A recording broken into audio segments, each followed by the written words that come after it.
I'm going to give you some examples of IT general controls. There's some handouts, or there's at least one over here.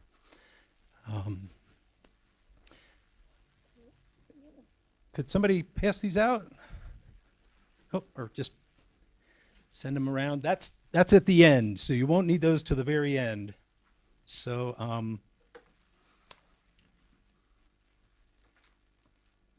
and then any questions? If you have questions throughout this presentation, just feel free to raise your hand or speak up, and we'll get them addressed. I want to get this horde out of here. Should have cleaned this up when I was done. There we go. Are you ready? Yes. Okay. All right. So, get to know me. Happily married since 1988. Yeah, I'm that old. My wife and I have been together since November 19th, 1988. So we're coming up on, 34 years of marriage. We are very happily married. We have 3 children. Our oldest son is Andrew, and he is a worship pastor. Him and his wife are going to start a 501c3, and they're going to go out on the road with music. They're going to take their children and just teach them to minister to other people through music and pray for people. And God has them in a really good place, and we're very happy for Andrew and Leah. And our grandchildren, Caden, he's 5, and Aria, she's 2. I don't want to bore you with pictures during this presentation, but if you'd like to see pictures, I got pictures. Then our second son, his name is Christopher, and he's married to Caitlin, and they just had a baby. Her name is Maeve Adeline, and she's 6 weeks old. She's the most amazing little girl. Any of you grandparents, anybody here a grandparent or a parent? You know your kids are the most beautiful people in the world, or at least they were at some point. And then we have our youngest son, Greg. He's getting married to a lovely girl named Megan on October 7th of this year, so we're very excited that's coming up. My home is in a town called Sinking Spring. It's in Pennsylvania in the USA. And it's a small little borough. It's a suburb of the major city called Reading, Pennsylvania. I think the population there is around 85,000 people. But the county we live in has about, 380,000 people. And it's growing because it was a very inexpensive place to live until the pandemic. Then it became very expensive, and housing costs are shooting up, and it's getting crazy, or it did get crazy. My background, I'm a college graduate, and I have a CISA certification. I got the CISA certification right after Y2K, and it changed my life. I became an IT auditor right after Y2K. I was a computer programmer before that. I was a developer of applications, financial applications, in-house financial applications. And prior to Y2K, I worked in an electric company. And with the Y2K coming, I don't know if you remember Y2K, year 2000, computer systems prior to that, to save memory from the 60s and 70s and 80s, they had a 2-digit year rather than say 1960, 1970, 19. Well, Y2K came and they thought, oh my gosh, the computers are going to stop running because it's going to go to year 00. What's going to happen? And there was a big panic, so we had to prepare our systems. And they put me on a project. Well, prior to that, I was a developer, and I was going into web design for the company and using Microsoft Access to redesign billing systems and things like that. And then the company purchased a product called SAP. Anybody ever hear of SAP? Okay, it's a enterprise solution, and it was cutting edge back then, and the electric company asked all their programmers who wanted to go on the SAP project. Well, I was doing web design and redesigning billing systems with cutting edge technology. Back then it was Microsoft. They put me on a project to ready their systems for Y2K, and they were for our nuclear power plant, for the systems to do the billing and all the power plant stuff that they had to do. So I had to scrutinize hundreds and hundreds of programs, and they gave me an automated tool. I could run it through the tool, and it would tell me whether there's a 2-digit year or a 4-digit year. And then they hired 4 contractors for me, these beautiful gentlemen from India. They gave them green cards, and they're sitting there, and they were just amazing programmers. And I would hand them the code. They would adjust the code for the 2-digit year, because it wasn't just a matter of adding YY. You had to make sure that the logic didn't depend on YY. And if the logic did depend on that, you had to change the logic to depend on the YY. And it was a very tedious project. I was on that for about 7 years. I'm kidding, 7 months. It felt like 7 years. And right before Christmas of 1998, I just got tired of it. And I was praying to God, because I got saved in 1997, and I knew God had a plan for me. And I was very frustrated. These guys were working crazy hours around me, getting this code ready, and I was feeding them all this code and then getting it back and implementing it in production after testing it. And I just got very fatigued from that. And I prayed to God, is this what you want me to do? Let me know. Speak to my heart about this. And he did. At one point I was sitting there, and he said, be still. Look for me. Just watch for me. I'm here for you. And I felt him calling on me to just be still in his presence. And he laid it on my heart to go get a cup of tea at the cafeteria. We had this amazing cafeteria at the plant where I worked. And so I got up, and I'm walking out to this main corridor. And when I got out of the aisle where my cubicle was, I could look to my left and see this long corridor. It was about 2 city blocks long that way and 2 city blocks long that way. It's almost like a half a mile stretch. And every time you go out there, there's always people buzzing through the aisles and up and down and around. And I went out there after God laid it on my heart to get a cup of tea. I didn't see one soul that way, and I didn't see one soul that way.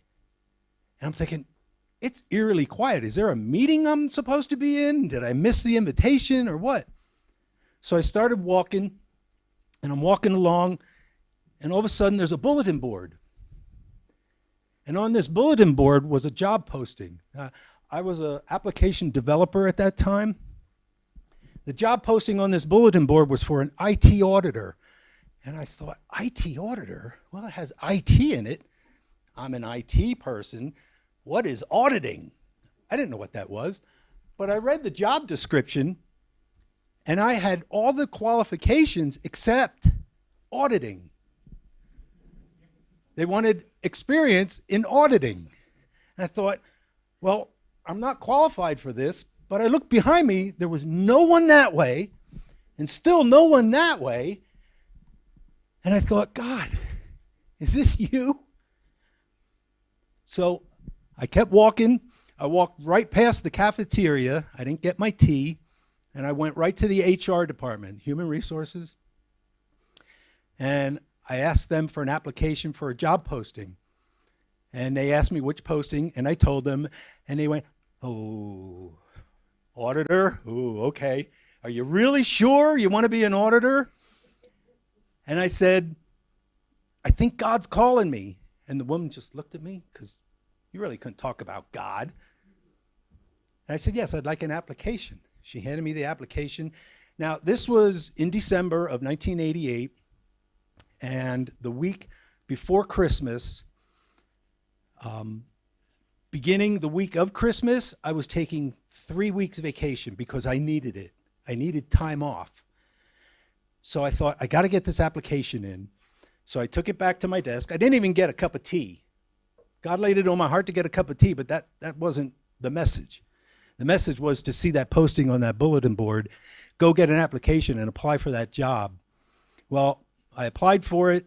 I handed the application in the next day. The next day, I left for my vacation. While I was on vacation, the hiring manager called me, and he introduced himself. His name was Tony, and he said, "I'd like to bring you in for an interview." I said, "Well, I'm on vacation." He goes, "Well, we can wait till after your vacation." I said, "No, no, no, no, no." I said, "I think this is good timing." I said, "I'm available. I can come in anytime." So January 4th of 1999, I went in for an interview. And he told me that he was very impressed with my resume. He was concerned that I didn't have auditing experience. But during the interview, he was asking me about all the other qualifications and what knowledge I had of the IT systems, which is what I would be auditing. And he said, "Jeff, I can't give you what you already have. You have the knowledge base that I need," he said. "What you don't have is how to be an auditor, but that I can train you. I can tell you how to be an auditor." He said, "So I'd like to offer you the position." An hour into the interview, he made me the offer. And I took that and I prayed about it, and lo and behold, I got hired. And the IT department was a little concerned because I was on this major project, and I said, "You have to find somebody else. I'm done with that project. All the code has been reviewed. Maybe it's not fully tested, so the guy who I reported to would have to finish testing that, which wasn't that much." I said, "I think I need to go do this job." So they finally released me, and in March, it took till March till they finally released me, and I became an IT auditor, and I hadn't looked back. And that was March of 1999, and then Y2K hit. And I didn't even care about that code that I worked on because I knew it was going to work. And the system stayed running. Of course, Y2K came and went. No big deal. Lights stayed on. Everybody was happy. Systems kept running. It was no big deal. They made a lot of a mountain out of a molehill, so to speak. So I started my journey as an IT auditor. And yeah, haven't looked back. A year later, I passed my CISA in 2000, and that changed my life. So after all those years, now, if we go back to the slide, I started working at Hope in May of this year. So I'm coming up on 3 months with this company. My experience, I hope, will add a tremendous value to Hope International. So what I need, and here's where you guys can help me, I need Hope knowledge. How can I help you as an IT auditor? How can I perform those cybersecurity tests, those IT audit tests, so that when you audit your financial systems, the IT controls that are underlying them, and I'm going to get into that a little bit, that you can rely on the IT controls so that you know your systems are safe, and then you can just go forward. It might even ease your sample sizes. You might be able to cut back on sample sizes because you know the automated process has been tested, or the underlying systems are secure around those automated processes. So that's why it's important to Hope. So getting back to personal, a ministry, I have a ministry. I volunteer in our local jail. I take my guitar and a sound system in there. They let me go in there. I have to get a badge and certified every year. And we do 2 services. I've been doing that since 2004. It's just been such a blessing for me because when I go in there, I'll have a message prepared, or one of my team will have a message prepared, and we'll sing some songs like we did today. And the inmates will be clapping and they'll be entering in, or some will just be standing there scowling at you because they just wanted to get out of their cell for an hour. And but God has us there for a purpose. He has us here for a purpose.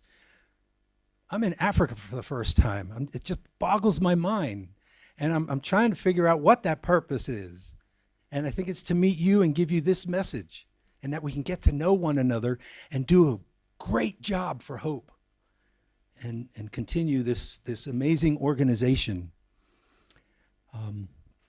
So if you want to know more about that, I can share later. Another fun fact about me is I enjoy roasting coffee beans from around the world. And it wasn't until I got some Burundi coffee at the summit that I thought, I got to get some Burundian beans. So I got some Burundi, I got Rwanda, I got some Congo, Tanzania, and I've been roasting those. And Burundi's really good, but I got to tell you, Tanzania is my favorite. And maybe I shouldn't reveal that, but so, okay. That's a little bit about me, or maybe too much. So what is IT auditing? Well, I think I should note first what IT auditing is not. Let's look at it from a different perspective.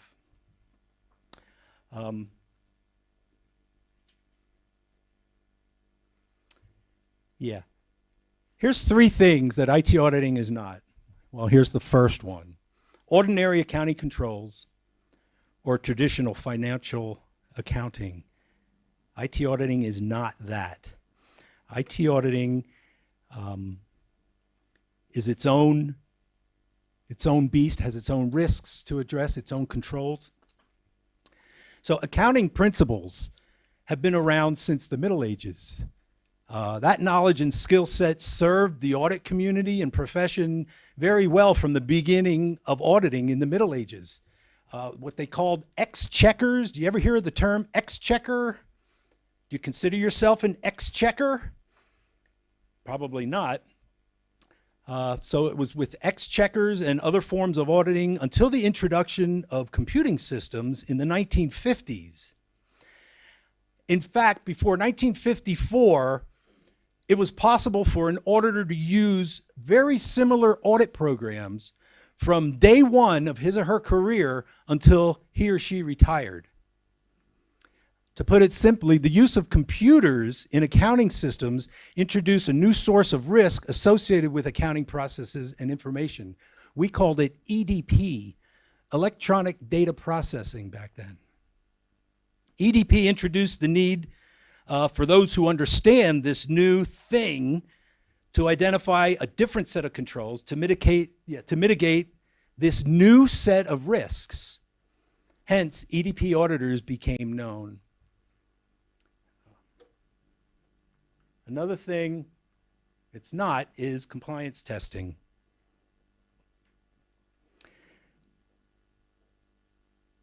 IT auditing is not compliance testing. Some believe IT auditors are about making sure people conform to some set of rules, implicit or explicit, whatever the rules may be. And that is what we do, is report on exceptions to those rules. That's actually management's job or the control owner's job. So it's not compliance rules that I'm concerned about. I'm more concerned and interested in examining whether the organization's relevant systems or business processes for achieving and monitoring compliance are effective. Let me say that again. It's not the compliance with the rules that is of interest to IT auditors. IT auditors are more interested in examining whether the organization's relevant systems or business processes for achieving and monitoring compliance are effective. So I'll audit a policy to make sure that your systems comply with those rules of the policy. So I'm also interested to assess the design and effectiveness of those controls, whether they're suitably designed or sufficient in scope to properly mitigate the risk or meet the intended objective. Every control has a risk. Every control has an objective, and every control has a control activity. So the activity meets the objective, which mitigates the risk. So, but compliance failures They're important to me. It's not what I test, but they're important to me for reasons beyond just keeping of the rules. A compliance failure can be, and often is, the symptom of a bigger problem related to some risk factor or a control, such as a defective system or business process. That system or business process can and does adversely affect the organization. So a financial control, I'm not concerned with that. I'm concerned around the systems, about the systems that financial control is within. So to the IT auditor, compliance failures are much more about risk ultimately than the rules themselves. And we're more concerned with the control activity meeting the control objective to mitigate the risk. Does that make sense? Because that kind of needs to be clear from this point. If it's not, I can review that. Any questions? Okay. Are you bored? Hope not. Okay. So, did that move? So the third one, it's not to be ruled out. Well, IT auditing is not to be ruled out or considered to be a waste of time. Thank you very much.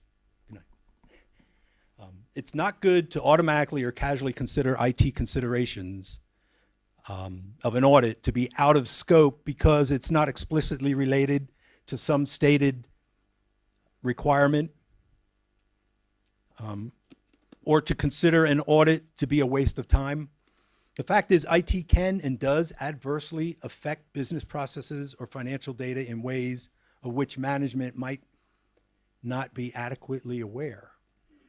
So it's going to be my job to bring an awareness to management about the IT effects on their business processes and financial data. I think they're becoming aware of it, especially with all the fraud and the issues that you guys have uncovered. And I think management is definitely becoming aware of it, and I think that's why they brought me in. So, let me get to the next slide. So what is IT auditing? And here's a lot on this screen. I review and I test IT general controls, like policies and procedures, computer operations. Computer operations could be your backup, your BRP, your business resumption, disaster recovery, access management. How does a user get into T24? Is it a ticket? Is it a form that has to be signed? I hope so. Does it have to go through approvals? Yes, I hope so. I hope I don't find users that didn't go through that process, because that'll be an issue, and we'll have to find out where that control broke down and where that gap is. Change management. Do you update your own code, or do you rely on third parties? That's important to me to understand that. If you update your own code, that should go through an approval, first of all, to make the change to the code. Management should approve. If someone out in the field says, oh, I need a new field, or I need something added to a field. Something added to a field doesn't concern me so much as adding a new field. And if you're adding a new field, does that field affect the bottom line? Does that field affect your financials? Will it affect what shows up on our annual report? If so, then we got to make sure that that it follows change control and change management. All these things require knowledge and skill at all levels of IT for the purpose of providing reasonable assurance that controls are adequately designed and operating effectively. The IT auditor I got to work closely with the control owners and management to achieve this assurance. I can't do it on my own. I need management and the control owners. And if there's a control that doesn't have an owner, there will be a control owner put on that control before I test it. So it's important that every control has an owner. In fact, it would be a segregation of duties for me as an internal IT auditor to write and then test that control. I can't write the control. I can recommend how you implement or what you should put in place, and I can help you design it, but I can't write it for you, and I can't implement that for you. But once that's done, then I will test it. And if we work together, I don't think there'll be any issues. I hope not. IT management and control owners play an integral role in the design of the control and ensuring that the control operates effectively. That's management and the control owner's responsibility. Again, the control owner or the control activity meets the control objective to mitigate the risk. And you have some examples on those sheets. So other internal control points established by the IT department and internal audit recommendations, that's what I test. That's what I do. This other bullet here, complementary user entity controls as established by third parties, usually through a SOC 2 type 2. If you're using a third party and they're hosting your data somewhere, I need to see this SOC 2 type 2 report, because in there are going to be what they call these complementary user entity controls. Some SOC 2 type 2 reports don't have them because the third party has all the controls that we need to assure that our data is safe and in a controlled fashion. But other vendors will require us to implement user entity controls. And these might be around access. We control the access to our systems that are housed on in their cloud somewhere. And I'll get into that a little more. I thought there was another example, a handout of some of those complementary user entity controls. I'll have to look into that. So, and it's also my job to identify gaps between control points. As I'm testing, these kind of stick out based on my experience and what I know.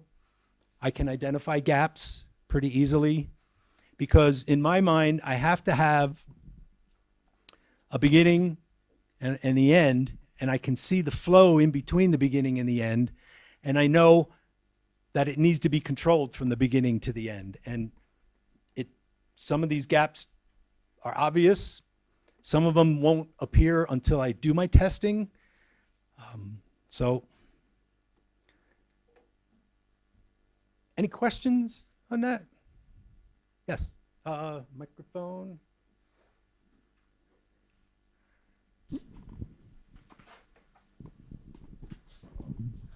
Just to understand a SOC 2 type 2 report, yes. The meaning of... The SOC 2 type 2 report, every cloud provider, every vendor that does some type of software as a service or some service for us where we're either running our software on their systems in their cloud somewhere, or we're running their software on their systems or their software in their cloud somewhere. Wherever that software is running, they have to have that SOC 2 type 2.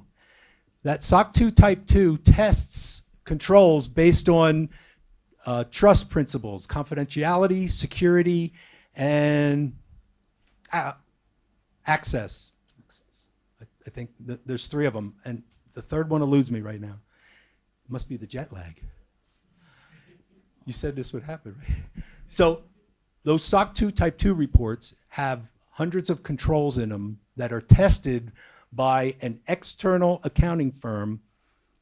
It could be Ernst & Young, it could be PwC, it could be Joe Auditor's company in Milwaukee, or it's some third-party accounting firm that tests those trust principles, okay? And based on that, it's industry known that if you have SOC 2 type 2 certification, you're good, especially if the report is unqualified. If it comes through with an unqualified opinion, that means all your controls are effective and there's no findings. If it's a qualified opinion, I want to see what control failed and why, and if there's anything we can do to mitigate that, or if there's anything we got to go back to the vendor and say, you got to fix that control. We're concerned about this. And depending what that is, and depending how our contracts are written, and I imagine the ones at Hope aren't really robust, at least the ones I've seen, depending how the contract is written, it could be a breach of contract if they fail any controls in here, depending on the control. Does that answer your question, or do you want more clarification? Okay, there's also what's known as a SOC 1. SOC 2 Type 2 is the IT controls mainly, and that's what I'm concerned about. SOC 1 Type 2 are more the financial. They will look at the systems that are running in that cloud, and they'll name which ones they are, if it's T24 or whatever, and they'll identify the controls and the financial controls where transactions are flowing and points of failure. They will test those and they will certify those controls in a SOC 1. So if you financial auditors are looking at a particular application or system, I'll take care of the SOC 2 for you, and I'll even help you with the SOC 1, but the SOC 1 will tell you where the control points are for your financial transactions. So most reputable vendors and companies will have a SOC 1 and a SOC 2. I worked for a company in Allentown, Pennsylvania. They were a Coley-Boley company. It was corporate-owned life insurance and business-owned life insurance. And it's just brilliant, these systems that they had. And they were high-level life insurance policies that companies would take out on their C-level executives. And these were multi-million-dollar policies, because if a company would lose their COO, it would cost them a fortune to rehire somebody in that position, especially if they wouldn't have somebody to move up. So these companies would take these life insurance policies out on their employees, and should their employee, their COO, unfortunately pass away, the company would collect this money. So they'd have these very tedious life insurance policies on these people, and these life insurance policies were almost different for each person. Well, this company that I worked for was called Andesa Services. It was founded by a gentleman in the 80s who realized that he could start programming these life insurance policies from day one of the policy and calculate the value of that policy at any point in time from day one. Like if it started in 1990 and it's 2022, they could say, what's the value of that policy now? And they could run it. And it was so tedious programming all these little nuances to these life insurance policies in this system that it was a barrier to entry into this industry today, because it would just take millions and millions of hours to go back and retrofit all these different codes and these different nuances in these life insurances. So this company had this niche market, and it was just amazing. Their clients were the major insurance companies like Mass Mutual. I forget the other names of the companies, but we had to get that company SOC 1 and SOC 2 certified, so those insurance companies could rely on our systems and know that their data was safe and that they could move on. So that's why they hired me, and in a year I got them SOC 1 and SOC 2 certified. They had done a lot of legwork prior to that, and when I got their SOC 2 report, it really wasn't a good report. It had multiple findings and multiple issues in it. So I had to sit down with management and the control owners, and not every control, there were over 200 controls in that report when I received it. I had to look at every control and understand, was it written effectively? So I would go back to those control owners and say, here's what this control says. It says, you do this, this, and this. And the manager's sitting there going, I don't do that. I said, what do you do? He goes, I do that and that, but I don't do this. I said, well, then we reword this control. And some managers said, I don't do any of that. What that control says, I don't do any of that. And I'm thinking, how did they get to this point? It's because they didn't have the expertise in place to recognize this, to see that these gaps, there were too many controls. So I pared it down to about 120 and worked with the accounting firm. They came in to test these controls. And I took them all around to these managers, and we sat there, and they're testing these controls, and they're getting the evidence for it, and they passed, and they got SOC 1 and SOC 2 certified within a year. It was quite an undertaking, but it really helped me understand these SOC reports and the importance of them. So hopefully, I've asked for SOC reports already doing the CSU audit. I've looked through some of them. I found some client entity controls that we need to put in place. So when I go back, I'm going to be hitting that hard, and we'll be reviewing that. Okay, so can I go back to any questions? Yes, I'm sorry. Okay. Mr. Jeff, the word system coming in IT domain sometimes drive my understanding mad. Yes. So which kind of system are you talking? You are talking about the softwares, or you are talking about the computer systems? I want that to be clear for my small understanding. Okay. Please. We need to make that clear for you then. Yeah. When I say system, we have to understand, I guess, the context that I'm using that word, system. It could mean the application. It could mean the operating system of the server that the software is sitting on. It could mean the network. So if I ever say system and you need me to clarify that, just ask me during that conversation. Right now, system can mean all the above. Okay? So if you need clarification, if you see that word, we're testing the system. What system? Okay, I'm testing the accounting system, NetSuite. I'm testing the system that it runs on, the server. I'm testing the operating system that's running on that server. I'm testing the access to that system, to that application. So it can be used interchangeably, and I know it can be confusing. So if I ever say that word or you ever hear that and you need clarification, just ask. But it can mean all the above. A system could be an application, like I said, all the above. Okay, and I know that can be confusing. So if an auditor ever says, we're going to test your system, say, which system? You have the right to ask that. You have the right to ask any question. You're an auditor. You can ask any question. You can look at any document. You can peek into any file. At least that's how our charter should be written. I think it is. So, okay.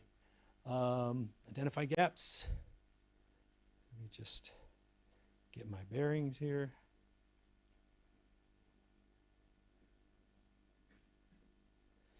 All right. So, what is IT risk? Information technology prevents these risk factors that are unique to accounting, financial auditing, systems, and applications. Now here I call them out, systems and applications. I know it can be confusing. But without IT being present, before IT, we didn't have these risks. So those risk factors would not exist without IT. If we wouldn't have these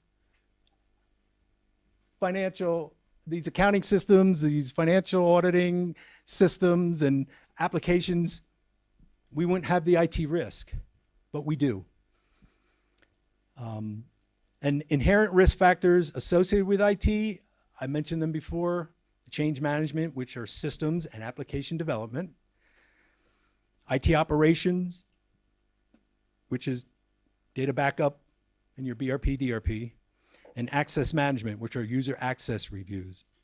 Now, some of this risk can go unnoticed to the detriment of the organization. For example, a university years ago had a bad experience related to its financial systems. The university's IT department wrote its own code for financial aid, and the university had a great deal of financial aid available as a private institution, leading to a majority of the students receiving some form of financial aid. It was a beautiful thing, nice program. These students got financial aid. The experienced IT auditor, seeing these facts, identified certain inherent risks associated with the financial aid, including the accuracy of the code. The auditor saw the possibility of a bug in the code and the possibility of fraudulent code that needed to be addressed, examined, and mitigated. However, management of the university did not recognize any risk and assumed the IT department had done its due diligence and everything about the financial aid code was acceptable. A few years later, the university actually discovered a bug in their code, and it was causing calculations of financial aid to be overstated.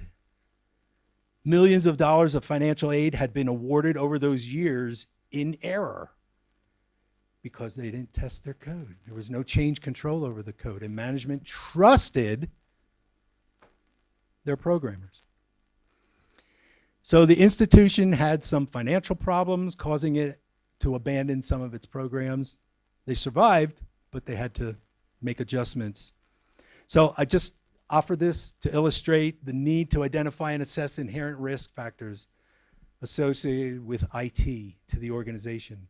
This is just one example of where IT audit can add value.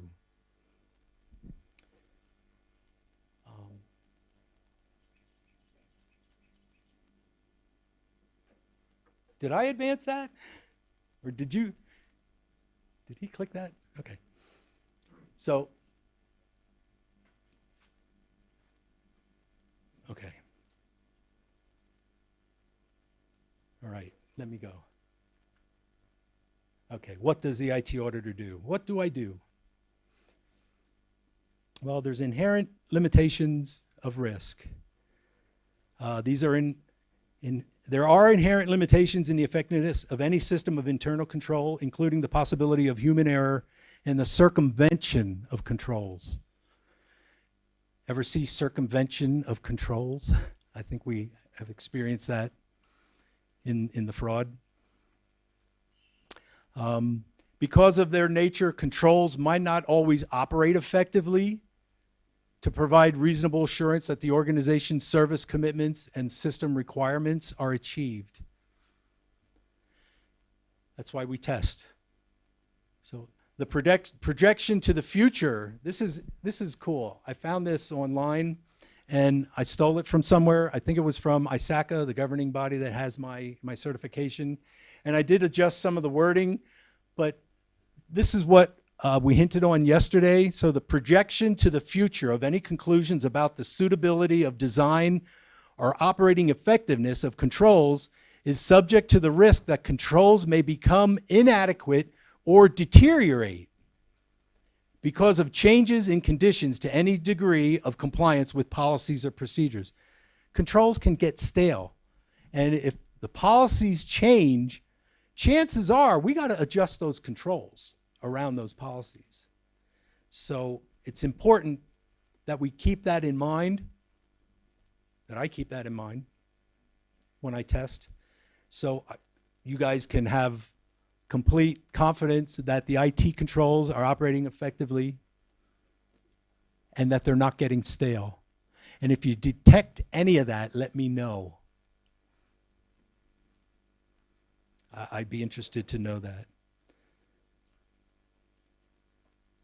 So sometimes there is no time to redesign the adequacy of a control, but we may be able to test, to create a test to substantiate the control or lack of control by increasing sample size of the data being tested. If I find that users are being added to systems without approval, there's a problem there. then the control's breaking down. An example of this case may be that redesigning the control requires time-consuming redesign of the control or some aspect of the control. It might be just too much for management, too much for the organization. Also, the redesign may require a major change to the system, or the application or any system, that is not possible to do in a timely manner. Management must be alerted and then make the decision to approve the redesign or document their acceptance of the risk. In my experience, we try to have management mitigate the risk rather than accept the risk. If management is accepting risk time and time again, we got to kind of take a step back and look at the bigger picture, see if there's any way we can better mitigate that risk than accept it. And I don't know if anybody has examples of that, if you've encountered a control that just isn't working and it needs to be redesigned, but management says, oh, we got no time, we don't have the staff, we can't, whatever reason, we're just going to accept the risk. Then it could make us, it could be a burden on us to test that control even more effectively. Maybe instead of doing 25% sample, maybe we need to do 100% sample, if that's even possible. Do we have the staff to do that? Do we have the tools to do that? So it's kind of like a weighing of the risk, and this company seems to be getting much better at that. And I hope to become part of the improvement of that. I hope you all become part of the improvement of that. We all become part of the improvement. Okay. So what else do? I test IT controls for design accuracy and operational efficiency.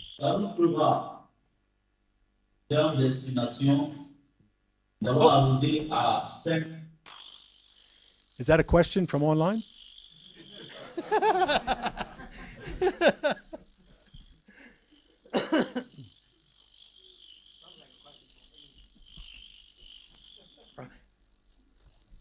Are we being invaded? Do we have a control in place? Okay, we're getting a little bit of feedback for you guys online. I don't know if you can hear that, but all right, I'm going to continue. So I test IT controls for design accuracy and operational efficiency. Does the control activity meet the control objective for mitigating the risk associated with the control in an efficient manner? If it doesn't in an efficient manner, and I can see that, maybe I can help you redesign that control to make it more efficient. I hope so. I hope I can help do that. I also understand third-party risk and SOC 2 Type 2 reports. We did go into that. I know at Hope we use Amazon, or one of our clients use Amazon Web Services. We use Microsoft, Azure. That would have been a good word for last night, Azure. So. Or Microsoft. That might have gotten around the table, I don't know. Anyway, so testing third-party controls is usually performed by an accounting group that is external to the third party. So by asking the question about the SOC report, you stole my thunder off this slide, but that's okay. We can reaffirm everything as we go. So extensive testing is performed to evaluate the suitability of design and operating effectiveness of controls. I say that over and over again, but that's what we do. And that's what I'm experienced at doing. And identifying control gaps. So a skilled IT auditor, and not just IT auditors, you guys are skilled too, will be able to identify design inefficiencies by gaining an understanding of how the control activity meets the control objective to mitigate the risk. And I guess you guys use your risk assessments pretty efficiently to do just that. And it's always good to know that our cloud vendors have their house in order. So the SOC 2 Type 2 is a good start to show that they do. And if anything sticks out in that, I'll call the vendor and ask them about it. we had a case where our vendor's SOC 2 report, it just looked like there was a gap in I forget where it was, in one of the processes, one of the IT processes. And I said, this just doesn't look right. And I said, I think we need to have a conversation with the vendor. We went back to the vendor and they were caught off guard. They said, we had no idea. So we'll get that corrected. And by the next time they ran that SOC 2 report, they had it all corrected. So that benefited us. And we documented that, and we got that past our board of directors, and they were very happy. So the SOC 2 reports have evolved over time out of necessity to show the controls at the cloud vendor's data center are suitably designed and operating efficiently and effectively. And the SOC 2 Type 1 report, you see SOC 2 Type 2, there's a Type 1, that only attests to the design of the control. It doesn't test the control. It doesn't opine on the operating effectiveness of the control. It only attests to the design of the control. Does that make sense? Okay, that's what a Type 1, that's the difference between a Type 1 and a Type 2. There's also a SOC 3. A SOC 3 is a very short report that when you get a SOC 3, that's certifying that you've had a SOC 1 Type 2 and a SOC 2 Type 2. By getting that SOC 3, and some people are happy with that. If I see that you only have a SOC 3, I'm going to say, well, show me your SOC 1 and SOC 2 then. To verify that SOC 3, I need to see that. Some companies are saying, okay, you got your SOC 3, that's great. We're happy. But then they want to see that SOC 1 and SOC 2. And when you get that certification, on your website, you can put these badges, a SOC 1, SOC 2. They're quite impressive. They almost look like those 25-year stickers that we got at Summit. But it's SOC 1, SOC 2, and SOC 3. And if you have all of those on your website, you're golden. Any questions so far? Everybody bored? No? Okay. Are we good? How are we good? How are we on time? Are we good? Do I need to go faster?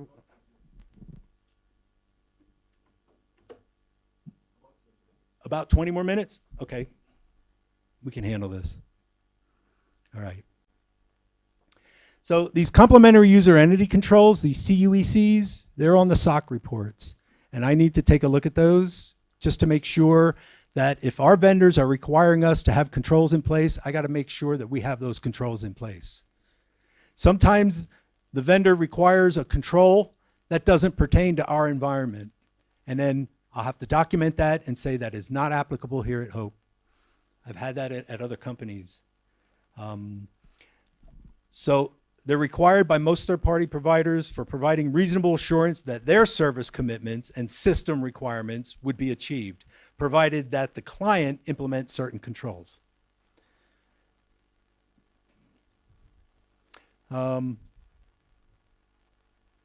Particularly user access. They let us handle our own access to the systems. Some vendors want to handle it, so you got to send them an email, or some go through their channels to say, please add a user to our systems as an administrator, or as a clerk, or as a read-only, and they will update their systems. Most times, they let the clients update their own access, because who better understands our access than us? And who better understands it than our business? Our management better understand the access. If they don't, we need to teach them. We just need to make sure management understands these controls. And that's why there's a control owner. By having a control owner around the access controls, that control owner understands access, or they should. When it comes time to test that, I'll have an interview with them. If they even hint that they don't know what they're talking about, I'll try to back off a little bit just to make sure they have that understanding, that maybe I'm approaching it from the right angle or the correct way that they understand it. I'm not your adversary. I'm your partner when I go to audit you. We're partners with this company.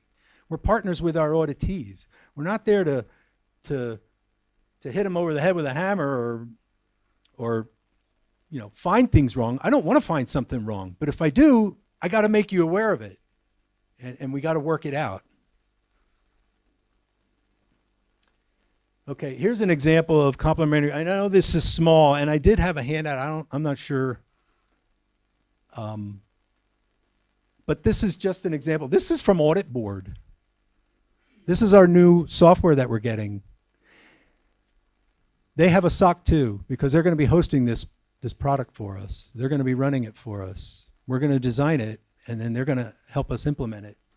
But we got to have certain controls in place to run this software. So I got to make sure these controls are there by the time we go live. So that's just an example. And next, and I know this is going to be really small too, but I gave you a handout.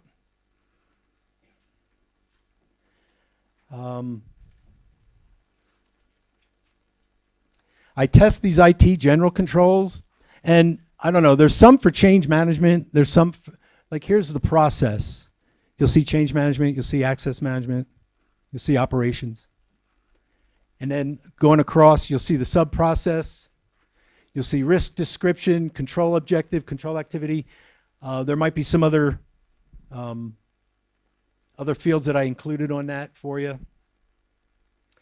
So I test these IT general controls for design efficiency and use the control activity to determine if the control meets the objective to properly mitigate the risk. And for example, these change management ones. There are many IT general controls that an organization needs to have in place. When these ITGCs are suitably designed and tested and are shown to be operating effectively, only then can financial controls rely on them. For example, the testing of IT controls around change management provide reasonable assurance that changes to financial IT applications are adequately controlled. All changes go through some type of change review and are approved for making the change and testing the change. I said that earlier. And also, only appropriate personnel can promote those changes to production. My job is to make sure that developers never promote their programming changes in production. And we may have a few minor issues here at Hope about that. And I haven't fully tested this yet, but in the interview process with a certain developer here at Hope, when I asked about code review and second level of approval to implement changes, no, he said he don't. He just puts the changes in. Do we trust him? I guess we do, but we'll get to that later. I have a slide on that. I need to make sure I have completeness and accuracy. So, for example, user access reviews. If I ask you for a list of your users to a system, and you give me a spreadsheet that has 350 users on there, I need to know that that system produced those records, those 350 records. For completeness and accuracy, I'm going to need a screenshot showing me somewhere on that screen where you produce those records where it says 350, and that can't be manipulated.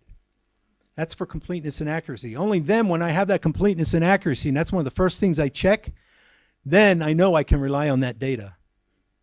So all data is validated for completeness and accuracy. This validation ensures that we have the most current and complete set of information from the system. And whatever tool you use, it must provide that completeness and accuracy. That's the evidence data I need. And like I said, when you produce a list of users, I need to see that number. So what's next?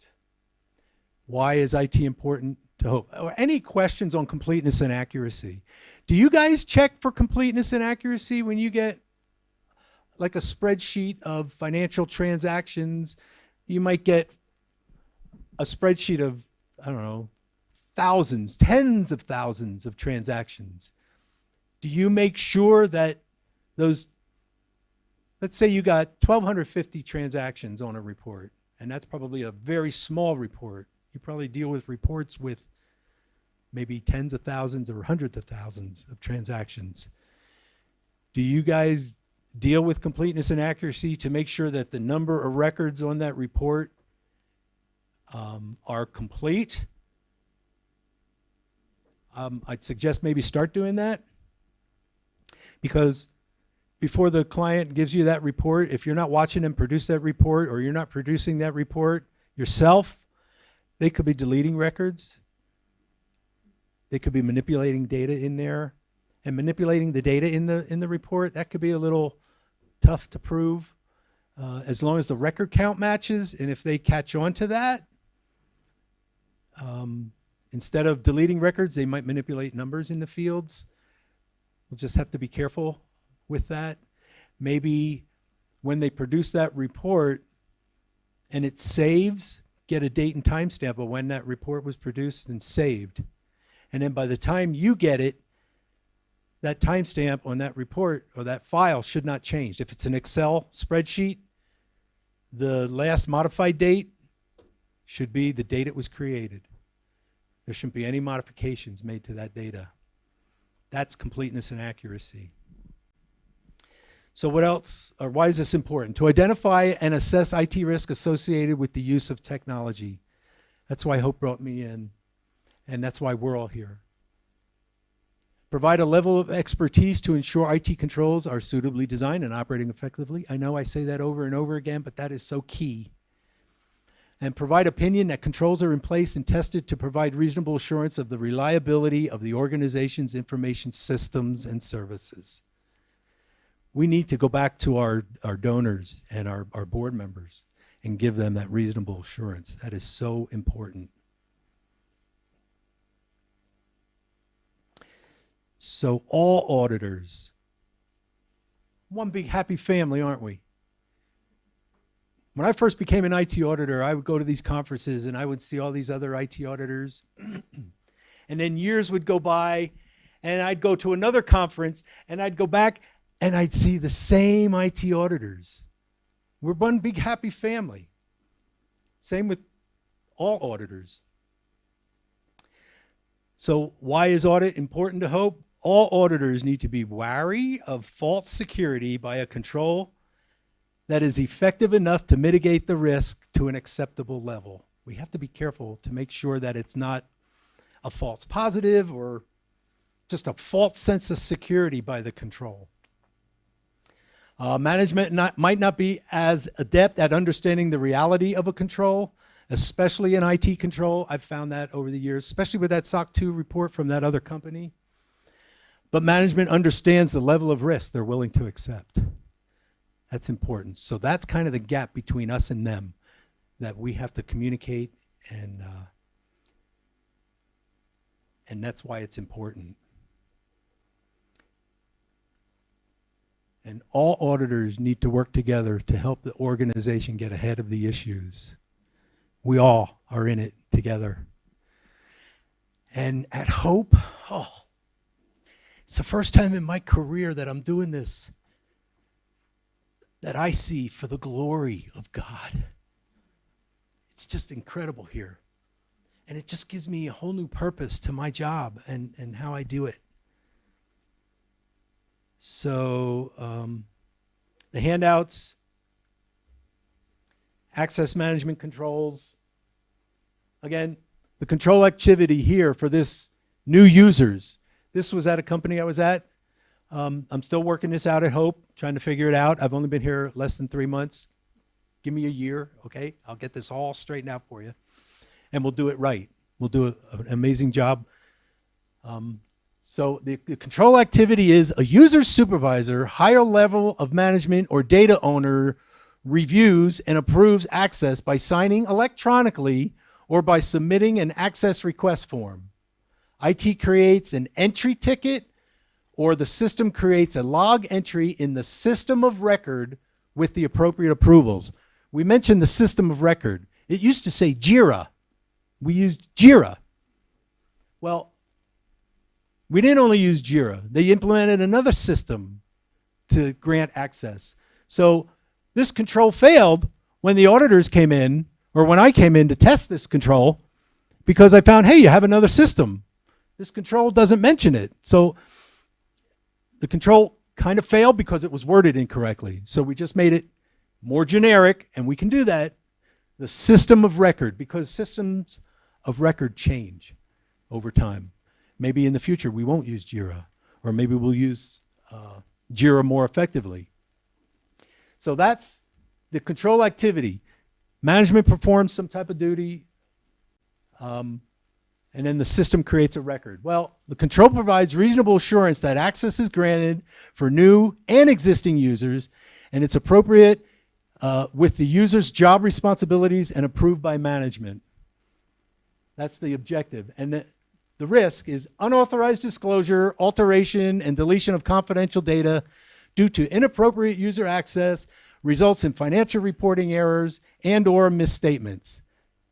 Notice these two risks are the same. Actually, these three are the same. So for access management, the risk is the same. The sub-process is different. We test new users, we test terminated users, we test transferred users. Because if we combine them all, and we had one issue with transferred users, the whole control would bomb. So we segregated it. So if we had a problem with one new user, we would only fail that control. These two controls would pass. And you can read the other controls. And if you ever have any questions on that, just come see me. Here's one for passwords. You know, the controls here are like for passwords, user access reviews, non-employees, which were considered contractors. What do we call them at Hope? Do we call them, we don't call them non-employees. Do we call them anything? Do we identify users who have access to our systems who are not employees? It's kind of a gray area here because we have partners, we have all these other entities. So it's kind of tricky, and I'm trying to get a good understanding of how to best control that.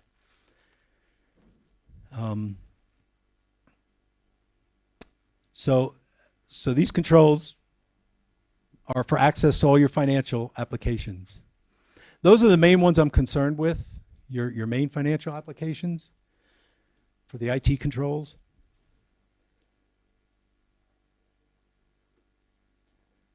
For change management, controls shown are for change control, for infrastructure changes, approval of all in-scope changes. In-scope was mainly for our Sarbanes-Oxley, but in-scope could also be financial applications for your annual report. Approval of all those changes, and for ensuring IT developers are not making unauthorized source code changes to the production systems. That's important. We got to make sure, I mean, that could be fraud right there. My concern at a company I worked for, a gentleman had full access to his database. It was a system called 𝐈𝐧𝐬𝐭𝐚𝐦, and it was like your customer system. What's the customer system name here? Salesforce. This one was called 𝐈𝐧𝐬𝐭𝐚𝐦, and the director of application development had full access over this program. And when I looked at the logs, because I had to look to see batch jobs ran effectively and successfully, and the log registered every successful completion of a batch job. There were 12 batch jobs that ran every day. I had to see 12 entries in that log every day. If I found an entry missing, I had to question it. What happened there? Well, I found out this guy was altering this log. And that was a big no-no. I raised it up to the vice president, and she was friends with this guy, and she said, don't worry about it. So I went to my boss, who reported to the vice president, and I said, I think we have an issue here. This guy's changing logs, whatever the reason is. She said, well, go interview him and say what? Ask him why. He said it was because of space on the disk. For space purposes, he deleted record number 13555 and then 13721 and then 13984. And I'm like, you deleted 3 records to save space? Yeah, it's what we do. So I went back to the vice president and I said, you need to lock your logs down, because I cannot sign my confidentiality agreement or my conflict of interest with the company because I think I found something. And she said, just sign it, we'll deal with it. So I held off signing it, and I was late signing it. HR called me, said, why aren't you signing this? I said, I'm sorry, I'm just delayed. I'm trying to work out an issue I have, and I'm trying to work it out with, her name was Amy. And HR reported to Amy. IT reported to Amy. That was kind of conflict of interest there, I thought. HR, she was head of HR and IT. So she found out I went to HR, or HR called me, and she called me in. She goes, just sign it. There's nothing going on here. So I waited, and it was late, a week, because I knew that would raise a red flag. I didn't want to blow the whistle because, first of all, I was told not to, and I should have. I really should have, but my boss told me, she said, just do what Amy does, or do what Amy says. And the compliance people called me and said, why didn't you sign this right away? Why was it late? I said, well, I was working out an issue. And a roundabout way, I told them what I found. I said, I found a log that was changed. I said, I tested it further later on, and there's been no more changes. So I think whatever the problem was, they corrected the space issue, and I documented it as a space issue because I had nothing else to go on. They weren't coming clean, and could have there been fraud? I suspect this guy might have been creating clients on this client system and selling, it was for natural gas, selling natural gas to these clients, and they were paying his corporation, his LLC, under the table, or it all looked legitimate on paper, but I could never prove that. I just couldn't get to the bottom of it. And I went to the financial auditors, and they said, oh, that's Amy. Yeah, we're not going to help you. So whatever Amy had, she had power. So I'm so glad I'm working with Hope International. I don't have to worry about that anymore. And after a few years, Amy was asked to leave the company. So, and I think rightfully so. And they made a whole bunch of other organization changes. And I think I should have gotten a promotion out of that, but nothing. Anyway, so that's all right. Any questions? Oh, hold your applause. 5 minutes. Yeah, thank you, Jeff, for the training. Yeah, I think yeah, it really impressed me. Like towards the end of the story, like you can really stand firm, right, and remain vigilant. So, and also you earlier in the slides, you shared about kind of sometimes the auditors may have a false sense of security, right? So it's not a question. I want to share like a example that just took place. That kind of spoke into that a bit, right? Which is, I think some of you were not in the training. That was a breakout session led by 𝐈𝐧𝐬𝐭𝐚𝐦 regarding the Power BI fraud monitoring report, right? I think during that session, 𝐈𝐧𝐬𝐭𝐚𝐦 really like showed us, a few like, reports alive, right? One of them Imabla showed is the Turame duplicate client ID number report, right? And we saw like alive data, right? So there are many clients with duplicate ID, everything, right? And then I recall, if I understand it correctly, someone at the 𝐈𝐧𝐬𝐭𝐚𝐦 audit team like pointed out that, hey, this shouldn't be an issue with 𝐈𝐧𝐬𝐭𝐚𝐦 because we have our database connected to the central bank database, right? Where like all the client information, including the ID card, should be synced there, right? And then all ID card number should be kind of like sanctioned by central bank, and it should be unique, right, in our database, right? And then guess what? Like last night when I got the Wi-Fi, because the Wi-Fi kind of was a bit wonky here, right? So I couldn't get to the report for 𝐈𝐧𝐬𝐭𝐚𝐦. But last night finally when I got the Wi-Fi and I checked the report, guess what I saw? I saw like over 1,000 duplicate client ID numbers with 𝐈𝐧𝐬𝐭𝐚𝐦 bank, right? So that's really kind of example says, hey, we as auditors, we always need to remain vigilant, right? We always need to remain, in the IAA like definition, like a kind of a sense of professional skepticism, right? We shouldn't have that kind of sense of security, in a false way. Yeah, that's just an example I want to share. Yeah, thank you. Yeah, thank you for sharing.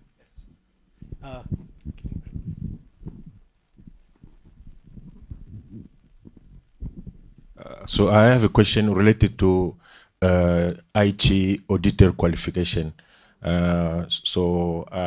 You share about your background. You didn't deal with audit before, but you have a background very impressive with IT. So is it possible for someone who just have audit skill to shift to IT audit, or they need more training related to IT before? That's my question. You have to want to. If you want to make that shift, you really have to want to do that, because it's a whole new world to learn. You got to learn databases. You got to learn architecture of databases. You got to learn system architecture of like server architecture. You got to learn access and software, different tools. Basically, the controls are the same, and it can be done. It's going to be an enormous amount of learning that you have to do. It was kind of easy for me because I had the background in programming. I understood how computers work. Chances are when my computer does something, you just got to try to think like your computer. Why did I get this error? Well, back up a little bit. Here's what I entered, and when I hit the enter key, it went and did some process and gave me this error. Now, was it what I entered that went wrong? You just got to start thinking like computers, and the processes that the computers go through. But yes, you can study for the exam, the CISA certification through 𝐈𝐧𝐬𝐭𝐚𝐦, and if anybody wants to do that, I can support you in that. Especially if you pass the exam, to get your certification, somebody has to attest for you. I can do that as a CISA. My boss had to do that for me. When I became an auditor, within 1 year, I passed my exam. But you need 5 years as an IT auditor to get the certification. But hold on. The certification said if you have a college degree, depending on what that college degree is. I had a bachelor's degree at the time. That gave me 2 of the 5 years. So I had 1 year of auditing, 2 years of college, or 4 years of college, which gave me 2 years of the 5. I needed 2 more years. Well, I had several years in the IT business as a programmer. I started out as a computer operator in the data center, mounting these computer tapes and entering commands in the console and running the printers. Those years of experience gave me those other 2 years. I qualified for that certification immediately, and my boss attested to that, and he signed for that, and I got the certification. So, and you have to maintain that every year. So I have to learn new things. As I got to get these CPE credits. I need 120 every 3 years. And I'm a little behind this year, so I got a lot of making up to do till the end of this year. You have a 3-year cycle. You're certified for 1 year, and then as long as you got at least 20 CPEs, you get that second year. And as long as you get another 20 CPEs, you get that third year. But after that third year, you got to get up to 120. Every 3 years, you got to get 120 CPEs. And some of them are free. You can do them online. Some of them you have to pay for. Some can be expensive. You just got to try to be a good steward there. And yeah, if you want to talk about that more later, I'll be willing to entertain a conversation with you. I can guide you in that. I can guide anybody. If you want to become a CISA, if you think you're up for it and you're ready, and you want to dig into IT controls, you can do that. I can encourage you to do that. We need more. When I became certified, I think there were only 25,000 CISAs in the country, in the United States, or maybe even around the world. It was a very rare breed, and we're still rare. We need more people. So with that, let me just go to this. Can I get back to my slides? I just have one more slide. This is something, you've probably seen this, right? So I encourage you, let's just keep doing, stay diligent, keep testing controls, and keep finding those findings, and let's get the risks mitigated and get this company even better in this world. They're a world-class organization now, and let's keep it going. All right. God bless you guys. Thank you.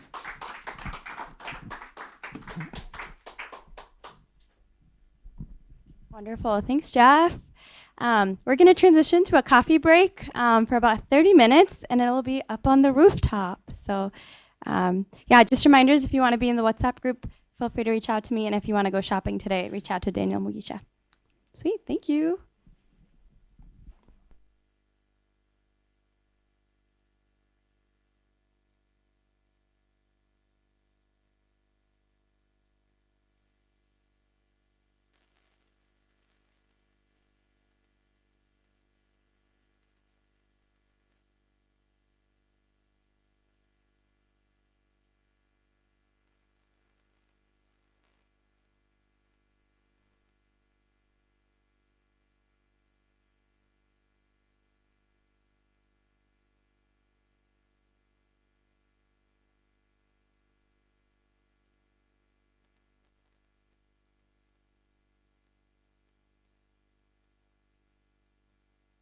Assurance and consulting activity designed to add value and improve an organization's operations.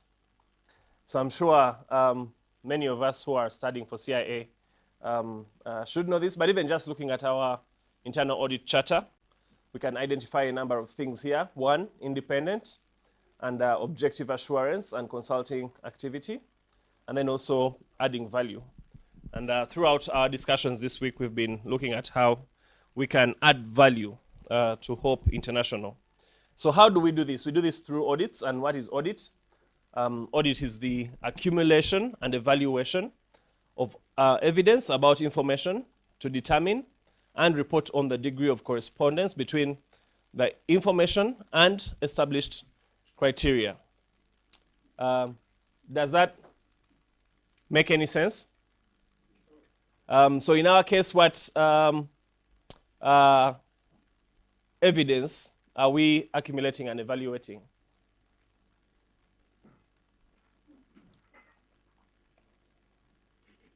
So when we do finance audits, what evidence are we accumulating and evaluating? And what is the criteria? What are in our audit reports, what are the 5 C's that we have in the audit reports in our regular audit reports? I'm very sure each one of us prepares those reports and we have those in there. Any?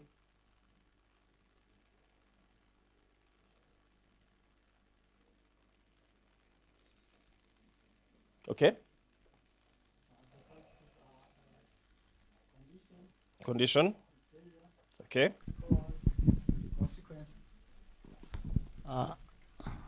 Let's start. Okay. So the 5 C's are condition, criteria, cause, consequence, and the corrective action as like recommendation. Yeah. Can we warm for Ezekiel? Okay. So what is the criteria for the finance audits when we prepare our finance audit reports or finance activity audits? So it may not be, for some of us, it's not like just one engagement. It may be split into the processes. So if you do like cash process audit and you have, the report, what is the criteria on that audit report?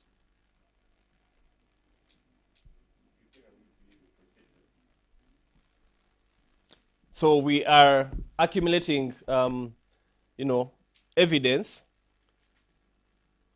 to make sure that, it corresponds, or the process itself corresponds with the criteria. If the manual says this is what they should be doing, we are trying to confirm that it agrees to that criteria. And auditing should be done by a competent and independent person, who in this case is the auditor. Okay, so we'll look at the types of audits. And this is not to say that these are the only types of audits that we have. I just picked a few examples for our discussion. One, financial statement audits, which will be something that we'll be also touching this morning. So financial statement audits evaluate correspondence between financial statements and GAAP or IFRS. So basically, these are the accounting standards that would be applicable depending on where you are. And then operational audits evaluates correspondence between organizations' procedures and methods and criteria of efficiency and effectiveness. So basically our manuals. Compliance audits evaluates correspondence between organizations' operations and specific procedures or rules. And then we have comprehensive audits. So there are different types of audits. I mean, depending on which materials you're reading, they could range between 4 to 7 and even more. They're broken down differently. We also have IT audits, as we're discussing this morning. So that's a different type of audit. So this morning we'll really be looking at a hybrid between financial statement audits and compliance audits. So our audits usually are not just looking at financial statements. We also look at compliance under our finance procedures. So I will go a bit fast because we have a lot of material to cover, but please stop me if you have any question along the way. Or if there's anything that you want me to go back and clarify. So what makes us different from just accountants? And many of us are trained as accountants, but we're also auditors. And there are also others who may not have the background in accounting, who may have a background in IT like Jeff, but also are auditors. So what's the difference? Accounting, recording, classifying, and summarizing of economic events for the purpose of providing financial information for decision making requires understanding of GAAP or IFRS. And auditing, determining whether recorded information properly reflects the economic events of the period, requires understanding of the GAAP and accumulation and interpretation of audit evidence. And then requires understanding of international standards on audit. Any questions here? So you see how those two relate. The accountants, our finance teams, our accountants will record. They'll enter the records in QuickBooks or whatever accounting system they're using and summarize, the economic events for the purpose of providing information. So management, the MD of the MFI, Peter Greer, Jesse Kassler, or any other leader will need this information to make decisions. And they'll take that information from what the accounting and finance team has summarized. So they'll have a 1-page or 2-page financial statement or budget to actual variance analysis that they will present for the decision makers. And for us, we go in to look at those records to provide assurance that those records actually reflect the actual events.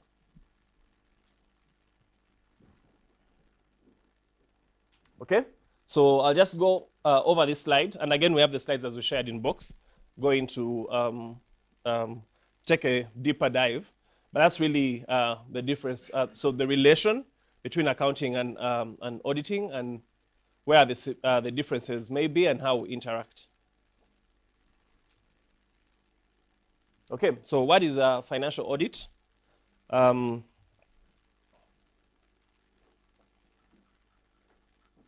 financial audit typically refers to the annual audit of an organization's financial statements to ensure that the records are fair and accurate representation of the organization's financial transactions. The audited financial statements are reviewed yearly, including the income statement, balance sheet, cash flow statements.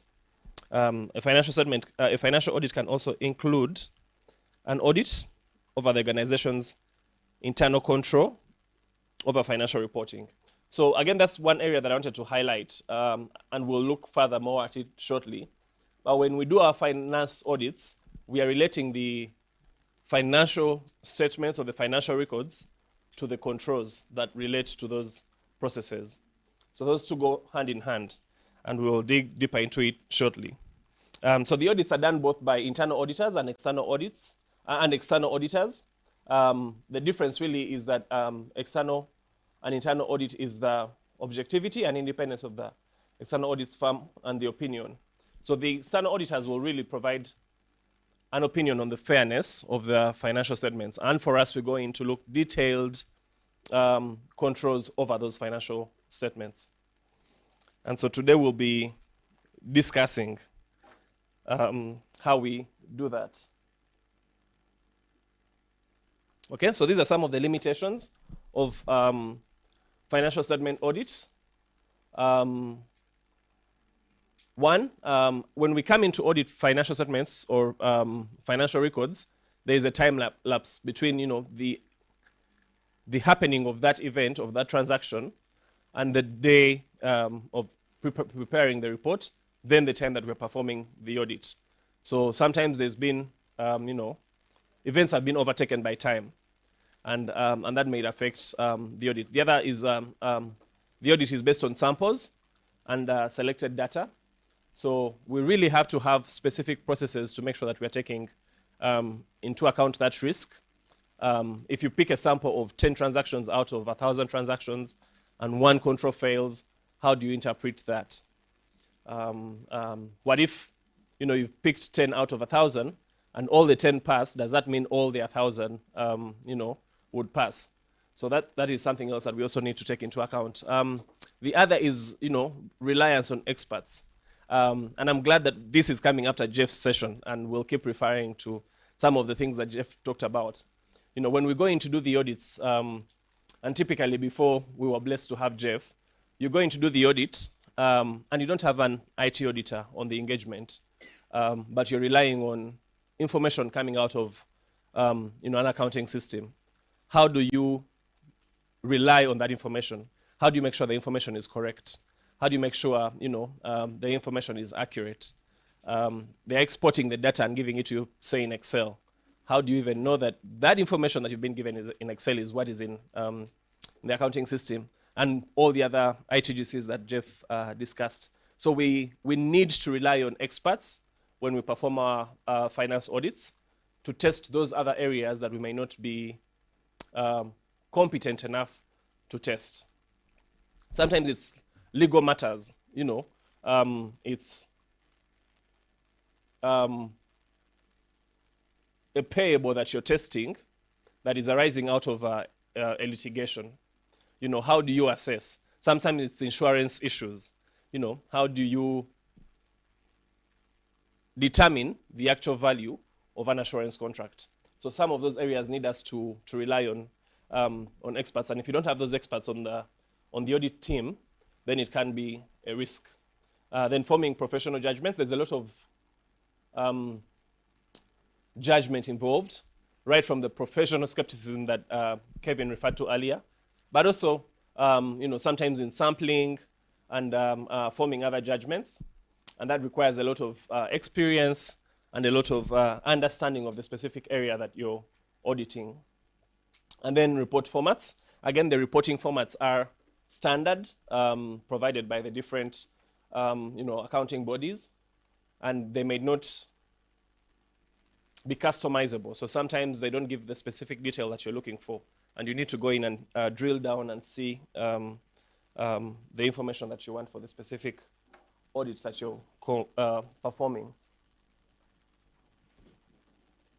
Okay, so we look at some sources of evidence.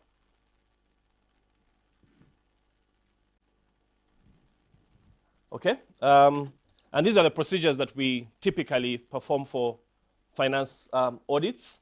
So we have analytic procedures, which are evaluation of financial information made by a study of plausible relationships among the financial and non-financial data, and investigation of identified fluctuations and relationships inconsistent with other information.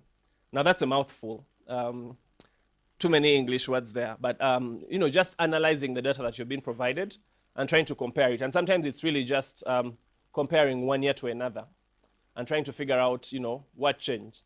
Sometimes it's really your own expectations. You expect that if a year has 12 months, they pay rent for 12 months. So if there's 14 months in a year, 14 payments of rent in a year, then you go into, inquire, why do we have 14 and I expected 13?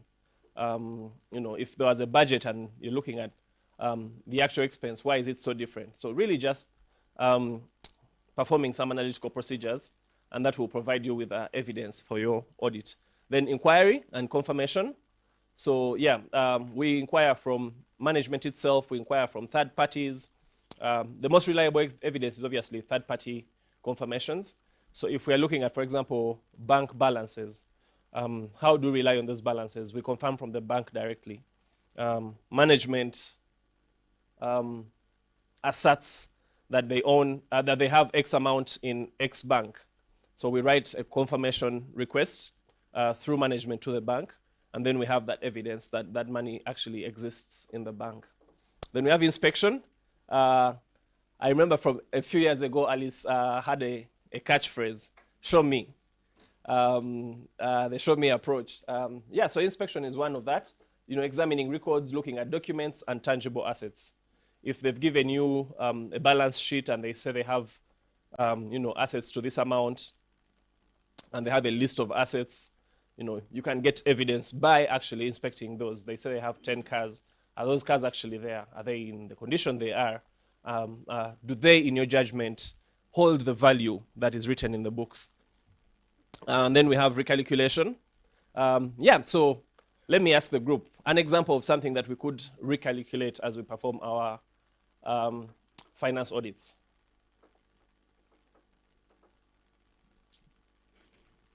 Yes, Jeff. Interest? Where is our microphone? Our online audience may miss that. So interest, okay. Any other, something else that would recalculate? Yes. Depreciation, very good. Something else? And depreciation is an interesting one because it's not like a set figure. It's based on the policy of the organization. But also it's something that is prorated over a period of time. So, going in and making sure if I've come to perform the audit in July, what is the depreciation that I expect for the entire year? What should have been, accumulated to this point? So we go in and recalculate and make sure that management is doing that right. Any other recalculation? Pay why? Does everyone understand when they say pay why? So that is from payroll audit, and that is a payroll tax. Yeah, so we can recompute the payroll tax. So basically with payroll, we do a lot of recomputation. We know the tax brackets, we know the deductions, so we can move from, base to whatever allowances accrue to, get to the net pay. So we can reperform a lot of those calculations to confirm what management has given us. Yeah, go. I don't know which direction I'm going. Please help me. Move a few slides back. I was pointing it at the projector. Did that work for you? At the projector.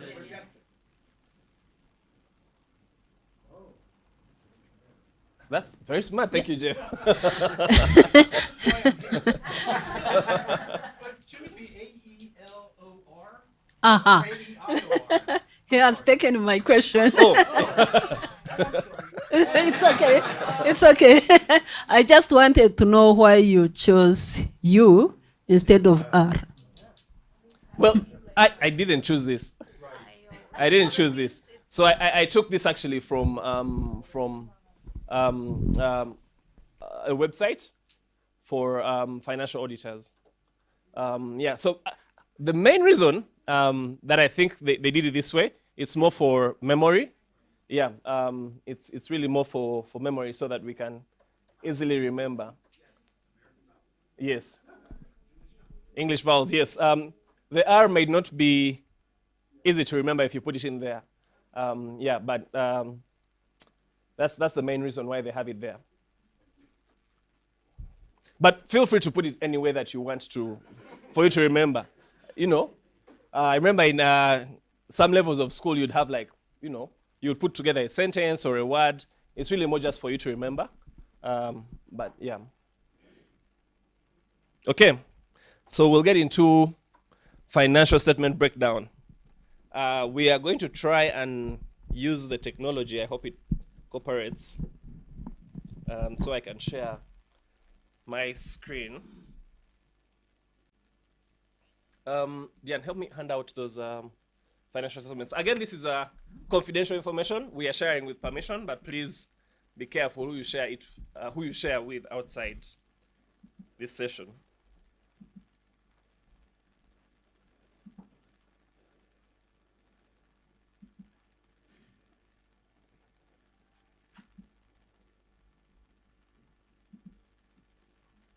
So there's two financial statements, one from Turami Community Finance and the other from 𝐈𝐧𝐬𝐭𝐚𝐦 Bank.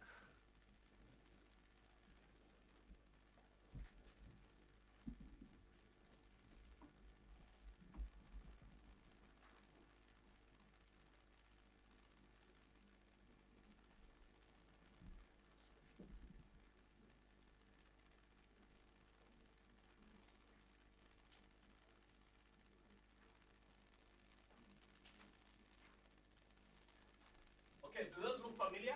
Just by looking at the face of the financial statements, do we have any questions?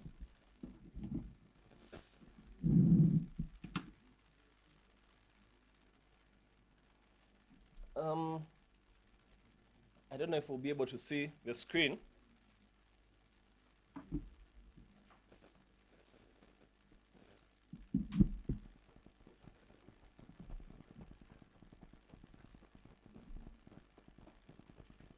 Just by looking at those statements, any questions that come to mind, or we're all comfortable with those statements?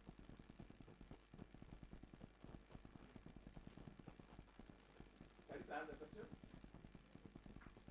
He doesn't want to share. No, there's enough printouts for like 2 people to share. So this is actually the reason I just moved the name, because this is on the website, on the website. So it has been published. Yeah, it's fine to share.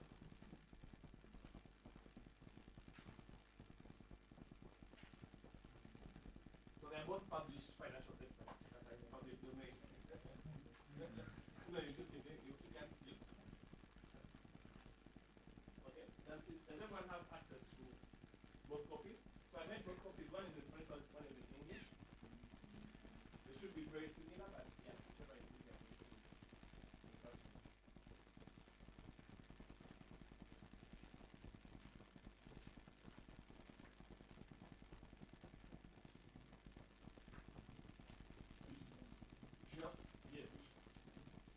Okay,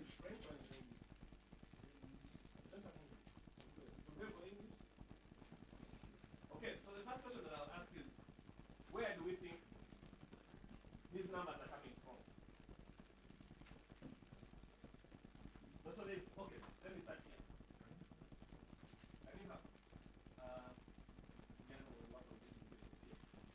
okay, so there's, first of all, what do we think makes up this financial statement?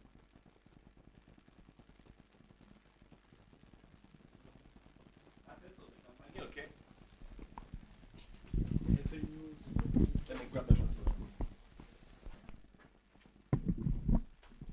Yes, what do we think makes up these financial statements? So there is standard statements that make up a complete set of financials. And you don't have to mention all of them, but yeah, we. So we have like a balance sheet. I think here they call it different, right? Yeah, they call it statements of financial position, right? Yeah, and then we have income statement. They call it here profit or loss, and then we have cash flow statement. Yeah, I think we call it here the same. And then there's another one which is the change in equities. Yeah, this is something. Yeah, I think maybe it's additional. There's also there should be notes, right? Not of notes. Yeah. Yes. Let's clap for Kevin. Yeah. So those are the 5 statements that make up the complete financial statements. Again, the names have been changed, Kevin. So that is what is currently applicable. Remember we talked about being standard. So yeah, these accounting bodies set those names. So yeah, the names have changed a bit. Yeah, but those are the 5 statements that we should have. Yeah, so we have the balance sheet, we have the profit and loss, cash flow, then we have the changes in owner's equity, and we have the notes. So the notes will have, you know, the financial, the accounting policies that you use, the disclosures, and a few other things that are required depending on, you know, the situation. There are some mandatory disclosures, and there are some that, you know, are optional. So drilling down into those, let's start with the balance sheet. I think will be the easiest. Can we all open the balance sheet or the statement of financial position? And you can look at whichever is easier for you to look at, English or French. What do we call it in French, Aimable? Bilan. Bilan. Bilan. Bilan. Bilan. Okay.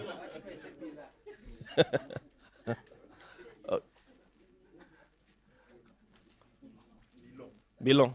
Yes. So when we look at the balance sheet, statement of financial position, or bilan. Bilan. Bilan.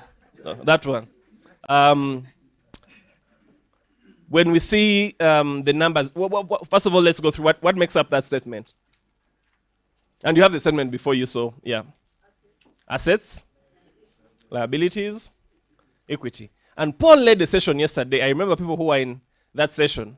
He gave us a very important equation. Does anyone remember that equation? Okay. Very good. I wish I had goodies to hand out. I'm glad that you still remember the. Sharon will have a goodie for you. Yes. Okay. So under the assets, what do we have? You just read from the statement. Yes. Okay.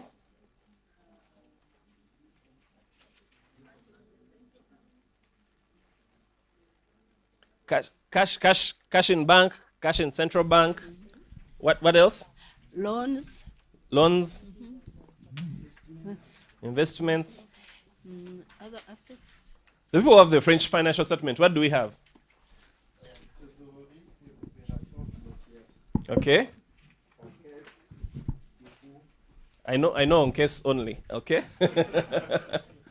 So that is cash in hand. Okay. All right. So where are these numbers coming from? So we have all these beautiful numbers just in that top part in the assets, and that is really cash. So it's broken down into different items. But where do we think these numbers come from? Trial balance. So what is a trial balance? Trial balance. What is a trial balance? Balance what? So a trial balance is really just a list of balances. It's really just a list of balances. But where does it come from? My job is very easy today, from the general ledger. But where is all this coming from? The accounting system. All right, beautiful. All right, so what I'm sharing here is an example of the balance sheet. And this one is for the Turame financial statements. It may not be very clear. People who are close to the screen there might be. It's actually being controlled on the other side.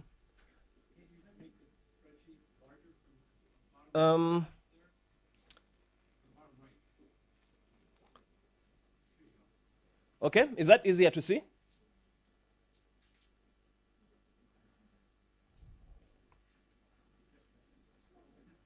We need to test the change management here.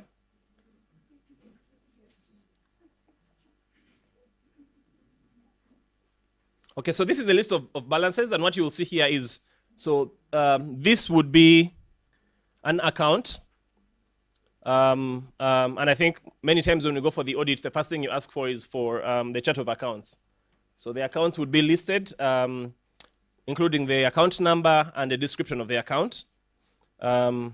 So our French speakers maybe would help us. What is 𝐸𝐧𝐬𝐭𝐚𝐦? What would that description mean? Okay, so cash in 𝐸𝐧𝐬𝐭𝐚 branch. So when we look on the financial statement, we should have an amount under the assets that is listed as cash, case. What is that amount on the Turame financials?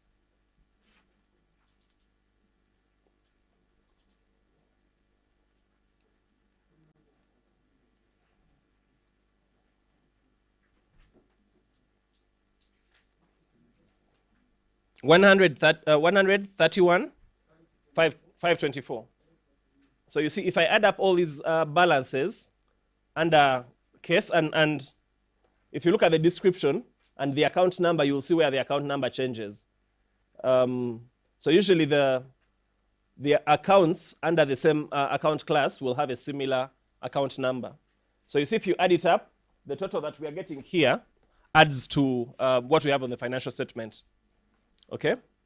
But if we further move to the GL, and I will try and share the GL.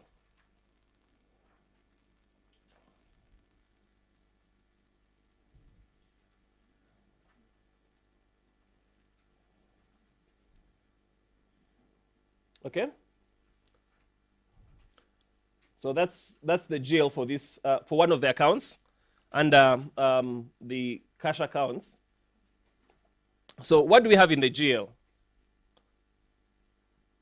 What are all these numbers? We have different transactions. So these transactions should add up to the total that is in the TB. But when we look at one line here, for example, as a transaction, what is producing this number? What is giving us this one transaction?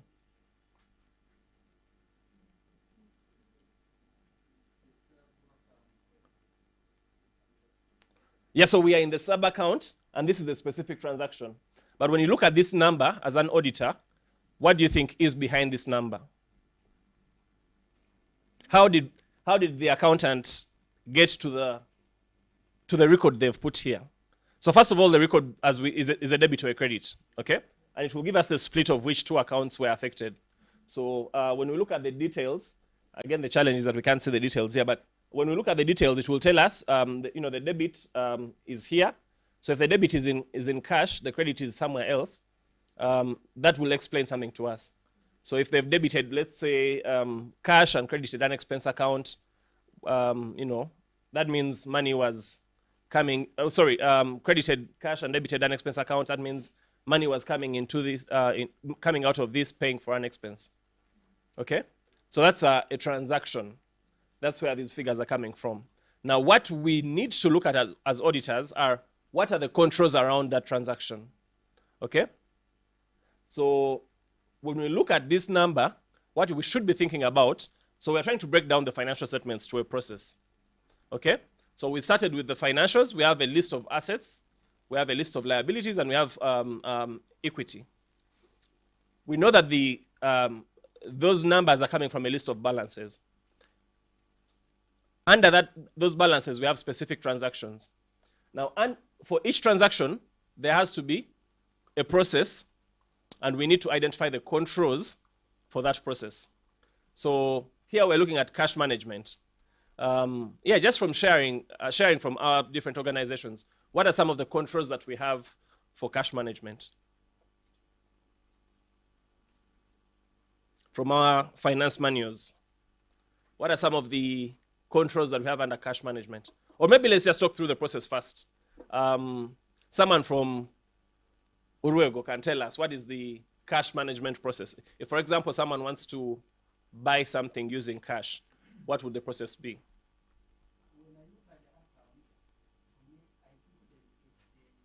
A balance. When I look at the account which goes into, like when you say that cash, specifically for me, I want to relate it to with the branch, the physical branch which you have there, which does withdrawals and deposits. Okay. And that's why the transfer of the GL, it would look. So in that case, for me, I would look of the customers who deposited and then the customers who withdrew the money to come up with that transaction. Okay, that's a very good example. So yes. let's wait, keep the mic. Yeah. So what is the process? If a client is coming in yes. to deposit cash, yes. and the cashier is recording this deposit, yeah. So what is the process? Just so talk us through the process. So the process is like this. I walk into the bank. Okay. I go over the counter as a client and meet the teller, okay, who's the cashier. Then I give, in our case, we don't use, some people use check, others use the other, what we call account cards, which you present to the teller to see our account number. And then after there, if we receive the account, he types it into the T24. After typing it into the T24, it displays the money and your photo to observe if that the person who is withdrawing is the real person. So if it's a withdraw, then after immediately, if I identify that you are the real person, he goes with the process by committing the transaction and then succeeds, and then he gives you cash out. And then he gives you a deal slip or a bank slip, which you sign, and also the teller signs. He retains one copy and another copy is taken by the client. And then he stores it for further reviews and reconciliations. Thank you so much. That's a simple. Thank you so much. Did we hear any controls in that process? Any controls that we've identified just from describing that process? Okay, please share. The control that the client have to sign, but also the teller has to sign. So double signatures on the same paper. So perfect. Another control? Yeah, another control is just first to identify the person who is just coming to withdraw. Are you the one?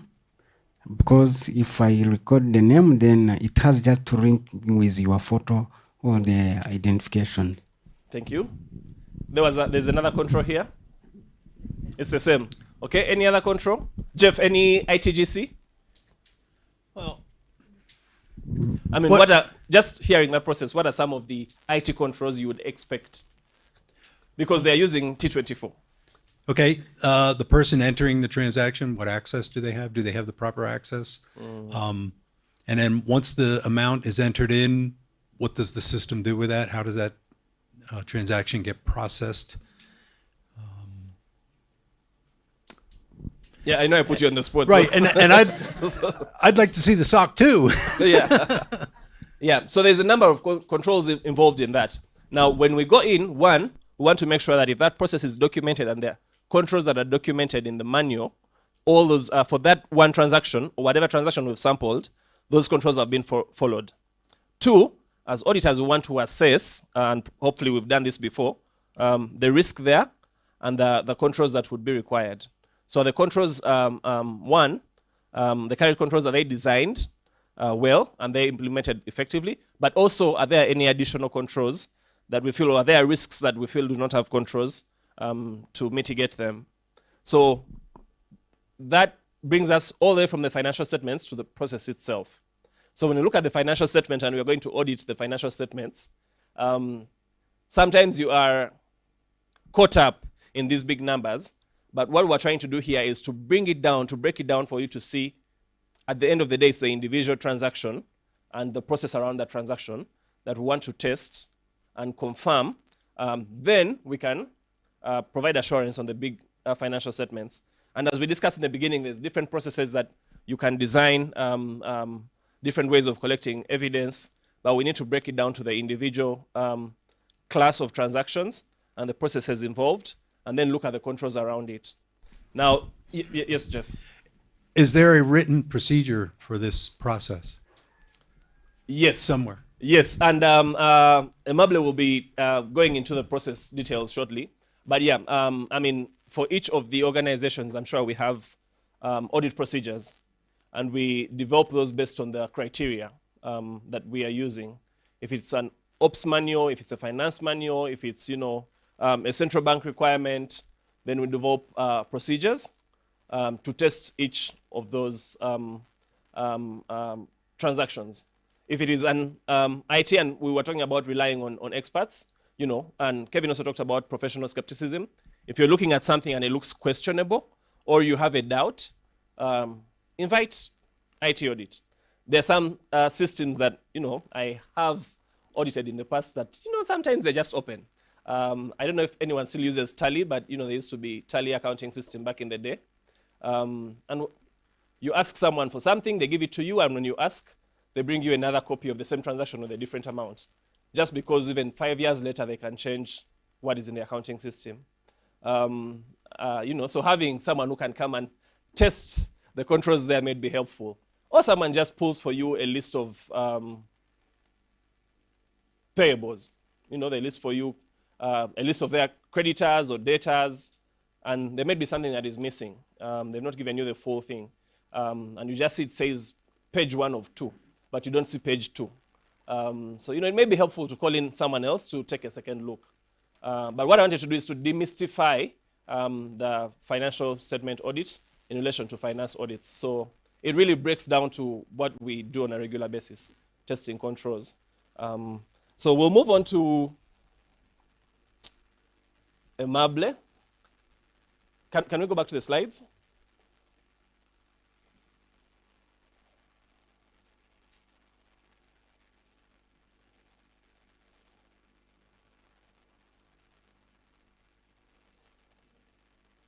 Okay, so 𝐸𝐵𝐺𝐬𝐭𝐚𝐠 will be taking us through the next few slides. Let's clap for him as he comes.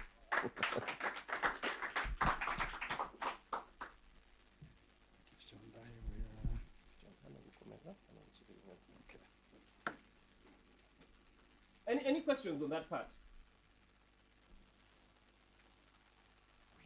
Yes, Jim. So you mentioned that you identify the person that's depositing or withdrawing the cash. Is there a know your customer policy and procedure? Okay. All right. And I think we should be having or are in the process of implementing a system for that. Yeah, probably part of the AML then. Yeah. Hi, just a question. Yeah, not too strong on the accounts, but you did mention the something about standards. I'm used to seeing the classification in the balance sheet, for instance, like intangibles, PPE, and cash equivalents, especially for a bank. Is this a rule in Rwanda that it has to be listed like this? That's a very interesting question. So you're looking at the 𝐸𝐵𝐺𝐬𝐭𝐚𝐠 financial statements, right? Yeah. Yes and no. So we usually follow, in Rwanda we follow IFRS. Okay. Which, yes, we follow IFRS, which has, you know, a classification for financial statements and how they should be presented. But again, depending on which audit firm and who's preparing the financial reports, sometimes even the accounting system itself, because you are able within the accounting system to pull financial statements in Excel or PDF. So that may present them differently, depending on how it was programmed, may present them differently, because maybe it's following GAAP or some other standards somewhere. And then also some audit firms just have their own templates on how they present the financial statements. But generally, we follow IFRS, and that has exactly what you're sharing. The intangible and the intangible, yeah. Yes.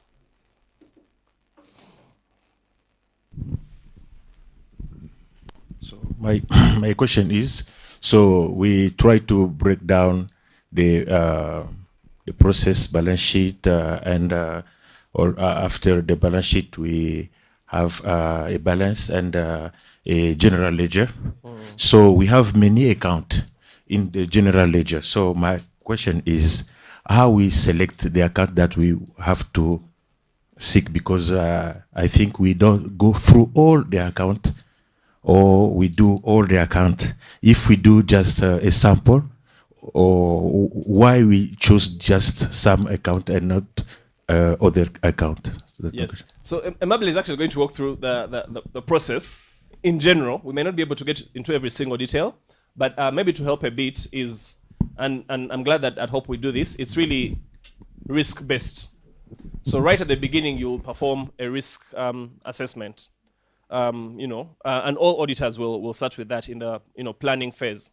You have a risk assessment, and out of all the classes of transactions, which ones are the higher risk? And then within the class of transaction, you will have sampling methods, again, depending on your risk assessment. So when you have the risk assessment, you'll say cash, for example, might be a higher risk. So instead of testing all the classes of transaction, we shall focus on cash and this one and this one, and this one is below materiality. So you will set a standard and say, balances below this may not be material to this audit. And basing on our risk assessment, these are the ones we'll look at. So after you've selected the class of transaction, then within that, you have the procedures that you develop. So if you're going to say recalculate, you will have a way to sample which ones you'll calculate. And there's a methodology. A few years ago, we looked at it. I think 2019, we looked at it. But yeah, we can have some more conversations over that during lunch. So we didn't go through all the details, but yeah, there are other processes that would be involved for you to select the account. All right.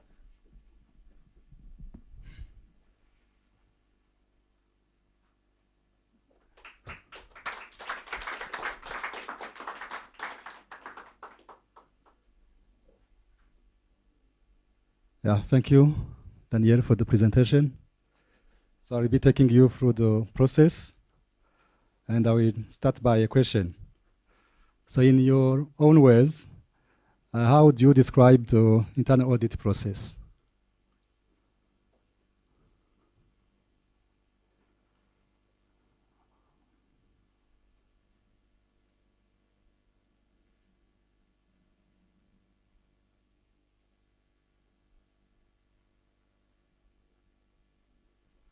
Yes, Paul, yeah. Yes, please, Paul. Yeah. In my own words, okay, let me say in my own word, how would I describe the auditing process? I would say it is a very, maybe 80% verification. I don't know, but verification sort of seems to describe the process. Yeah. Yeah, thank you. Another one.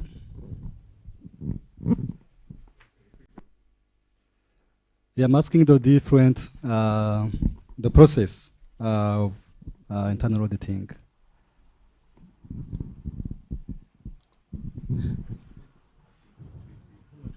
More clear. Like the steps of an audit. Phases, steps. Planning. Uh-huh.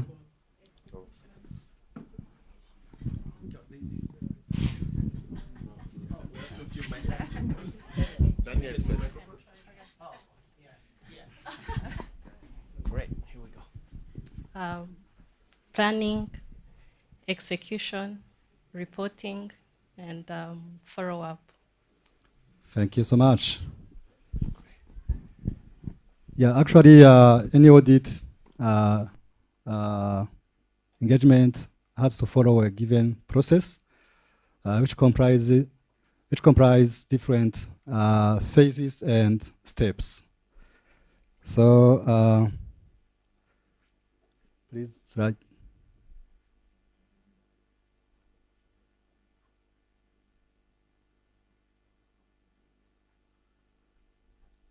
So as I was saying, it comprises different steps and phases.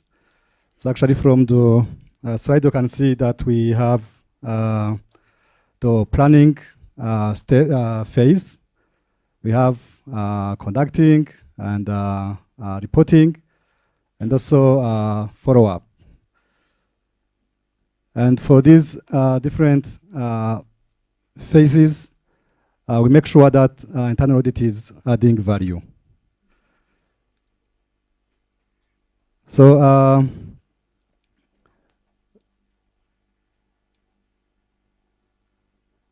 yeah, we have different steps, as I said, and any audit engagement has to follow different main phases and also main phases.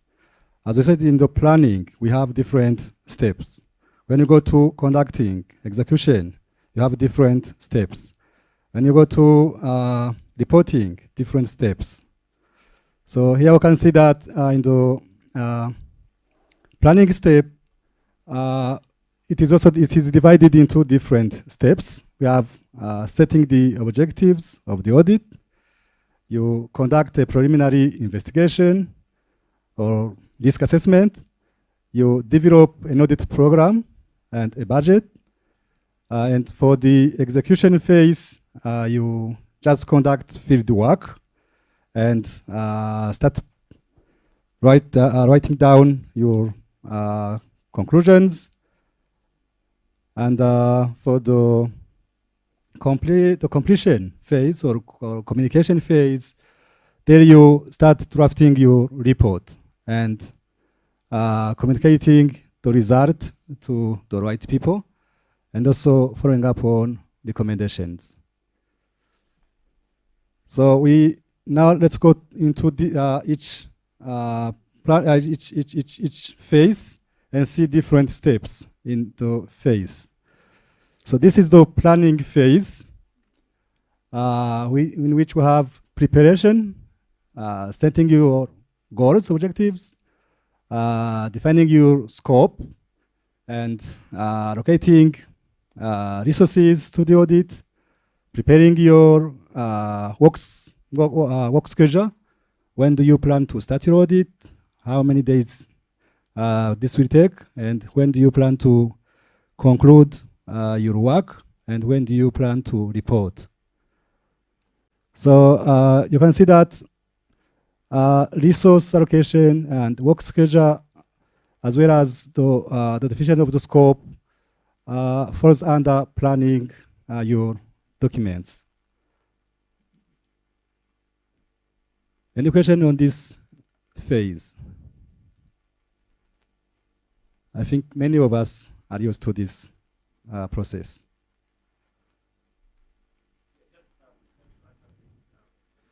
Mm-hmm. Yeah, so for the resources, usually when we say resources, people think of just money. But it's more than just money. As you plan your time as well. You plan your team, who needs to be on your team. So remember, I talked about experts. If you, for that engagement, feel based on your plan that you will need an IT auditor, that's where you would include that in your plan. How many hours of the IT auditor do you need? If you need any other person to join the engagement. So you plan all your resources, not just budget of hotel nights or meals, but all the resources that you need for that engagement, including time and team members. Yeah, thanks, Daniel, for clarifying that.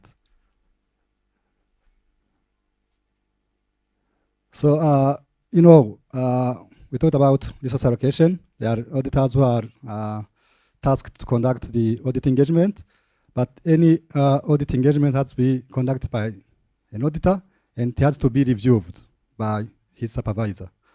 So this comes from the checklist supervision, which is used by the audit manager, just to check and verify if the auditor has conducted the planning phase as expected. So you can see different verifications the audit supervisor has to conduct on the planning of each individual audit engagement. You have to make sure internal audit is informed.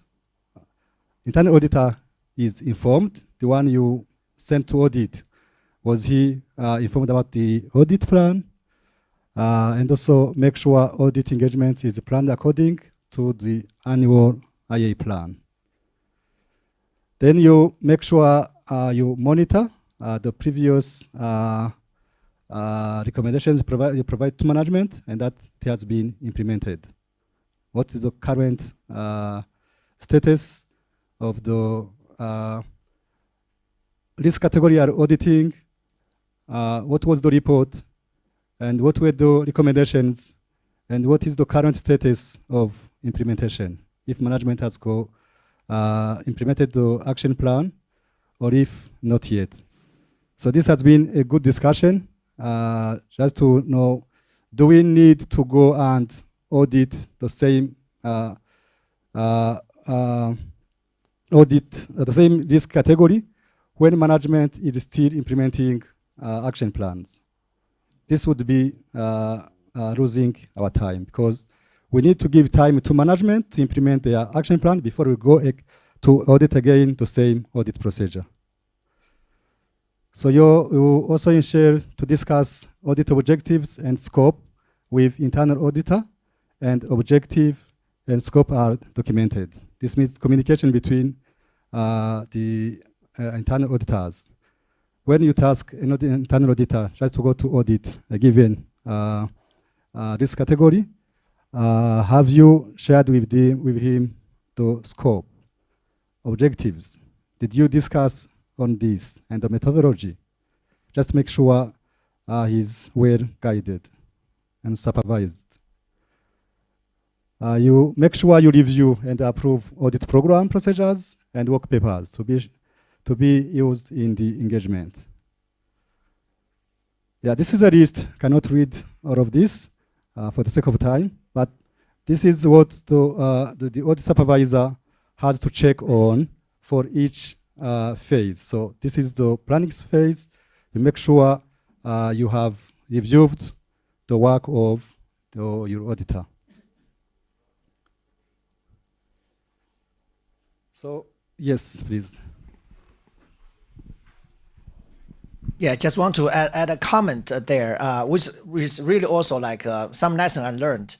I think, Imabara, you mentioned that, yeah, one of the preparation phase for the audit is really to check the implementation of the controls, right? So I think in most cases, or our practice so far is really, hey, if the controls have not been implemented, right, then we should pause the audit, right, and we will potentially report the risk because there's nothing to audit, and it's kind of like a waste of our resource and time, and as Imabara mentioned. But I want to point out one exception, which is the substantial risk of fraud, right? If we sense there is a substantial risk of fraud there, we shouldn't stop, or we shouldn't pause, right? We should just go ahead, still do the audit, right? Because the fraud can be very damaging, right? If we don't audit, we don't detect it, or we don't prevent it in the first place, it will just go expand, right? It will just bring more damage, right? Not just financial loss, but relationship, reputation, everything, right? Just give you a quick example.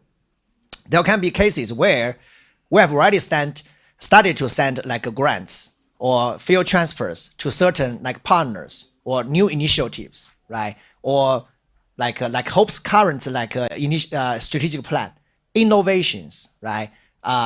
Frontiers. We have already go ahead to send the grants to them, but we don't implement any controls, right? When audits encounter that scenario, management may say, hey, oh, we don't have controls. We are still developing controls. But if we notice, like 50, K grants have already sent to them, right? Or even more than that, right? So we shouldn't pass the audit, right? Because the grants are being sent without financial controls. That is actually a substantial risk of fraud, right? People will steal the money potentially, right? Misappropriate money, everything, right? We should still go ahead to proceed. The audit like a fraud potentially detection, right? So I think that's really a big exception. I would want to make a comment here. Yeah. Yeah, thank you so much, Kevin, for this addition. Yeah. I had a quick question to him about, as a manager, I'm sure you've reviewed a lot and used a lot this checklist. In your experience, what is the part that has been the most challenging for auditors to implement as they plan their audit? Yeah, very good question, Catherine. So actually, for the preparation phase, we do have our audit procedures, which also documents the objectives, scope. What we do normally, we check if the control environment has changed. If it has changed, we have to update our audit procedures, scope, objectives. But it hasn't changed, we can conduct the same audit procedures. The other difficult step is to check if the auditor has followed the whole process, if he has collected data, if he has prepared his work papers, and you make sure you review them. And after he has prepared the documents, then you continue to work with him closely, make sure he's following the processes. Yeah, thank you.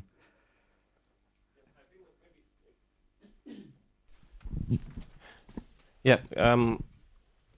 What for me in my case I've observed that has been challenging is that our processes are spread out and sometimes independent. That I will prepare my annual plan, Q4 of the previous year for the next year, and then we have these wrap calls now, every other month. So by the time you're starting an engagement, there's just too much pressure for that engagement, because sometimes it's like back-to-back engagements, or you just have so many engagements happening. To go back and look at those other processes can be challenging. But because you're going through them on a regular basis, there is a sense of comfort, and you end up not conducting the process. And sometimes you'll even just check off the checklist. Have you gone back to monitor previous findings? You might do that later when you're preparing the report to know how to categorize the finding. But in the planning phase, it's easy to skip this. Should I go back and check the wrap document, make sure all the previous findings, and sometimes, the findings are just too many in the wrap document to track only the findings for that report. So that becomes difficult. Going back to make sure that the procedures have been updated. Yeah, it becomes a lot of work that some of them you're like, I'm sure this was done somehow, and you just skip over it. Yeah, so I think planning really, because of there's so many aspects of planning. For me, in my case, it's always there's travel involved. You have to plan the travel. You have to discuss with management. You have to, so there's just so much happening that some of the things that you're sure happened, but they happened a while ago, you just go over them. Yeah, maybe also to add on that, sometimes when we are ready for an audit, management would say, no, please hold on, we don't have time for this time. And this will make you feel bad because you are ready for the audit and management auditors are not ready. Sometimes we have to reschedule our audit, which impacts our annual plan.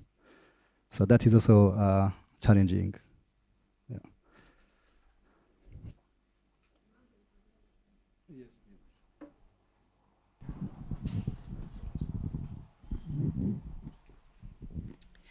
Now, I want us to reconcile what you are saying with what Kevin said. If the grant has come or funds have come in and management is still building or constructing processes, putting controls in place, Kevin said that the internal audit auditor should audit.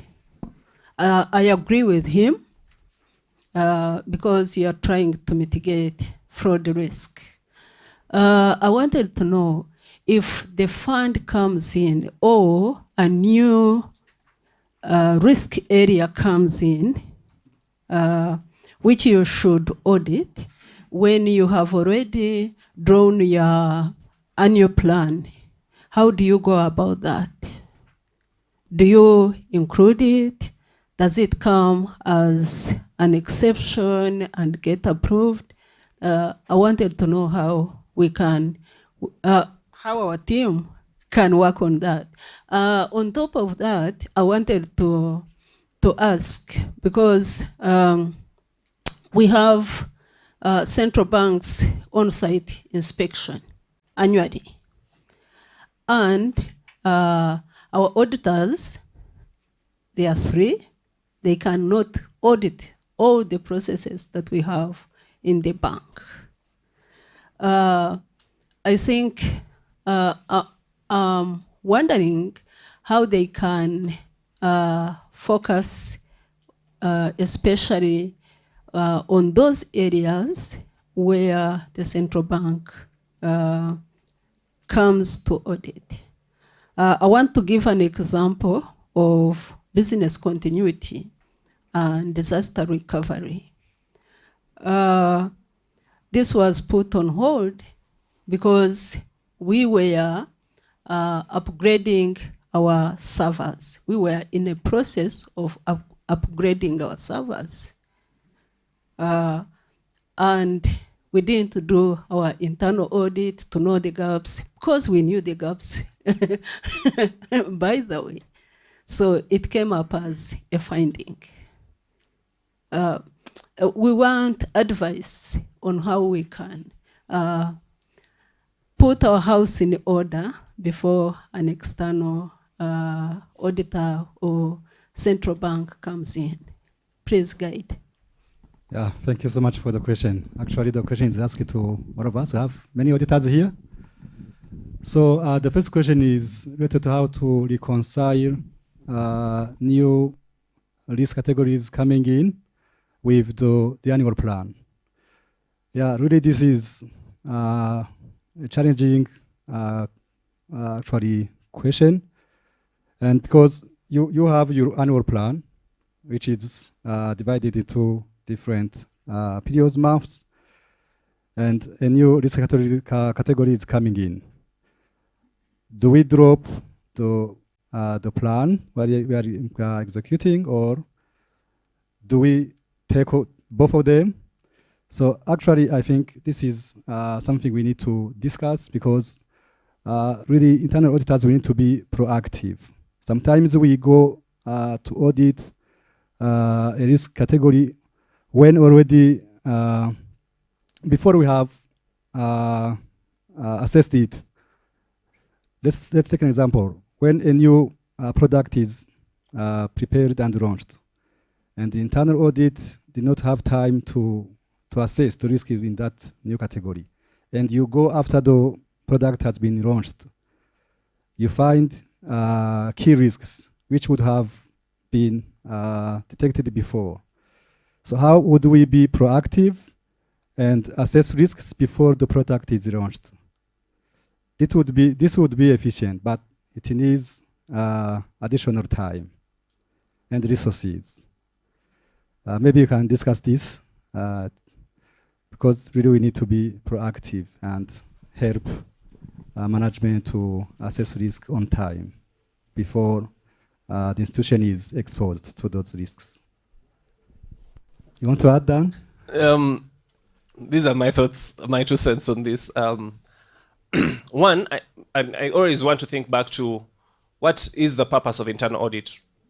How can we best serve our stakeholders? How do we add value to the organization? So for example, when COVID happened, we all had audit plans. But should I go and audit cash, when everyone is at home in lockdown? Because that's what's on my plan. How do we pivot to best serve the organization given the circumstances? And I feel like that applies to whatever situation. The audit plan is a working document. It's not like a Bible, which you don't update even if I see some notifications for update. If something comes up, I'm sure through the processes that we have, we can ask to change that plan. And like Kevin said, if there is a high risk, again, that's coming from a risk assessment. If there is a high risk for fraud, then one, we need to communicate and highlight that risk. But two, we need to, take some further steps. We don't just accept it, the professional skepticism. We check, are there any compensating controls? So if the server is being upgraded, what are the risks? If those are the risks, do we have any other compensating controls that would mitigate, those risks? If there are none, then we highlight that as a high risk and bring it to the attention of management. If something happens, management will have been made aware. We can only do so much. Kevin.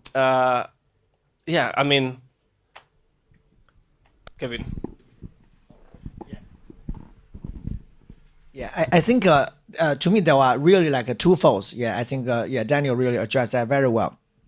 If you look at the IAA, right, because we all follow the IAA standards, right, there is a definition of internal audit, right, which is part of the IAA standards, which is mandatory for us, which is really, we need to provide a reasonable assurance on the controls, right? So that's what do? We validate all those controls, including financial controls, right? So that's important, right?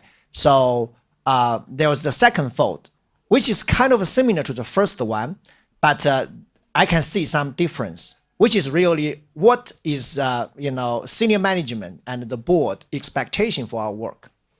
A very big piece of that, or the most important part of that, is really to make sure HOPE's funding, right, are being used properly, right, or to really safeguard our funding or our assets of Hope International, right? So then there is the similarity between the two, which is hey, the controls are really be put in place to protect the assets, right? To make sure the fundings are being used properly, right? So this is very aligned, right? That's why we audit the controls, because the controls are doing that purpose, right? But there is also a slight difference, which is as I just mentioned in that case, right? So hey, how about in cases where we don't have any controls, right? So if we follow the IAA standards, we should just stop, because there's no controls we can validate there, right? We can provide assurance, right?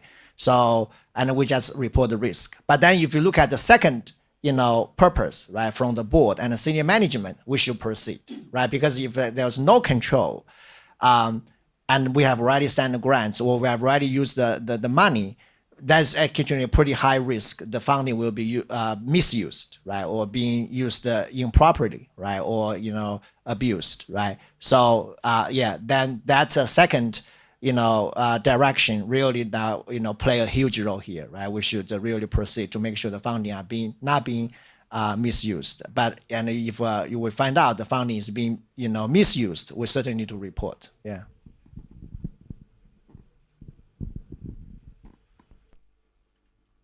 Thank you, Alice. Was this helpful?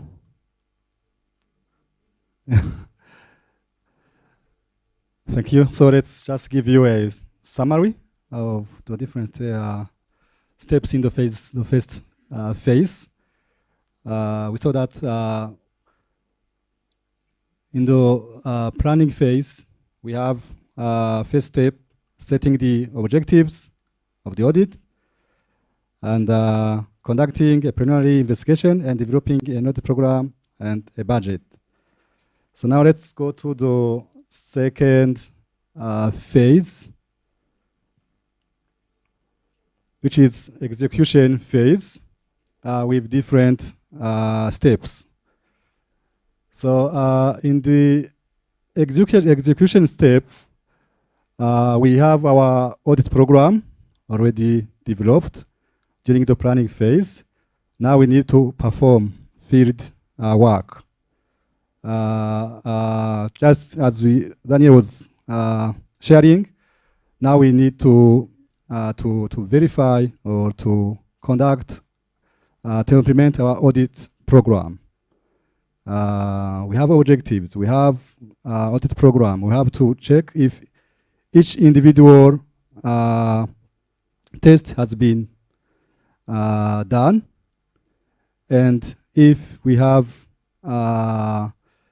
documents verified, checked, so that we can validate the process. So for this one, we do also check if there would be any fraudulent flag, because actually fraud are detected when we are conducting audit engagement. There is no specific time to conduct investigation. Once, at least when we are conducting audit engagement, that is the time to check if there is no fraud incident there, using the audit program we do have. And if we have a sign of a fraud, then we focus on it. So just to make sure we are checking on frauds when we are conducting audit engagement. When we are checking on documents, just check. Don't just say, don't feel everything is okay. Don't be confident on the procedures. Just check, use your judgment, and see if there's no red flag.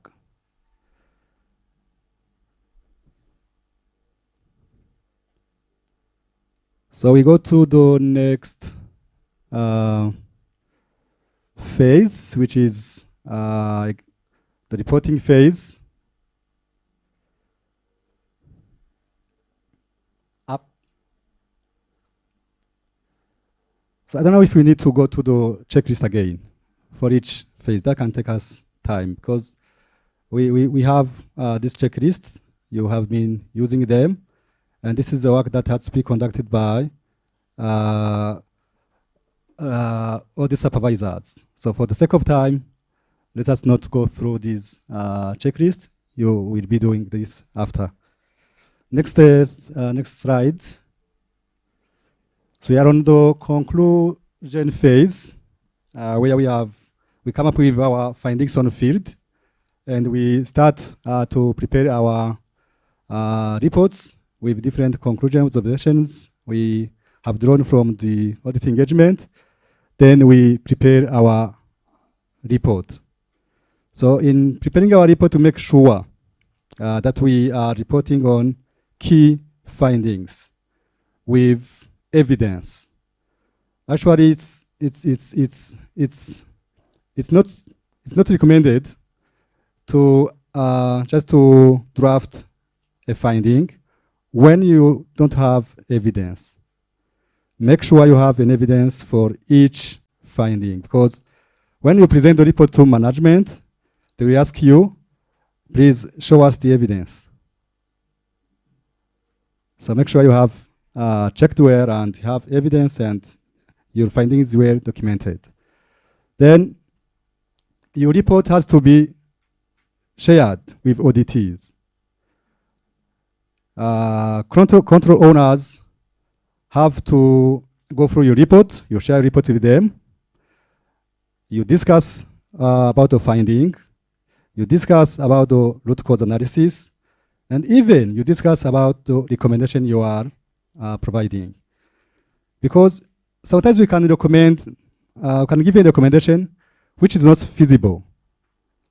So sharing our recommendations with management will help us to make sure we are giving a recommendation which is feasible. The other thing we have to be serious with is to make sure we are drafting our finding such that it is clear. Anyone who reads it has to understand what is the problem, how this problem can be addressed. Make sure you have the root cause analyzed and presented to management, which supports your recommendation. Then the report will be shared with other key stakeholders, board members, but make sure you don't issue your report to board members when you have not discussed this with senior management, because this will cause conflicts. Make sure you share it, your report with management, you discuss the findings, recommendations, and make sure you keep your objectivity. Sometimes maybe management may feel bad on a given finding, and maybe we ask you, can you hold on this? We are implementing the action plan. Please, as we shared, when this is really a risk, please be objective and report on it.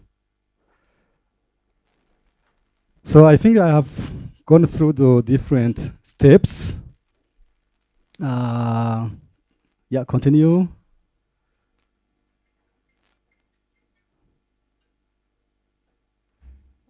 Yeah, I think I have gone through different steps.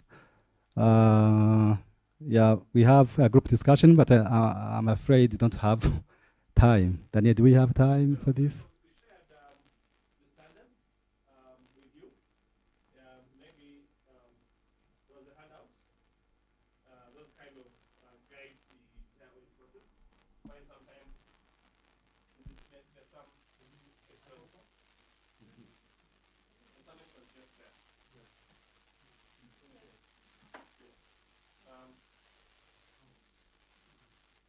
Yes, so yeah, just find some time to go through those. So actually our checklist is developed based on those standards. They guide the audit process. And maybe in your free time you could just try and identify which of those standards fall under the planning phase, which ones fall under the execution, which ones are under conclusion, and the ones under follow-up. Yeah, let's questions. Okay. Do we have time for questions? 2 minutes.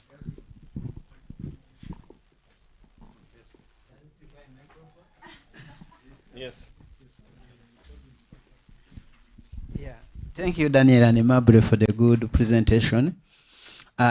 Still, I'm following up with the question which Lazar asked before you see when you're auditing finance, there are specific areas of risk. Yes, I understand the balance sheet and the P&L has a lot of accounts and which you can examine.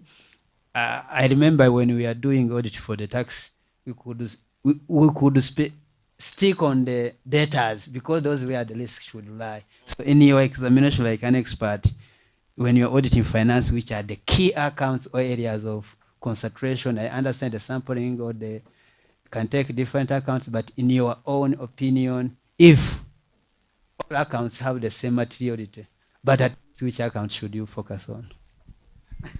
That's a tricky question, Daniel.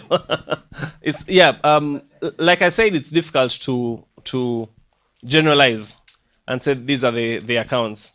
So we perform the risk assessment, and in some cases you'll find it called combined risk assessment. You perform the assessment for each audit. And like you said, as a tax auditor, those areas may be key for you in that situation. For another auditor, there might be other areas that are key for them. So depending on the particular audit and what you're looking at, you set the criteria for yourself. So it might be materiality, where it's just the amount. And you say any account above this is key. It might be previous audits. So, in the past, we had many findings in this particular area, so we want to focus more on this area. Sometimes you go and even the account just has zero balance, so naturally that one is eliminated.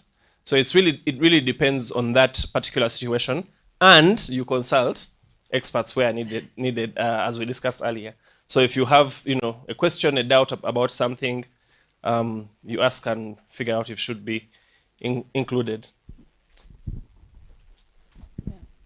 Thank you. Mine is like, we all know that fraud, it's a high risk to an organization, to a bank, because it affects one, financially, also reputation of the bank.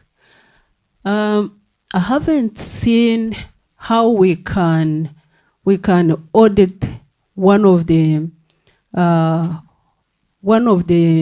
processes that's about procurement with the third party.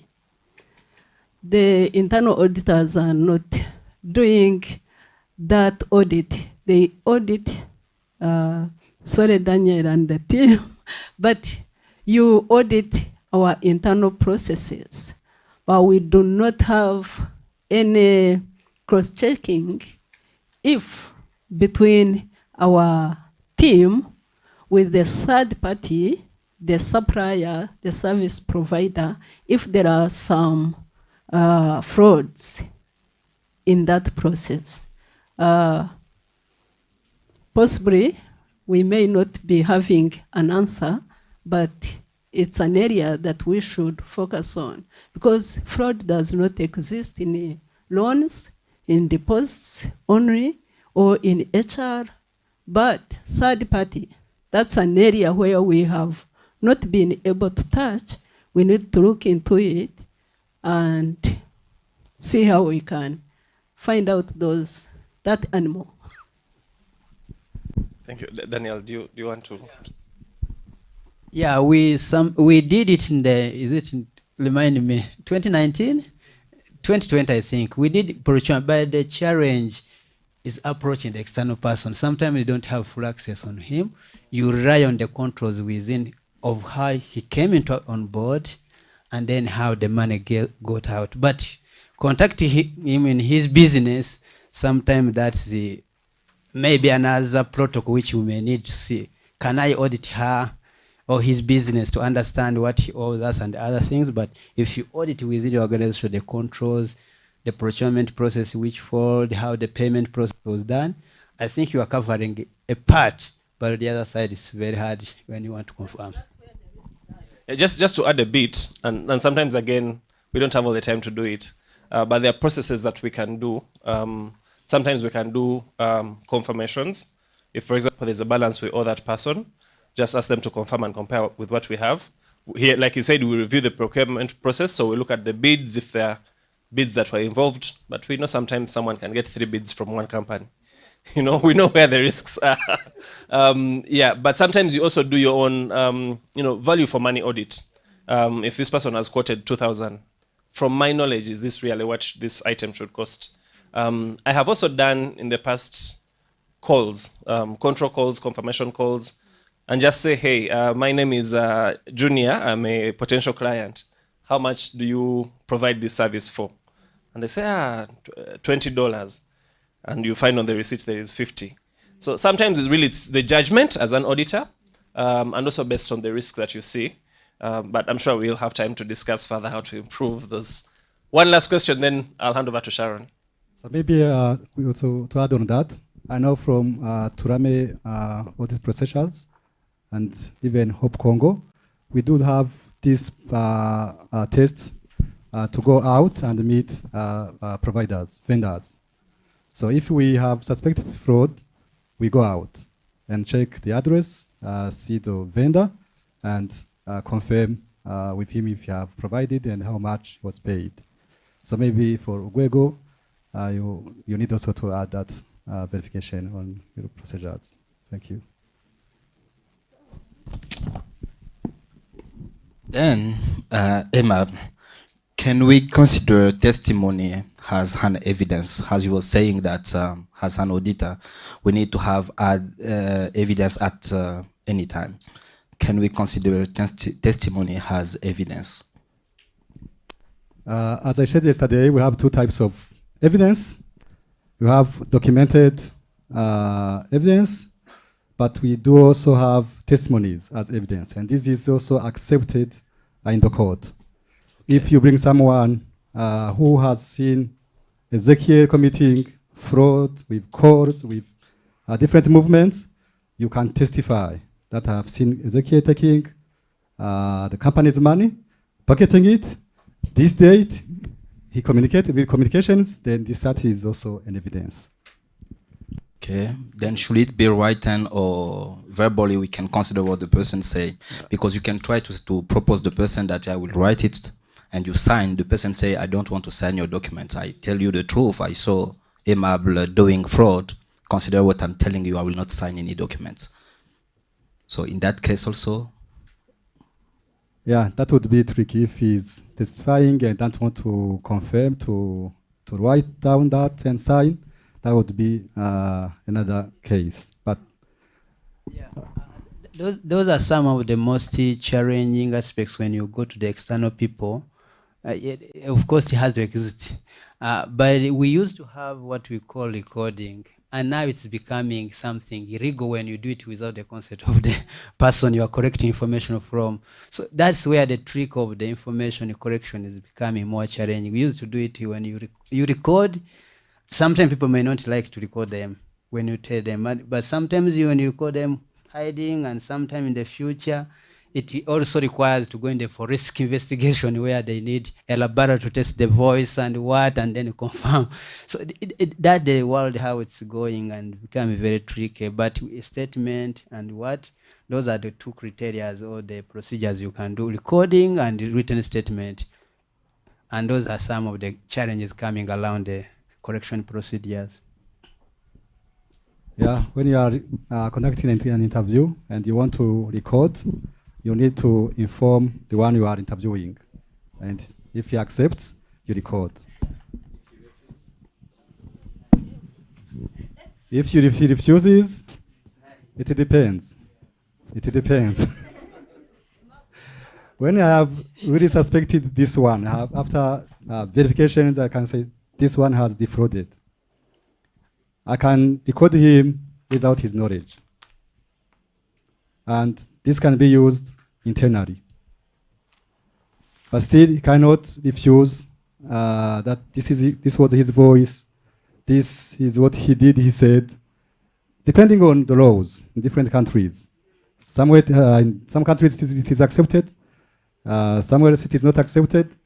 Maybe in other countries, nothing is said on that. It depends. All right, everyone. I think we're out of time. Thank you, 𝐸𝐺𝐬𝐿. Keep asking questions during lunch. Okay, a few announcements.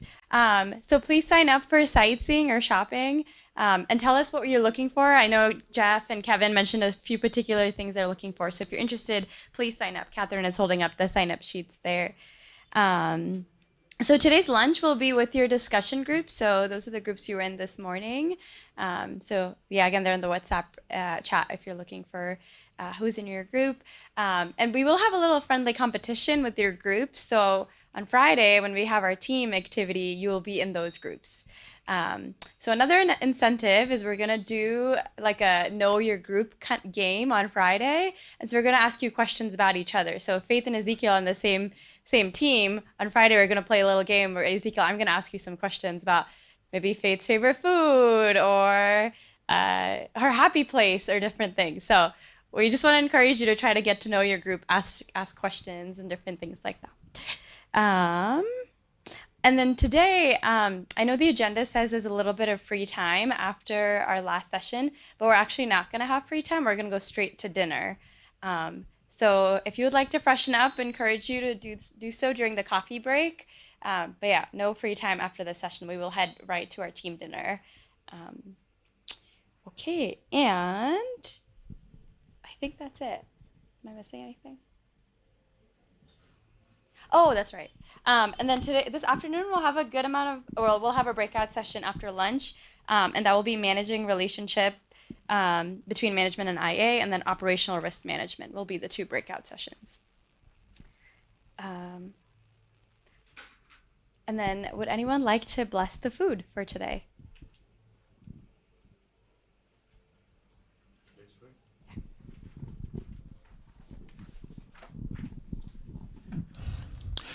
Seigneur notre Dieu, nous te bénissons, nous te rendons grâce pour ces moments.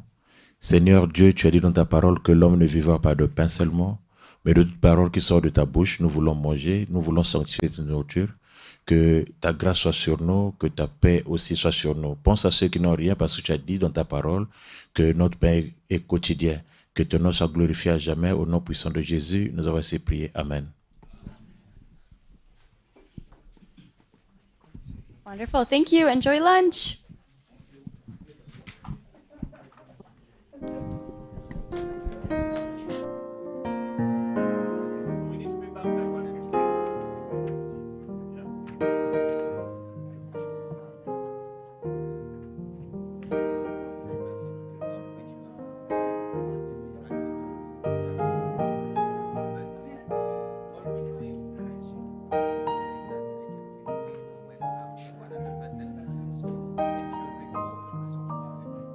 There has to be, I feel a lot of people raise hands, right? So yeah, just give me a ballpark.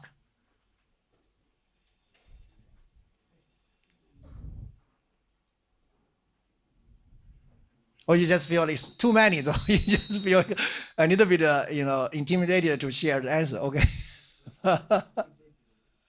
Yeah, I think in my experience, if 20% or more of the round one meetings are being, canceled, yeah, I don't then regard that as regular one-on-one meetings anymore, right? It's something need to change or improve to make it a one-on-one meeting, right? Of course, rescheduling, that can be more flexible, right? But still, I feel like, yeah, if more than 30%, 40% of the meetings are being rescheduled, only once, right? If more than once, yeah, that's a different story. And also it's not healthy practice for one-on-one meetings, right? So, okay, yeah, I think now this is very helpful for me. Yeah, it's thank you for sharing. Okay, let's move on. So, yeah, great. What do we want to cover today? So I think we want to certainly explain a bit why one meetings, right? Why this really matters.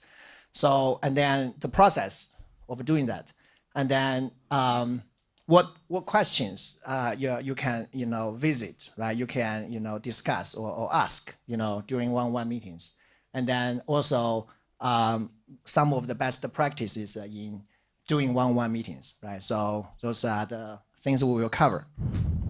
Next slide. Okay. Really want to hear from you guys, first, right? So why do we need one-on-one meetings?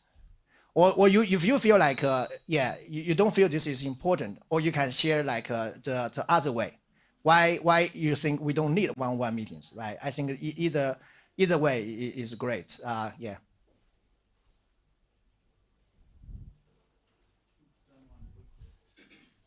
Keep someone posted.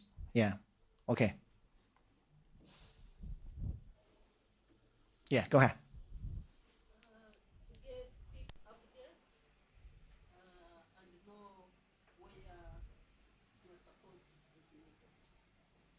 Oh, so to give update. To get update, yeah.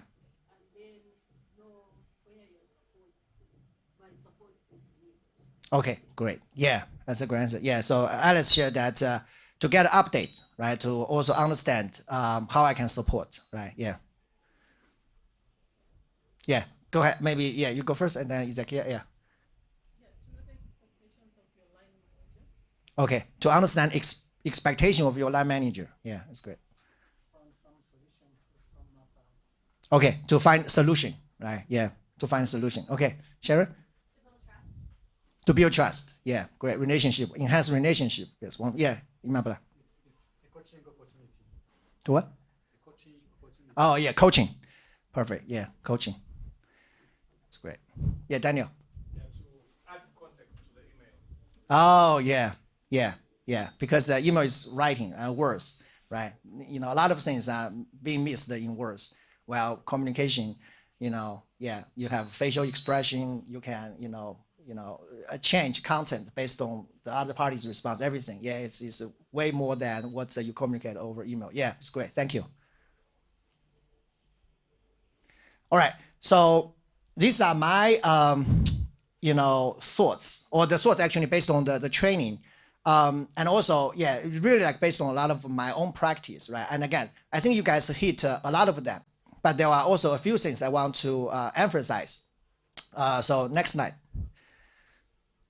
So first of all, I think, we want to recognize, especially for people, hey, we don't need a one-on-one meeting, right? A one-on-one meeting is not necessary, or it's potentially wasting time or cost efficiency. The importance is unique, right? Because you don't have any other opportunity to do this, right? Any other meeting you engage, it's not a one-on-one meeting, right? It's more than 2 people, right? 3 people, right? 4 people. So that makes this irreplaceable to some extent, right? Because it's just so unique, right? So it's just your only occasion to have 2 people, to meet, right? So that make it unique and irreplaceable. And then also it's kind of effective management, right? As we talked, right? So essentially, if you look at the work, right? I think a lot of people shared, right? So it's really you to take it into the essence is you need to plan, and then you need to check on the status, right? Or you monitor that, right? And then you need to based on the monitor, you need to either continue, or you need to improve, or you need to do a different route. I think some people mentioned maybe you encounter problems, right? You need to resolve it, right? And then you have the result, right? So then you potentially can reflect. So what those things actually are happening through one-on-one meetings in kind of a pretty large scale, right? That's why if you want to have effective management, you have to do those one-on-one meetings, right? So especially one-on-one meetings, in the chain of command, right? Particularly between supervisors and supervisees, right? So we need that. And then the third one, I think someone mentioned, right? It's relationship, everything. It's to minimize communication gap and misunderstanding. I think Imabla just covered a little bit of this regarding the relation between I and management, right? So I think we talked a little bit about one-on-one meeting to address that, right? So because there can be great opportunity for misunderstanding or communication gaps, between the 2 parties. But this certainly goes beyond that, right? It can be, between supervisor and supervisee, right? It can be, between IA and finance, right? There can be, this gap in any part. So I personally have actually a lot of takeaways from this. So that's why I want to ask you, do you have, in your work, right? Do you encounter any occasions where, because there can be one occasion, hey, this must be, talked with my boss, right? Or this must be shared with my subordinate, right? There is no, ambiguity about that. There might be occasion about that, right? This must be, talked right away, right? There are also another occasion where hey, I know this person knows this, right? There's no need to communicate this, right? So, but do you have any occasion you encounter where it falls into the between? You just feel, hey, maybe this should be communicated, but maybe we don't communicate this is still fine, right? I don't know I should communicate this or not, right? I'm not just sure. Have you ever encountered occasions like that in your communication? If you do, raise your hand. You just don't know if this should be communicated or not, right? You are not clear. Sometimes you feel, maybe this should be communicated, but maybe we don't have to communicate, right? So you just don't know. Anything fall in the between. Have you encountered anything like that?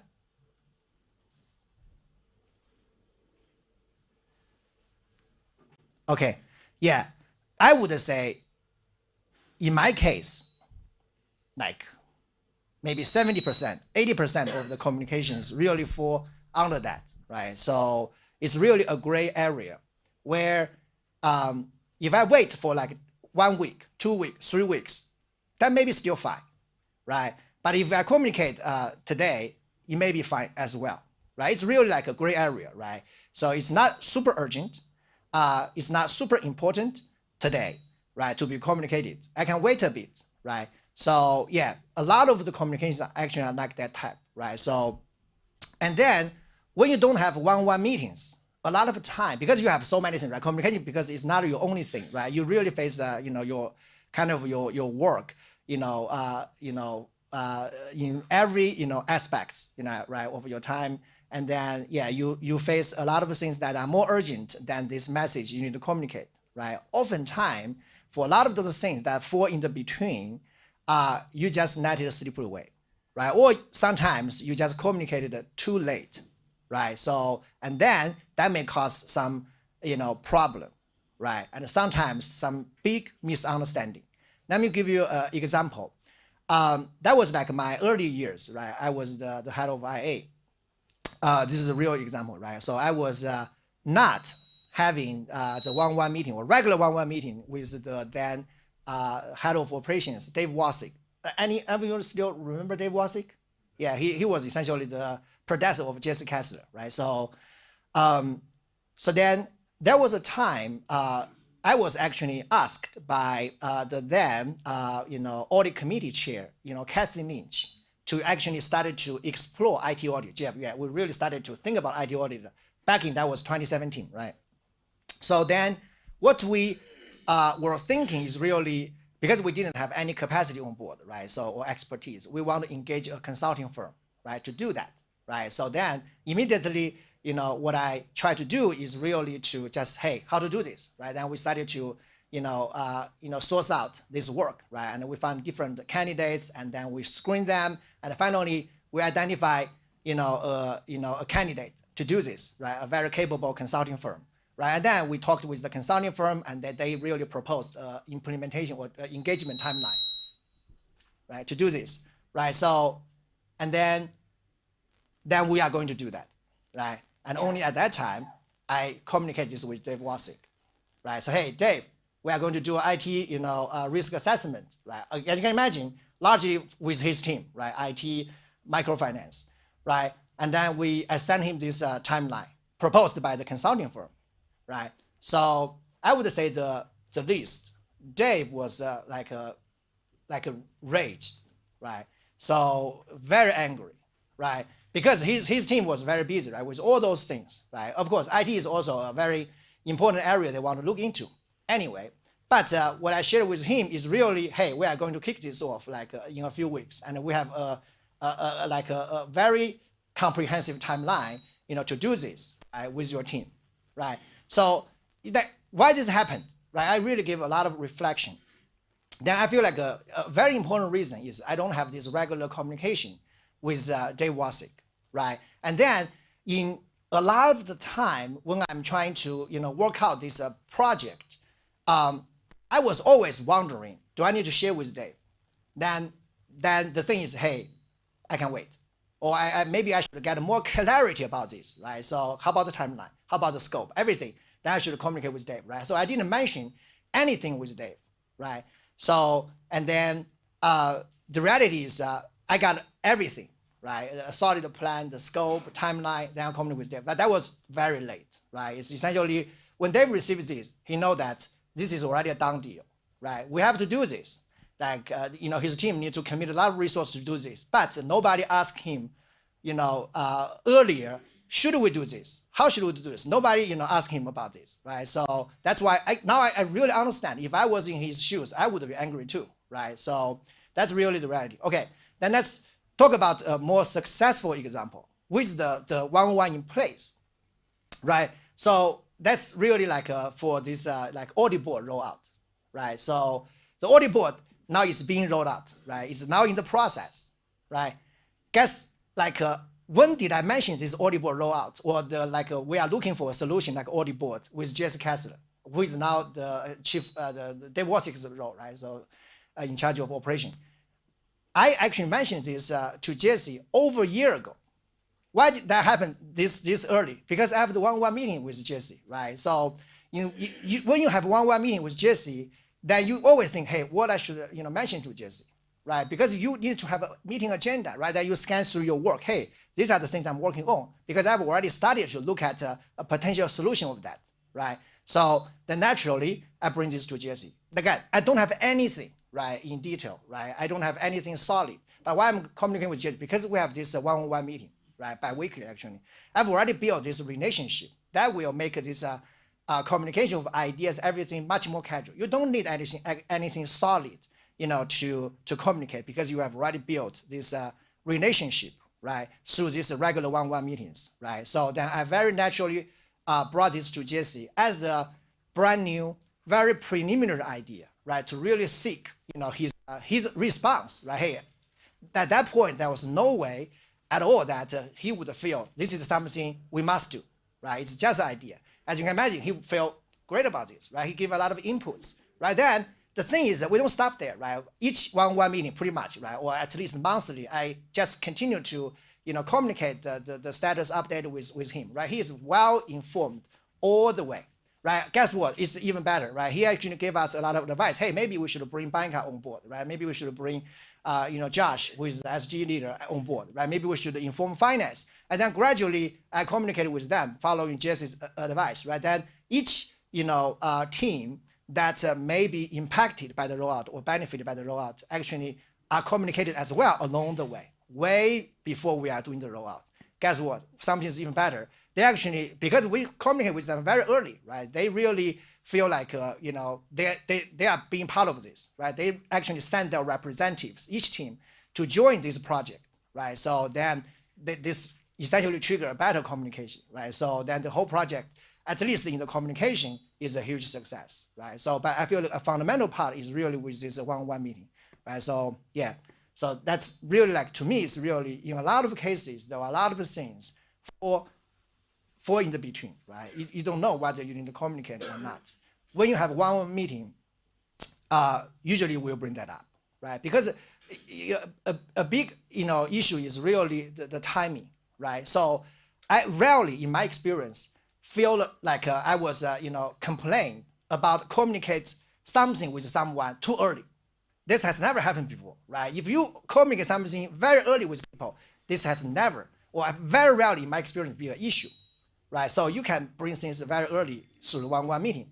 But oftentimes, if, you communicate late, that can be an issue, right? So in any communication, do it early is never be an issue, right? And do it late sometimes can be an issue. Sometimes can be a big issue, right? That's why I want to emphasize it here a little bit. Yeah. So then, I think go back to the last slide. Yeah, they also discuss sensitive issues, right? So yeah, I think this is something very obvious, right? You need to, discuss, this, in one-on-one meeting, right? So, okay. And then, I think Micah shared with me, for example, he has this monthly KPI, meeting with the MDs, right?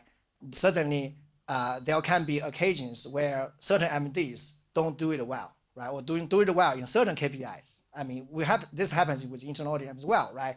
How to address that? That actually certainly will happen only in the one-on-one meeting between Micah and the MDs, right? That's a perfect platform to communicate those sensitive issues and to follow up, right? If you don't have one-on-one meetings that happen regularly, those things may not be addressed or communicated very well, right? So, and then coach and mentor, I think someone mentioned it, right? That's a perfect example for those one-on-one occasions. You can coach and you can mentor someone, and then usually the reason the one-on-one meeting needs to happen regularly is because when you coach someone, you want that experience still refresh, right? You bring that up, right? You don't want to bring this up, 6 months later, right? That that experience is not already there, right? You want to do this quick enough, timely enough, right? That's why one-on-one is perfect, and we need one regular one-on-one meeting. Right? I also support people. I think Alice mentioned that, right? You want to understand how you can better support other people, whether those are your people in your team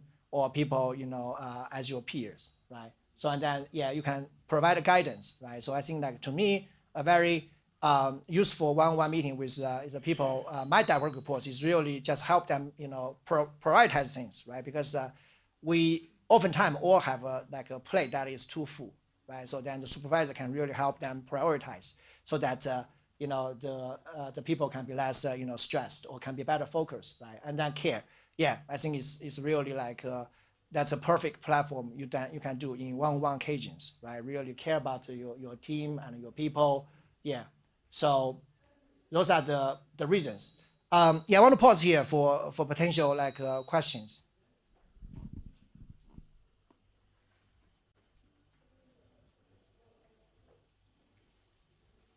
Okay. Yeah. So then to just emphasize, right? If you don't have regular one-on-one meetings, again, I guess 50% of us don't have. Those things will be very hard to happen, right? So that's why this is important. Okay, let's go to the next slide. So yeah, so for those of you who do like one-on-one meetings, what is the process, of your one-on-one meeting? Can you share?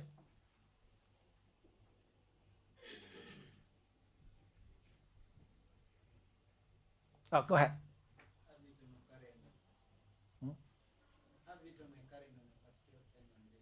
Okay, have your calendar. Then what? What's your like step by step?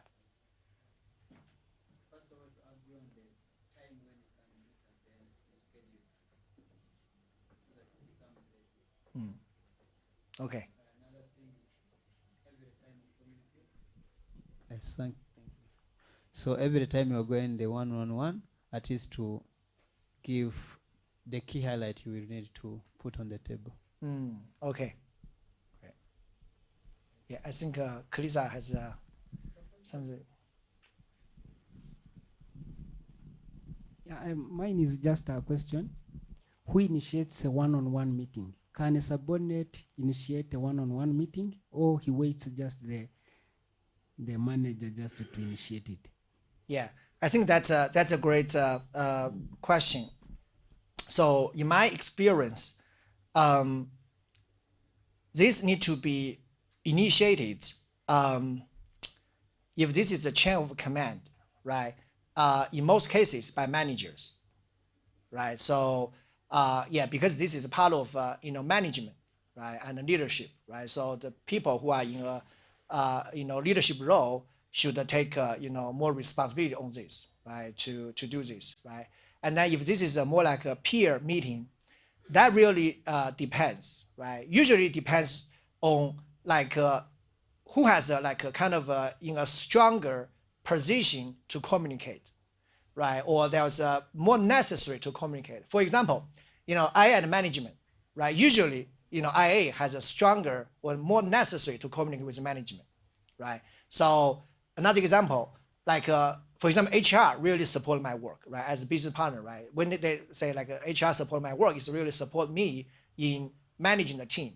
In that case, HR really has a stronger need, right, to support me as the business partner, right? So they actually initiate the one-on-one meeting, right? So yeah, I think that's really how usually it goes, right? So in the beginning, right? Then when you have the one-on-one meeting, going on for a while, then this can potentially change, right? But when you talk about like initially, right? That's how usually it starts, yeah. Yeah, that's why this is a training at the CSU for managers. It's not for all staff, right? Because we want to make managers more aware that it's managers' role to, initiate one-on-one meetings. Yeah. Okay. For the sake of time, so this is the process we have, or like at least we practice a lot. So yeah, I think usually the meeting itself, right? Yeah, I think Daniel mentioned earlier, like yeah, certainly this need to happen on calendar, right? Which yeah, it will be like a good practice we will share later. So yeah, usually it starts with a personal update, right? So I think that's really how we can really like have a relationship, right? Strengthen relationship, building trust, right? So and also like a lot of opportunity to care, right, for your team members, right? So I mean, it can be this is the peer is the same thing, right? For a relationship, and then yeah, usually it's party one agenda, right? We need agenda for all one-on-one meetings, right? So yeah, usually one party starts, right? So again, usually it's the party that yeah, not necessarily. Yeah, I mean you will form like a rhythm, right? Once one party start, then in all your regular one meetings, usually that party start first, right? Unless something unusual happens, right? In the meeting, in the chain of command, usually the direct reports start, right? They drive the meeting, right? As managers, we need to let them to form this habit, right? Yeah, like I initiate the meeting, but I will usually let the direct reports to drive the meeting. So they will, cover what they want to visit first, right? We give, them the priority of the time in the meeting, right? And then, party 2 will also start the agenda, right? So the time may not be evenly divided, right? But usually both parties will have a chance to visit the things they want to visit. And oftentimes, a lot of those agenda, especially when you have already had multiple or a period of time of regular meetings, these two parties should be very synced, right? So for example, when I'm meeting with Micah, regularly, what he want to visit and what I want to visit oftentimes fall into the same categories, right? So there are different things, but a lot of the things are actually common, right? But still, we have party 1 agenda, party 2 agenda, and then usually in the end of the meeting, we want to recap. Hey, what are the most important things we reach the conclusion, right? Particularly what are the actions we need to take after the meeting, and what are the some of the next steps we need to follow up, right? So we need to have a quick recap. That's how usually the one-on-one meeting should happen, right? Whether that's in the chain of command or with your peers. So next slides is about questions, right? Again, I want to make this practical, right? So can you guys share what questions do you ask in your one-on-one meetings?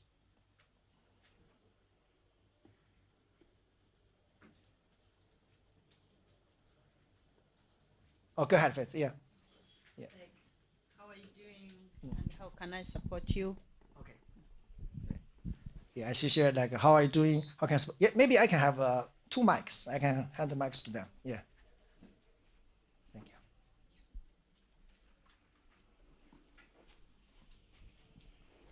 Oh.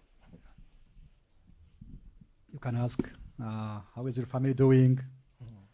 And what do you have on your agenda? And some questions just to follow up on previous items you discussed. Great. Yeah. Thank you for sharing. What else do you ask? Okay, exactly. You may also ask how is doing the rest of team. The rest. The rest of team. Oh, okay. Yeah. Okay. Yep. What else?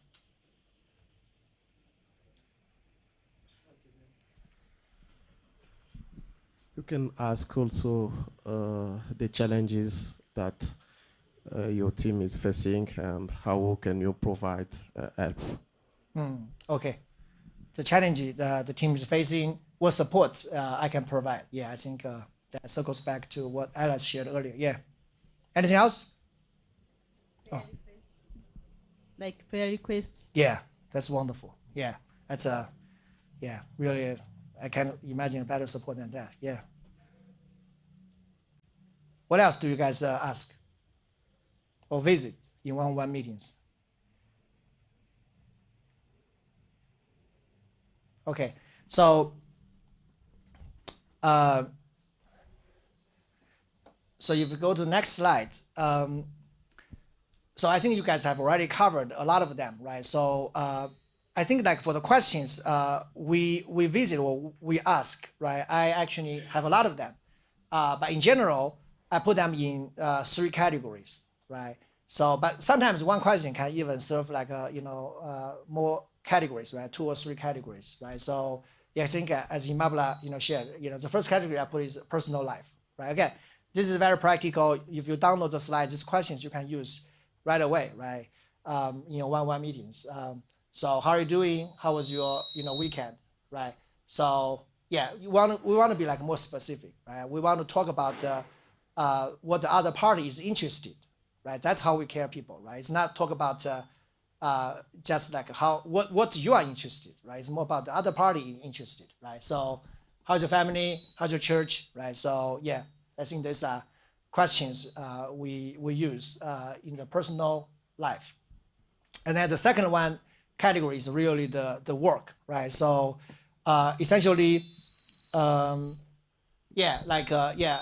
do you want to visit, discuss today, right? Again, we want usually a lot of time the direct reports to drive the agenda, right? So we can ask them the open questions, right? So where do you want to start, right? What do you need to talk about?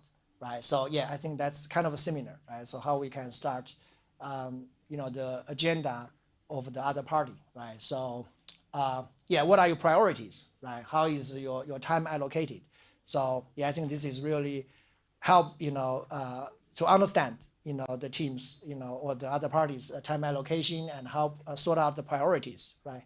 So, and then what key results have you achieved over the past 1 or 2 weeks, right? So yeah, this can be more like a results oriented, right? Again, depends on how often this meeting will take place, right? So I think, yeah, that this question can be changed a little bit, right? We will talk about the meeting frequency later.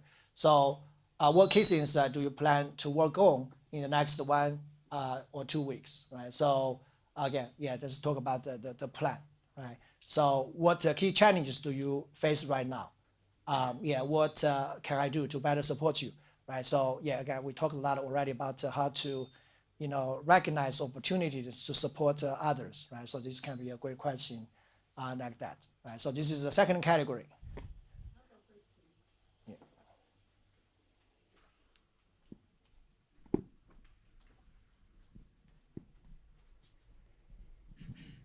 Yeah, my question is on personal life. What is the purpose of knowing how my church is?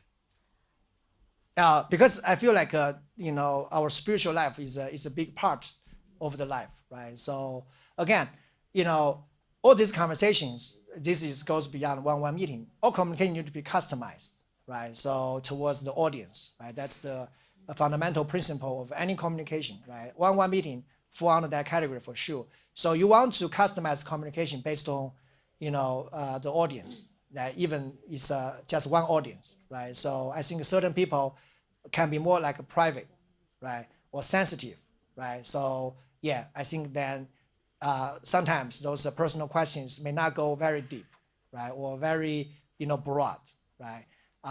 Yeah, but sometimes some people may be more open, right? So I think yeah, this need to be very customized. Yeah, thank you for asking that. Yeah.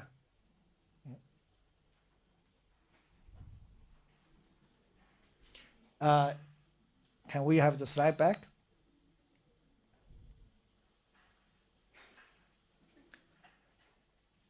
Yeah, see, this is even like just to address what Alice asked a little bit, right? So for personal life, if you look at the first, bullet point, how are you doing? How was your weekend? We ask questions about specific things they are interested in, and let the employee go as personal as they like, right? So again, customized, right? So you don't want to offend people, in those meetings. That's the opposite of the purpose of the meeting, right? It's to build relationship, right? Talk about the things that they feel comfortable to share and they are interested in sharing. Okay, next slide. Is the care, right? I think that's the third category, right? So we can, ask questions to care about people, right? So how does your workload look like, right? How is your work-life balance, right? So again, those questions, may not be asked in each, one meeting, right? Especially if the meeting is very frequent, like a weekly, right, or bi-weekly, right? So, but still, I think in general, it's a good practice to visit them like once in a while, right? Where you sense something is happening, right? Like a monthly, bi-monthly, right?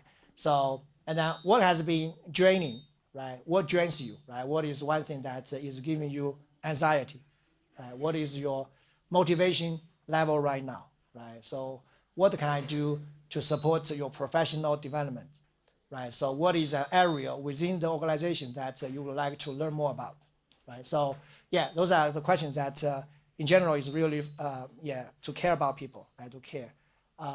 Great. So then next slide, please. Thank you.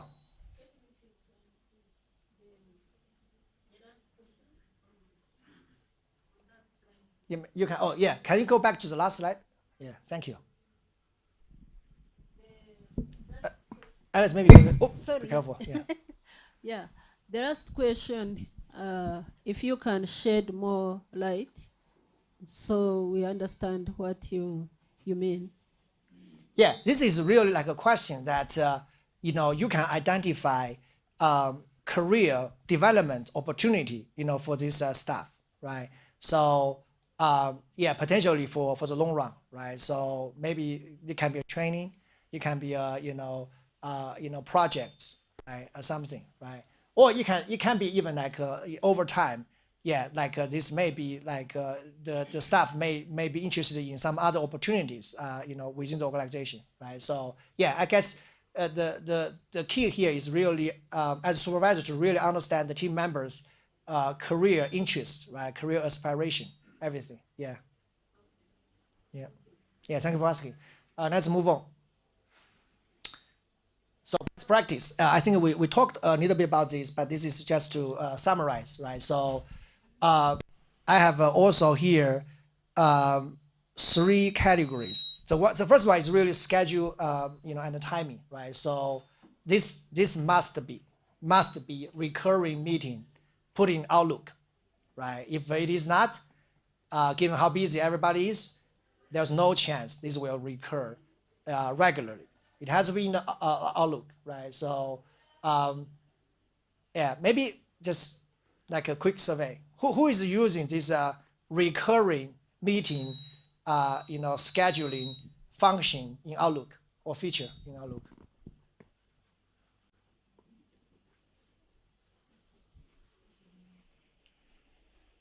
Okay. Well, the CCT team just took a photo for evidence. It's like, I think it's less than 50%, right? So that's a very aligned with the earlier survey, right? So 50% people usually like around here have one-on-one meetings, right? So okay, I think this is you guys need to pick this up, right? This needs to happen. To really use recurring meeting scheduling function in Outlook, right? So the frequency really depends, right? But usually it's like it changes based on the work relationship, right? So if you work with someone very closely, for example, your direct reports, your supervisor, usually that meeting happens weekly or bi-weekly, right? So depends on how independent that person is, how capable that person is, how challenging that work environment is, right? So then it can be varied, between weekly and bi-weekly, right? Between managers and or direct reports, I would say best practice, the meeting need to happen bi-weekly, right? So especially given, in general, we have a pretty challenging environment, right? Things always happen in the field, right? That need to surface to the CSU, everything. So I think bi-weekly, I would say is the minimum, right? That's also, what I've seen, in Hope, CSU, between managers and direct reports, the meeting happen usually either like weekly or bi-weekly, right? And then when it gets to, the peers, right? So that can be monthly, quarterly, depends on, how important that relationship is, right? How, the kind of the need of being worked very closely, right? So for example, I have a monthly meeting with Micah, with Josh, with Becky Houghton, which is the head of IT or technology. But, I only have the quarterly meeting with finance because both parties don't feel the strong need to work very closely, right? So, because even when we audit finance, we audit mostly Micah and Josh's team, not the finance team, right? So, that's why the meeting can be quarterly. Usually, I think with a peer, it can be less frequent. With the chain of command, within the chain of command, it needs to be more frequently. And then the length can be 30 minutes, 45 minutes, 1 hour, right? So it really depends on how, many things you need to visit, right? This can be adjusted, be flexible, along the road.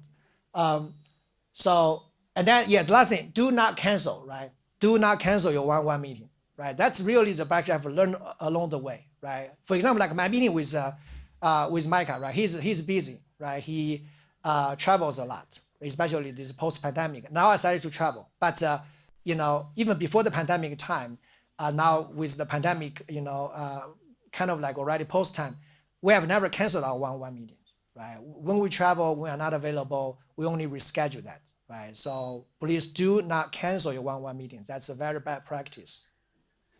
So, and then avoid rescheduling, yeah, as much as we can. But certain times, yeah, we have to reschedule, right? But we want to honor the time as much as we can, right? So, because the point of one-on-one meeting is to make it regularly, right? If you don't have it regularly, you lose most of the value of it, right? It needs to happen very regularly. That was a time that was kind of interesting.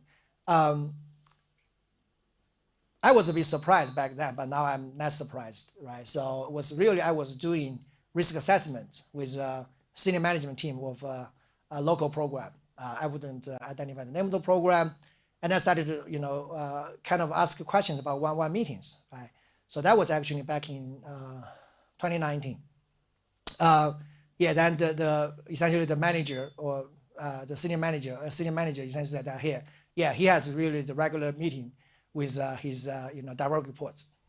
And then we'll ask him, when was the last time you have that meeting? Then he was just like kind of a call of guard, right? He kind of like paused and then thought about it, and that's that like 2 months ago or 3 months ago, right? And end up with he essentially has I think like 12 people report to him, right?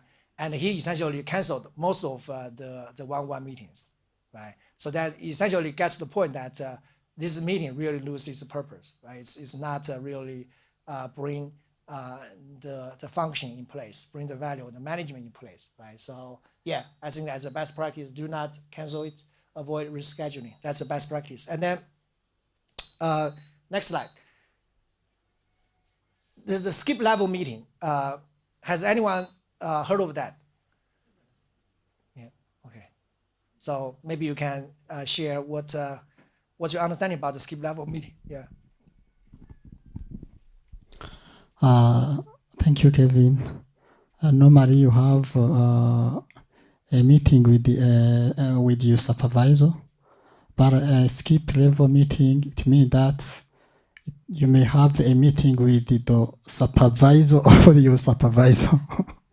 So it means that you skip the supervisor of your supervisor, skip the step instead to communicate direct to your supervisor. He communicated with you. Thank you. Yeah, exactly. That's really what this meeting is about, right? So it's actually like you meet with your supervisor, or could be skip like even multiple levels, right? For example, as far as I know, like Peter Greer meets with all like country directors or like CDs, right, and MDs quarterly, right? So that skip multiple levels, right? But those meetings still happen regularly on quarterly basis, right? So yeah, that can be also in one-on-one meeting, right? For really like that meeting is a good example, right? For encouragement, right? Peter can encourage them, right? Care for them, right? Those head of the program, right? So and then also like it's also like a good way, for Peter to understand what's really going on, right? So what is happening, right, with Hope International, right?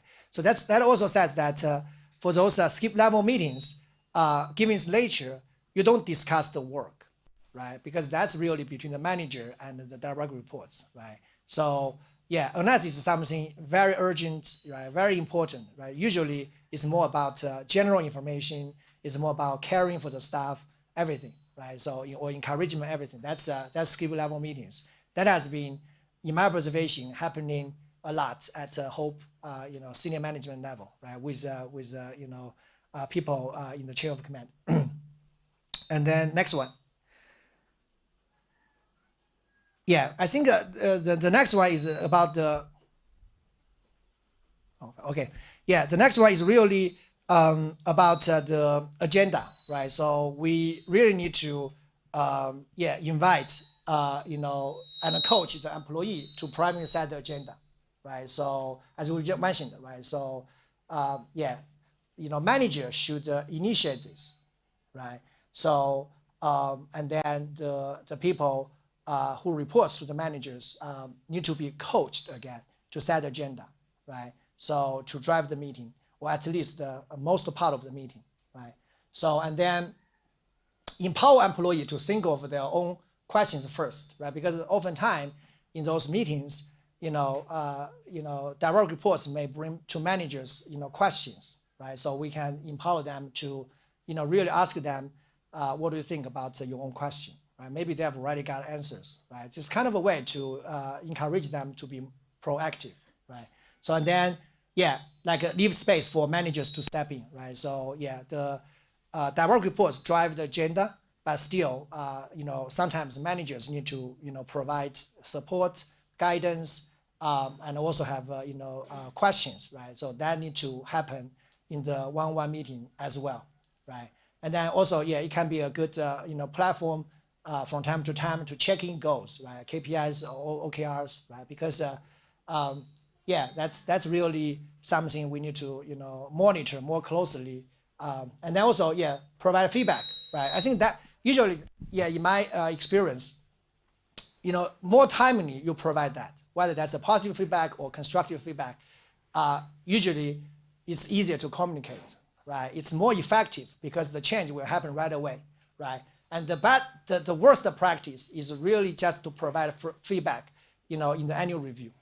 And oftentimes that will cause, surprise and bad communication, misunderstanding, hurting the relationship, everything, right? So all those, feedback, coaching, need to happen way more frequently than the annual review, right? And those, can be visited through the one-on-one meetings, right? And then also, try to coach while, discussing work, right? So I think we just mentioned that earlier.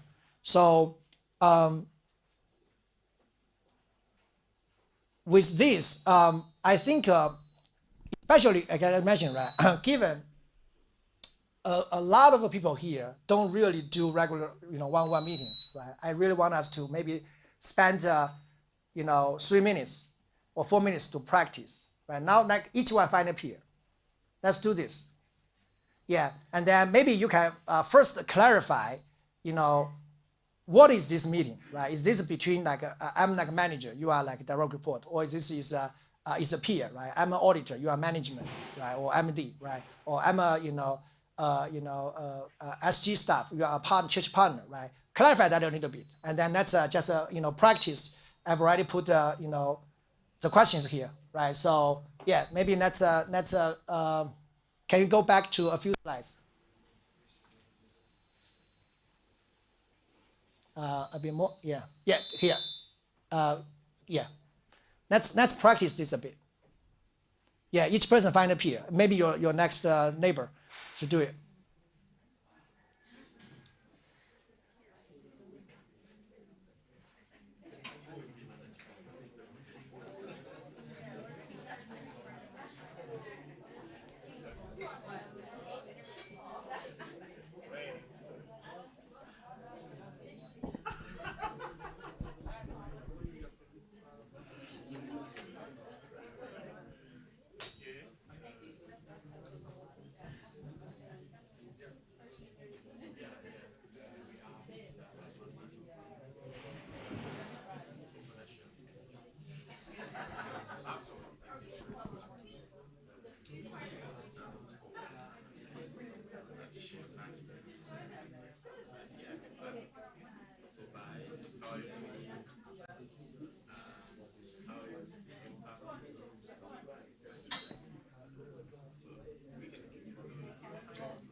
Okay, I think we have 1 more minute. Keep on going if you are not done yet. 1 more minute.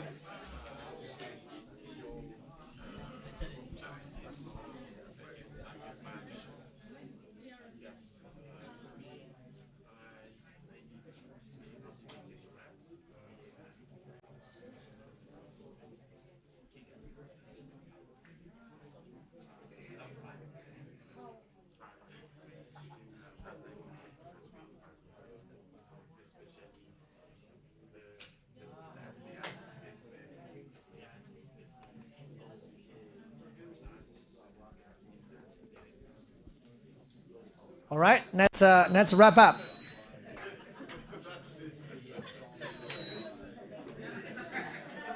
All right, let's wrap up.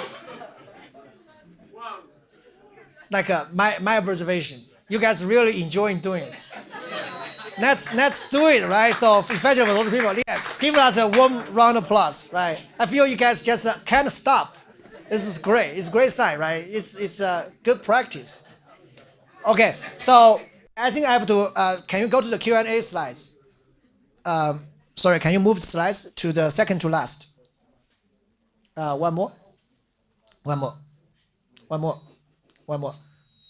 Okay, here.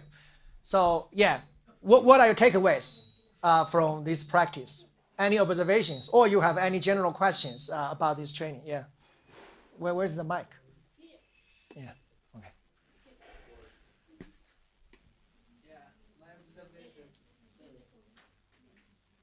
My observation with my colleague, and I anticipate that would be the same when Celio one-on-one, not this practice.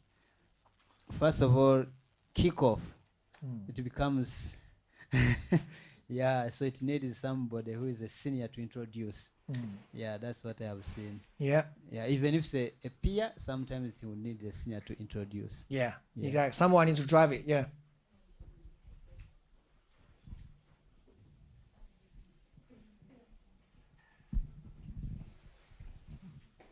We have open-ended questions. How is your family? So time management might become an issue. Because when you ask how is family, someone would want to open up and do an extended talk. Then the time you get to work, time management is what I'm speaking about.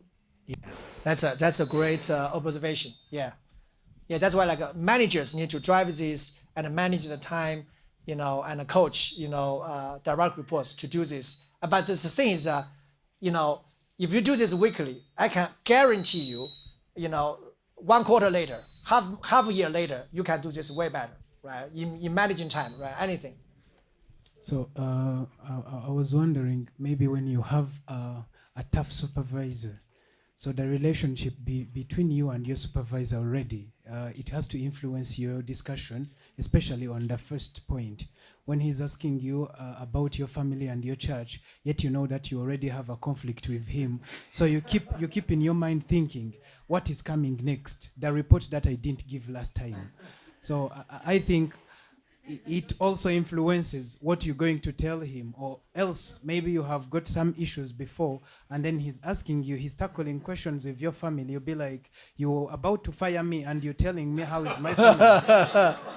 Yeah, so this is the thing, right? So especially when it comes to personal life, that's a great observation, right? So you share to the extent you feel comfortable, right? In that case, you actually don't feel comfortable to share with your manager about your personal life, right? Because you just feel like this relationship is a bit tense, right? You can keep it short. Yeah, you actually drive that, you know, how deep you want to go, right? And also a second thing is really, again, as we mentioned, a very important thing in the one-on-one meeting to happen is really to share feedback, right? It's not just one way, like your manager, you know, share feedback, you know, about you, right? You can also share your feedback with your manager, right? So I think that can also happen in the one-on-one meetings, right? So I think the thing is, it may have up and downs, you may have challenges, but the most important thing, let's just get it going. I can almost guarantee you, once you have this, you know, 10 times, 20 times, 30 times, it will naturally improve. And then not just the meeting, potentially relationship, work dynamics, everything, right, will gradually improve. Yeah. Yeah, I think for that is concern, if his manager maybe they conflicted before and then he comes knowing that maybe he's going there to ask him some tough questions. So the first step of the discussion with his line manager will just give him the next step, because the line manager might, the way how he has just come thinking that he's going to be given some tough questions, the manager might have just changed. Yeah. And then give him a good response, welcome him, and then the life goes on. So the next time, this man Dede will just now come with just a free heart just to talk to the manager. Yeah, exactly. Yeah, because the dynamics really change over time, right? So the first one may be intimidating, but gradually as the relationship build up, right? Why, like I shared an example, I shared with Jesse Kessler, the moment I got that idea of having an audit, software and risk management software, because we have this trust, this close relationship built. I wouldn't do that with Dave Wasik. That's why I made a mistake. I hoped to get everything ready to share with him, but and I was too late, right? So yeah, that's really relationship is the foundation. So yeah, I think we are running out of time, but it seems we have a lot of things. Good things are happening, right? You guys really enjoying one-on-one meetings. I would really encourage you guys to start to practice. If you haven't, do this regularly. Again, stop like canceling meeting. Don't cancel it, right? And avoid rescheduling, right? So honor the time because it's important. So I think the last thing very quickly is the last slide. This is a takeaway I want you guys to remember.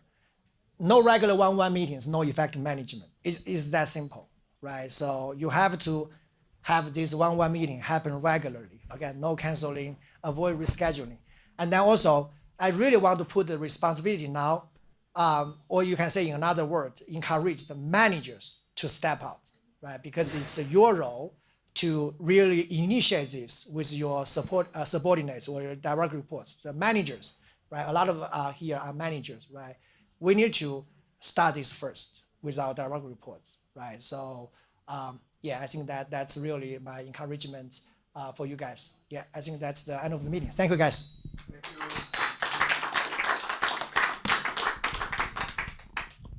Thank you, Kevin. That was some really helpful tips. So thank you for that. Okay, we have one more session to go, and then we have dinner. So our last session today is a Q&A panel with some of our leaders. And so I'm going to invite 𝐈𝐧𝐬𝐭𝐚𝐦, Paul, Catherine, you can come up as well, and then Daniel Mugisha will join us. So yes.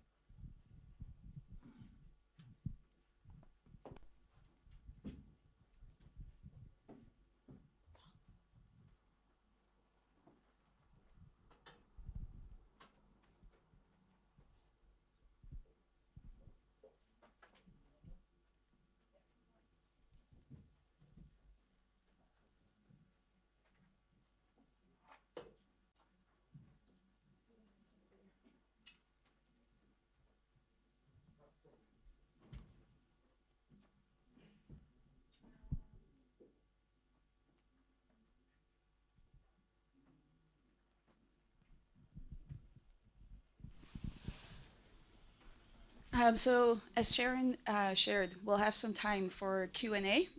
So I'll be asking 𝐈𝐧𝐬𝐭𝐚𝐦, Paul, and Daniel a few questions, and then we'll open up the floor to you guys too. So if you want to start already thinking of questions you would like to ask them, there will be opportunity for that as well. And it will be a mix of both personal questions and work-related questions. Because given their experience as leaders, this is a unique opportunity too for us as a team to learn from them. So I'll start with Paul. And I'd love to hear from you. What are the most important attributes of a successful leader today? Hello. Yeah, thank you for this time just to share with the group. I really appreciate the last presentation that was done by Kevin on the one-on-one.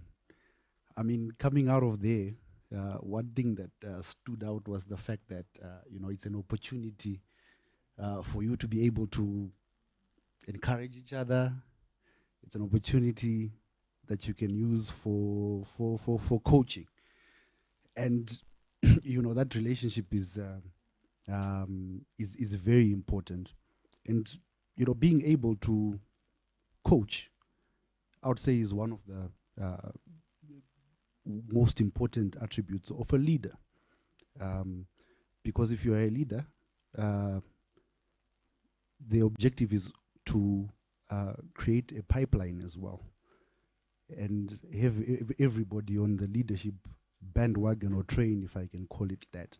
So being a coach is a coach and an encourager is one of those important attributes.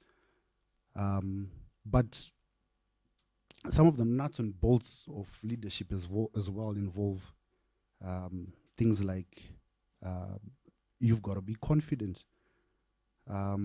You've got to be confident. Decision making is going to involve you at one point or another. It is not anything that you are going to run away from all the time, especially in the organizational setup. So that confidence is very, very important. But, I would like to qualify it as not just, confidence in general, because we've got confident people out there, a whole lot of them. But I would want to qualify it and say that it has to be sound confidence that will enable you to coach a colleague, that will enable you to encourage somebody and lift them up, that will enable you to influence a group of people. You'd need that confidence to be able to do that. And the issue of leadership in an organizational setup or a departmental setup is not just on the shoulders of the manager who's heading a department. You'll find that in a group of people, you will have leaders in various disciplines, and that leadership is what makes the overall, group or department very dynamic. I'll give an example. You have the organizational chart, but as you interact within the department, you know that you've got somebody who is a leader when it comes to executing certain things. They're a leader in that area. It's somebody we can rely on in that area. And, part of being a good leader is communicating, those strengths within the team, and letting various team leaders lead the way according to their strengths, whilst you are also there supporting and encouraging, giving the team the space to be able to work. Those are some of the things that I think leadership is about. But let's not forget that leadership is also about making decisions at one point or another. So you're going to need to be decisive. Decisions are going to need to be made. You can imagine from an audit perspective, some of the recommendations that we come out of this room with after doing our work, you can imagine there's a leader somewhere who's going to need to execute them.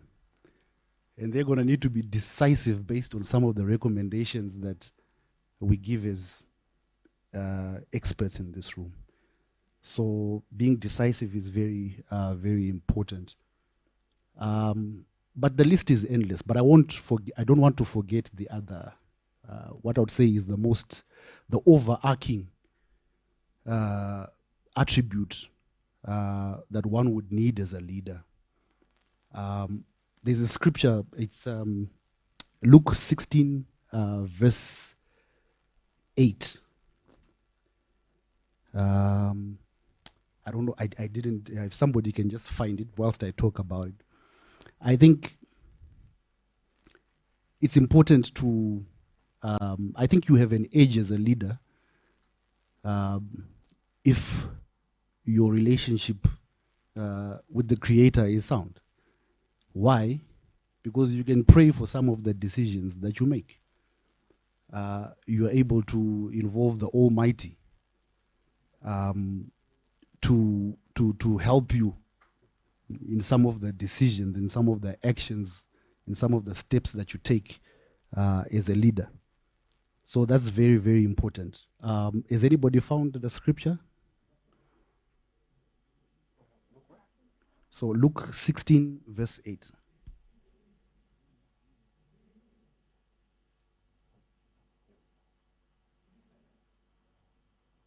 All right.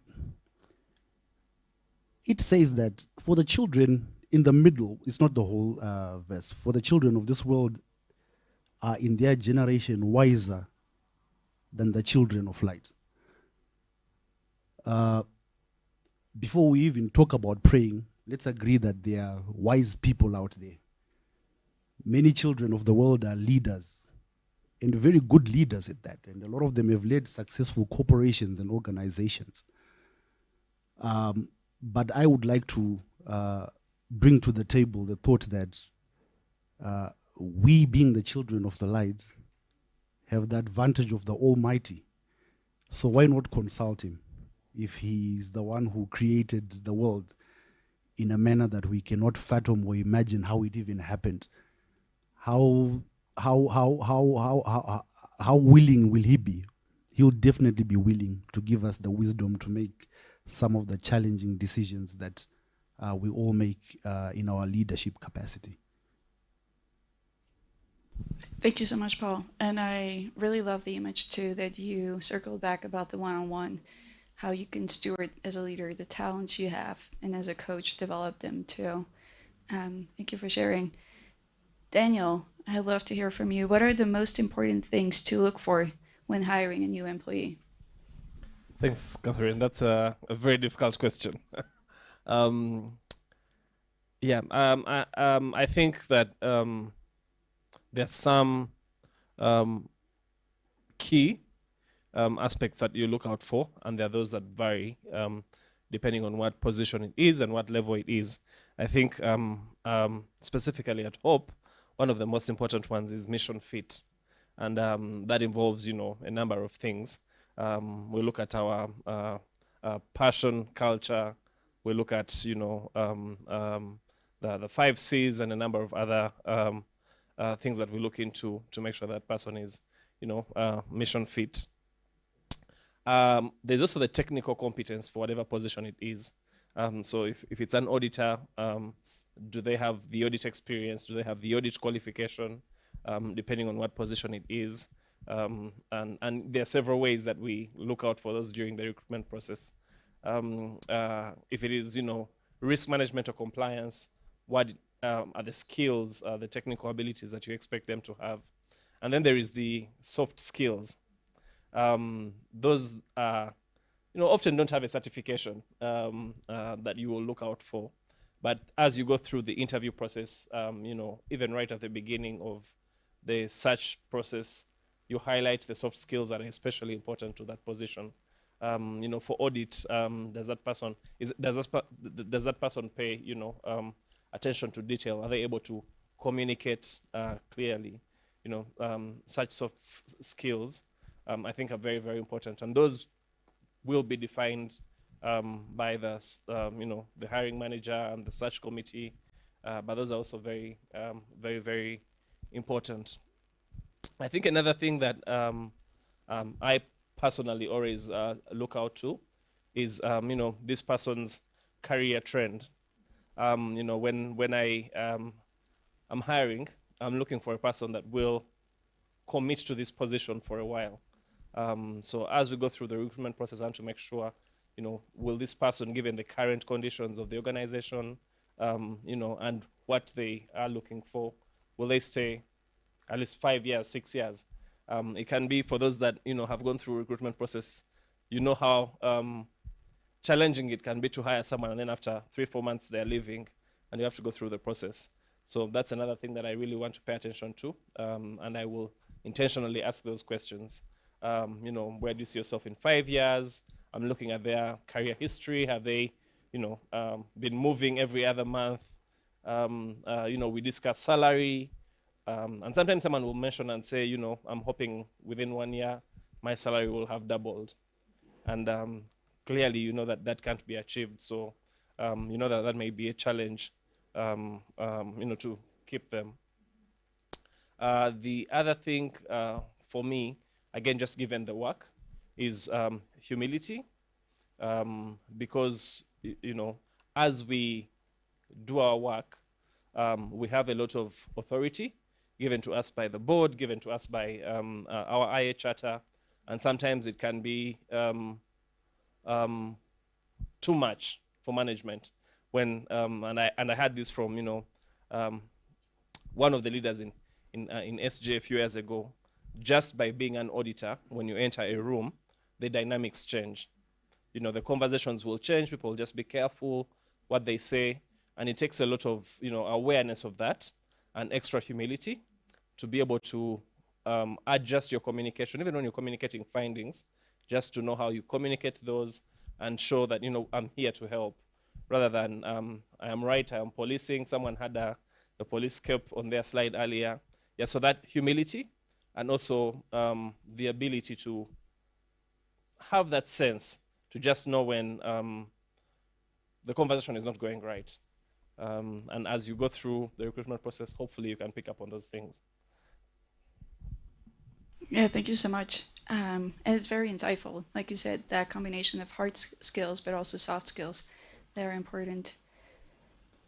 𝐈𝐧𝐬𝐭𝐚𝐦, I would love to hear from you. How do you keep your team motivated despite conflicts and obstacles? Thanks, Catherine, for this question.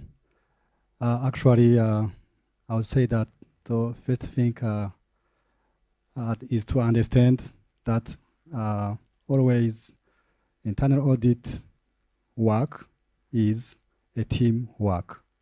It is not an individual work. If we succeed, the team succeeds. If you fail, the whole team fails. And this makes us to understand that we have the same objective. I would even compare audit team to a soccer team, which has an objective to win the game. And each one plays his role effectively and efficiently in order to achieve that objective. So we need our team to understand what we are doing and what we want to achieve, so that we help each other to achieve that goal, those goals. The second thing is to organize meetings, as we just learned from Kevin, to have regular meetings, and where we have update on each one's personal life, work-related activities, and get this opportunity just to coach each other and support each other. And these meetings helps just to build relationship and coach each other. The third thing we do to keep our team motivated is to build social activities. We need to socialize, to get to know who is my coworker. He needs to know me, to visit each other's families, so that we become not only coworkers but also friends, family members. Then we understand we have a common objective, and we do everything we can to achieve our goals. The last thing would be to create events like this one. We are gathering from different countries, and the objective is to get the team really strong. Get time together to pray together, worship together, and also get these opportunities to grow professionally. Thank you. Thank you, Amaba. I'm definitely picking up on the theme of coaching, especially with the soccer reference. And I can also share that I've noticed when I came to visit Turame how your children know Ezekiel and his children know you, which speaks volumes of how intentional you've been about that as a leader. Paul, we're going to kick gears and move to work-related questions, if that's okay. And I'd love to hear from you if you can share a little bit more on how you've seen the 3 lines of defense model grow over the years at Hope.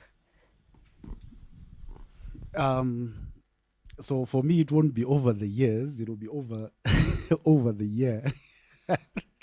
Yeah, I've been with Hope for a year, and it's quite interesting. It's something that we were just talking about in our session for managing operational risk in the other room, in the breakout sessions.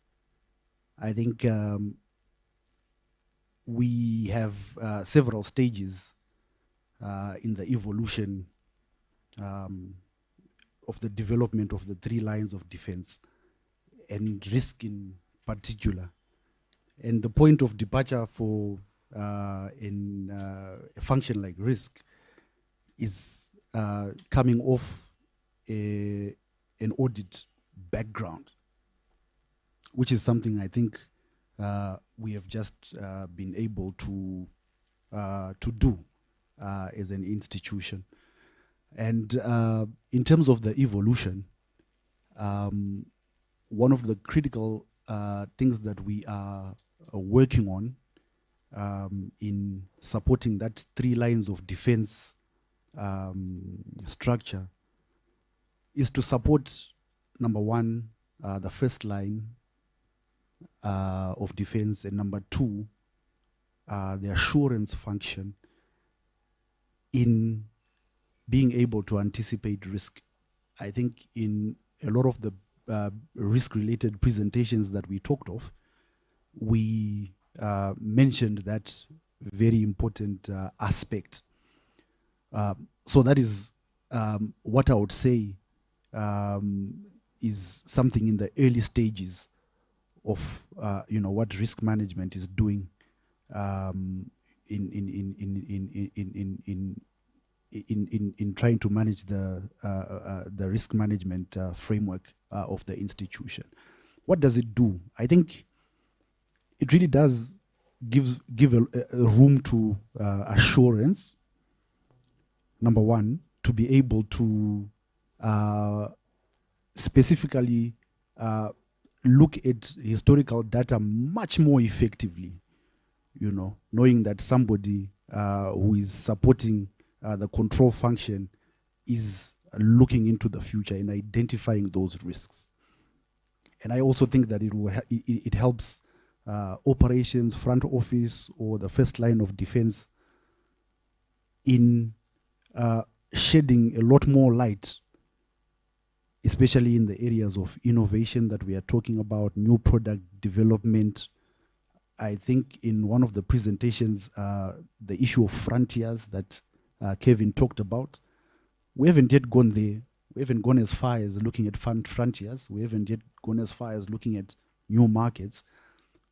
But for the MFI programs that we have and the savings group programs that we have, in terms of at least seeing where we are going in terms of our product offering, what are we anticipating?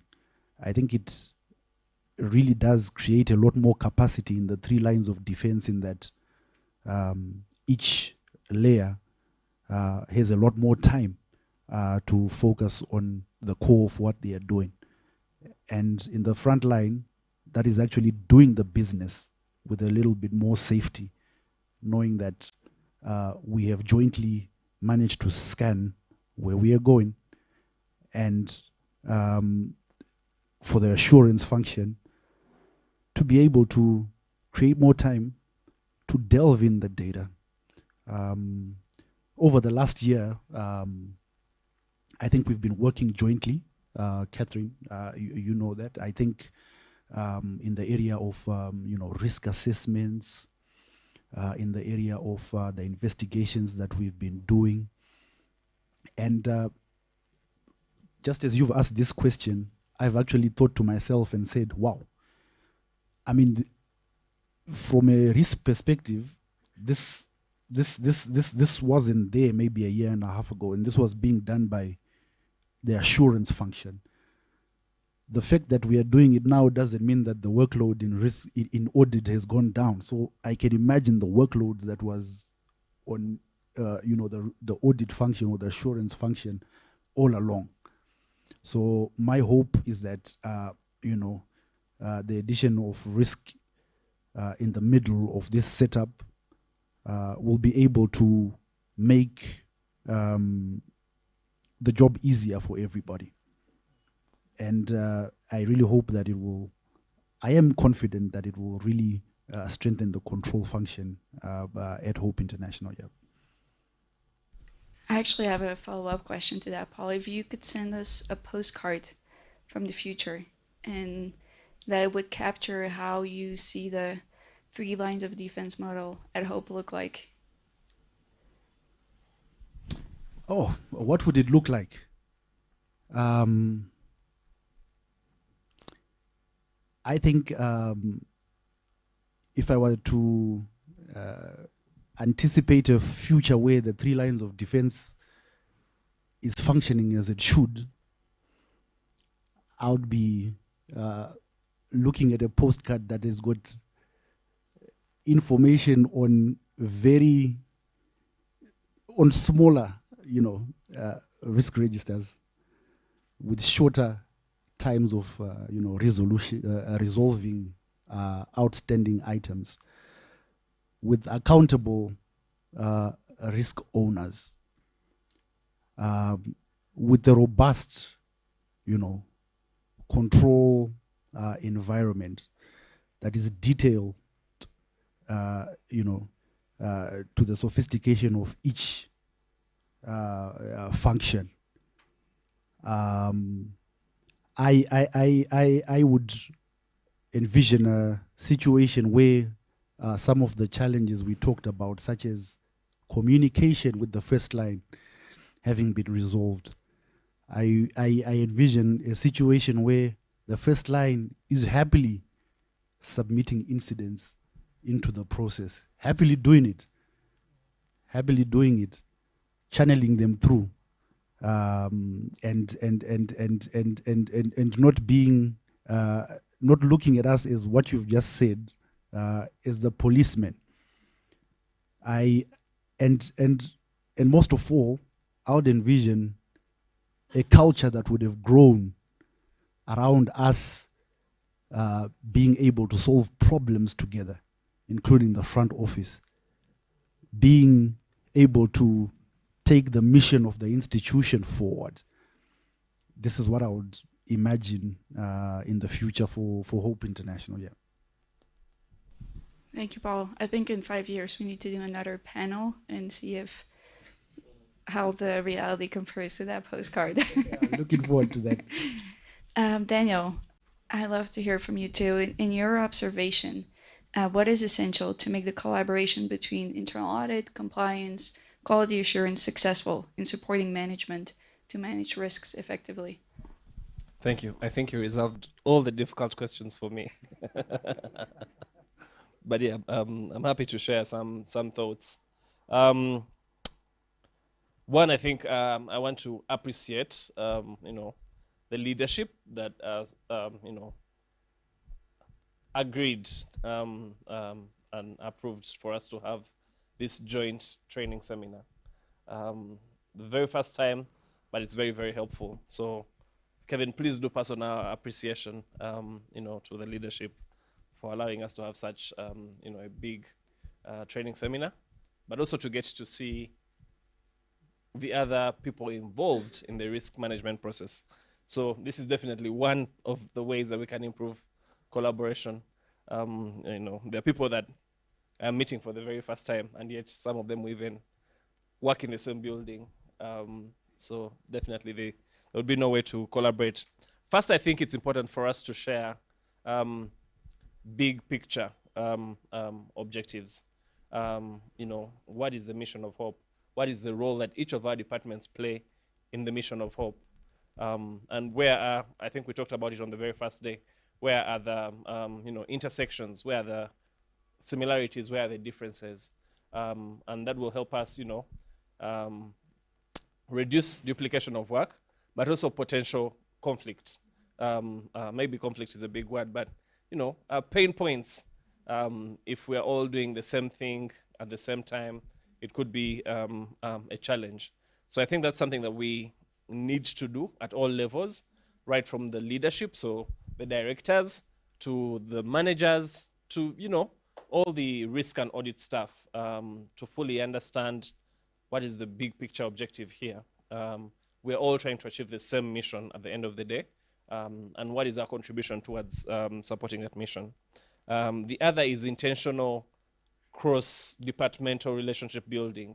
Getting to know the people in the other department. Again, these are departments that work closely together, but we cannot achieve that if we've not built the relationships.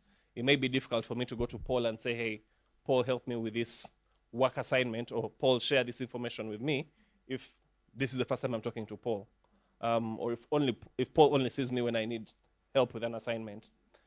So that needs to be intentional for us to build those relationships, get to know the people in risk management, in compliance, the people there also get to know the auditors. Then when we come together for a work assignment, it's much, much easier, if you're able to call each other on first name basis. The other is lateral learning, what we are doing here, but even outside this training, just being intentional to share information, technical information, what are the new ways of doing risk management that what are the new ways of doing audit, have you learned something new that you can share with us, best practices that will help us, again, collaborate more. If I feel that department is sharing with me, then I can easily share with them as well. So that's another thing that we need to be intentional about. Channels of communication, and I've seen, in my experience, it being very helpful, having clear and well-defined communication channels. If you don't have them defined and they're not clear, there may not be any communication.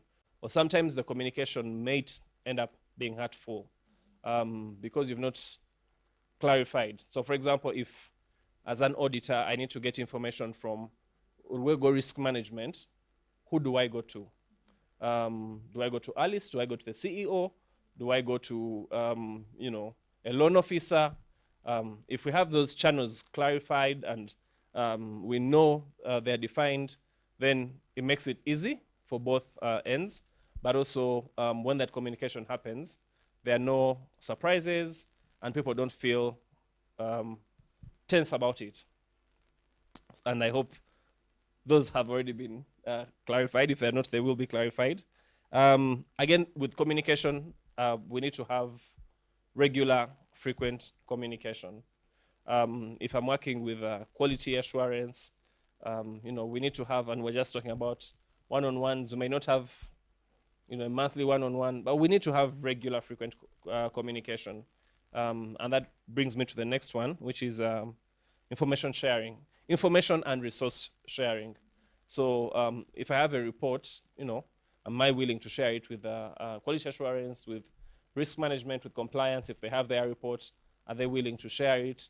Sometimes we have a lot of confidentiality, a lot of sensitive information, and Paul will be surprised that I've been discussing a certain risk with management for months and he wasn't made aware.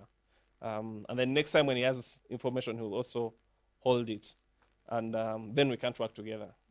Sometimes you'll be forced to work together because, management or leaders have put you together. But if you haven't had that open sharing, then the collaboration becomes very difficult.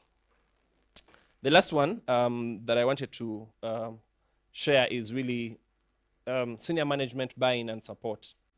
Coming right from the top, from, in our case, Peter, to, the directors of MFI, SG, the directors of the departments, our supervisors. We need to have that support. If I'm to work with Faith, quality assurance, and Diane is not in support, it's going to be very, very difficult. Diane is the country director for Rwanda Savings Group. And, Faith may also feel constrained to collaborate with me if we don't have that buy-in. And that's why I started by appreciating senior management for letting us meet together like this. So I feel like that's something that we need to continually build, educate senior management about the need for collaboration and the potential benefits. And once we have their buy-in, then at our level, we can figure out the details.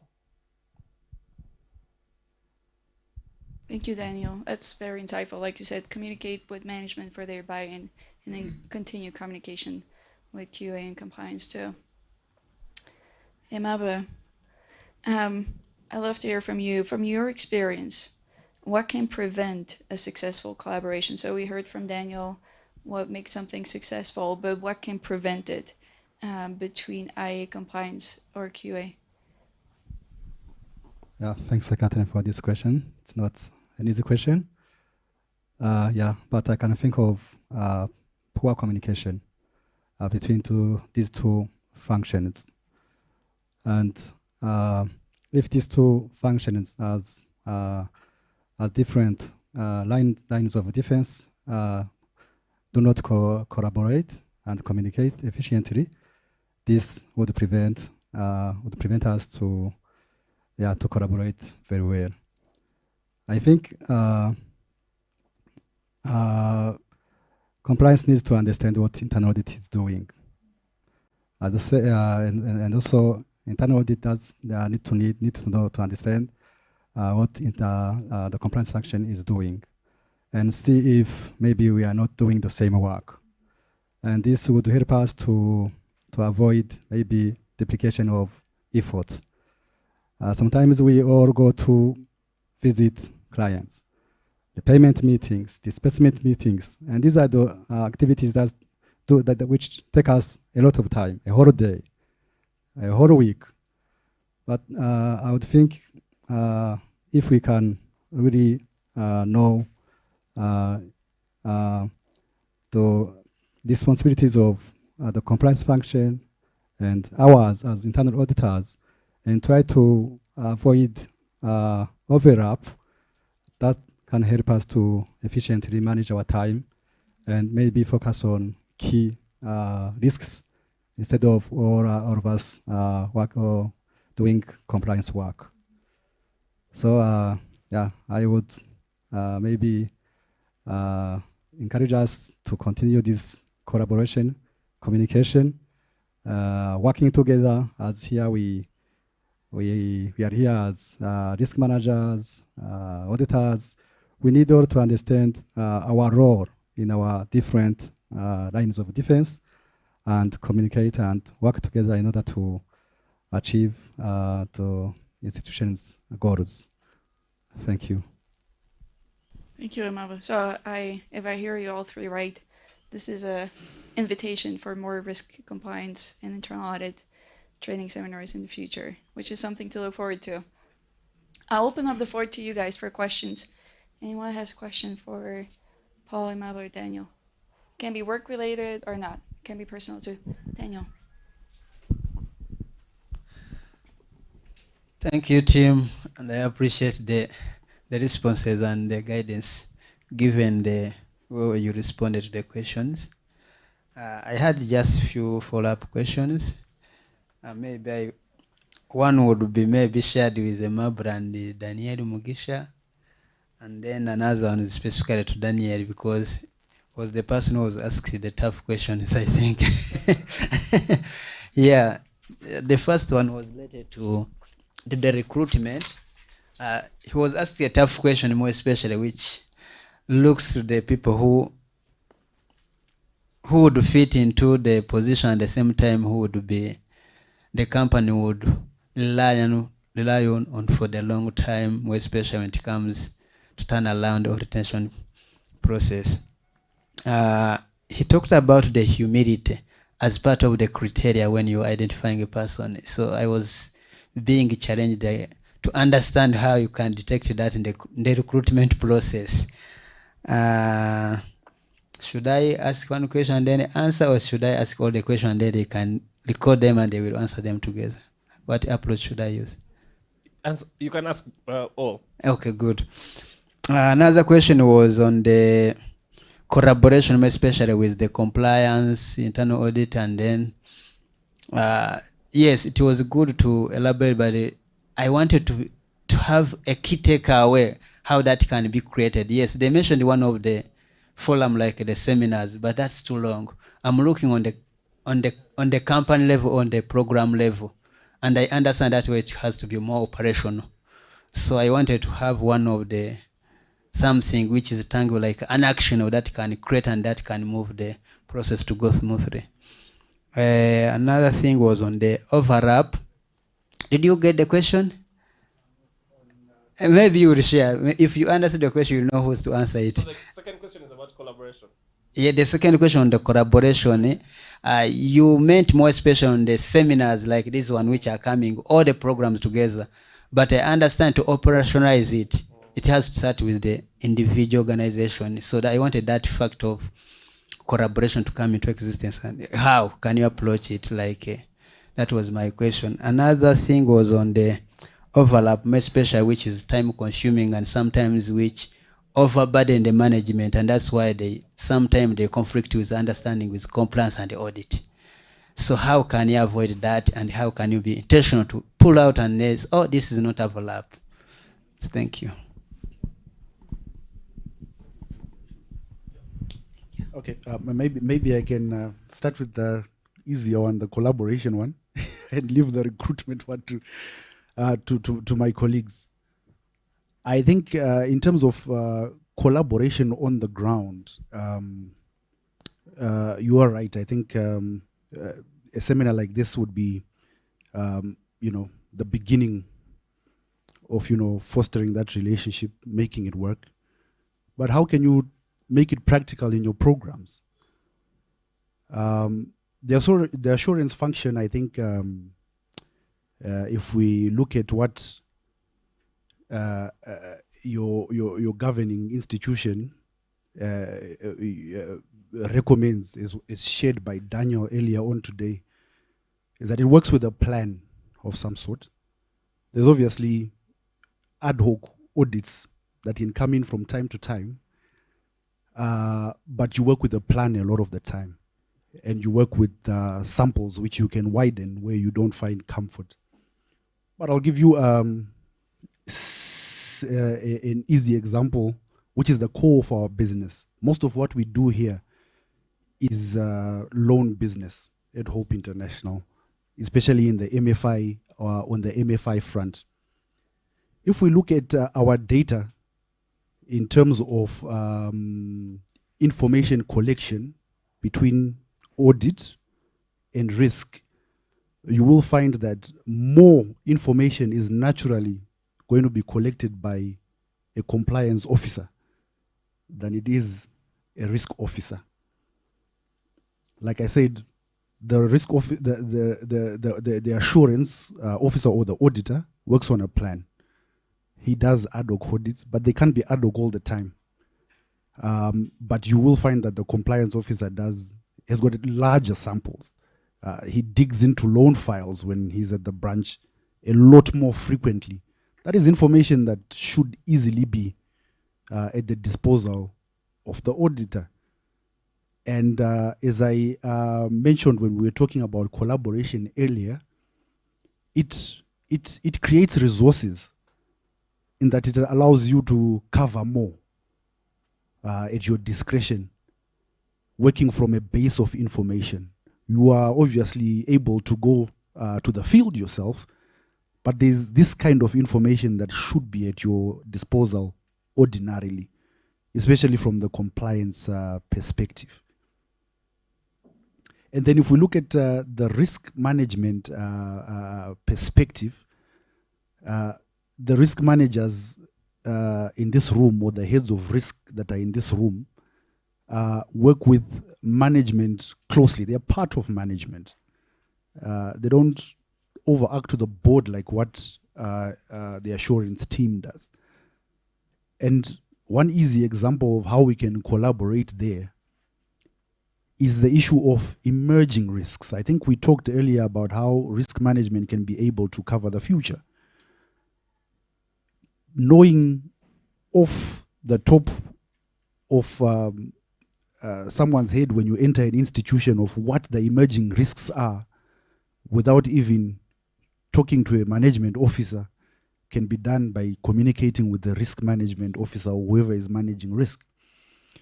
At least it will give you a perspective, and that is their role. That is why they are there. So this kind of information can form a base upon which an auditor can use at their discretion. Remember, when we were talking about this relationship much earlier in the training, we were talking about how risk management will implement the framework and audit will also do some assurance on the framework. Based on this assurance, which I believe we will be increasing as we develop risk in the future, you should have a good level of comfort pertaining to the information that you are getting from compliance officers or risk management officers. I don't know if I answer your question adequately. Yep.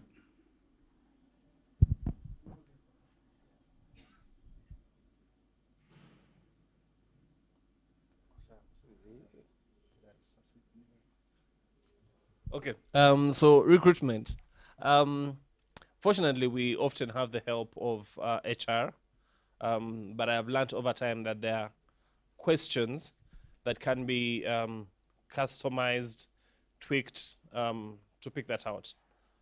For example, during an interview, we often ask people to share about a time that things didn't go according to the way they expected, or to share a failure. And from the way the person responds, you can really tell, if this person is humble. I don't want to use the opposite of humble, but you can tell, if they're open to share their weaknesses. If, for example, tell me a time when you didn't agree with management on a finding and how did you handle that? So there are a number of questions that can be customized for you to just get a sense of someone's humility. Again, you can't detect this 100%, and there are also people that have prepared for the interview very well, so they know how to answer these questions. But we pray and hope that as you go through several rounds of interviews, and I hope those of you who have interviewed with Hope know that there's just so many interviews. So if you interview with the hiring manager, you interview with HR, then you have a group interview and other leaders. One or two people may be able to catch, a soft skill that you're looking for, or even, a character that makes this person not fit for that position. Maybe on the question related to IA and compliance overlap for different activities. This is really a reality. Somewhere our work, our activities overlap. And this is really time consuming. And I would think how we maybe can discuss and share about our internal audit scope of work, compliance scope of work, and see how we can maybe ask compliance to cover this part of work, internal audit, other part of the work, so that we cover the risk profile of the institution. This needs further discussions, maybe between IA and risk and compliance. Thank you. Thank you. Yeah, just a simple question. So, what advice can you give to us for career development or better career development? Right. So maybe just for the sake of time, right?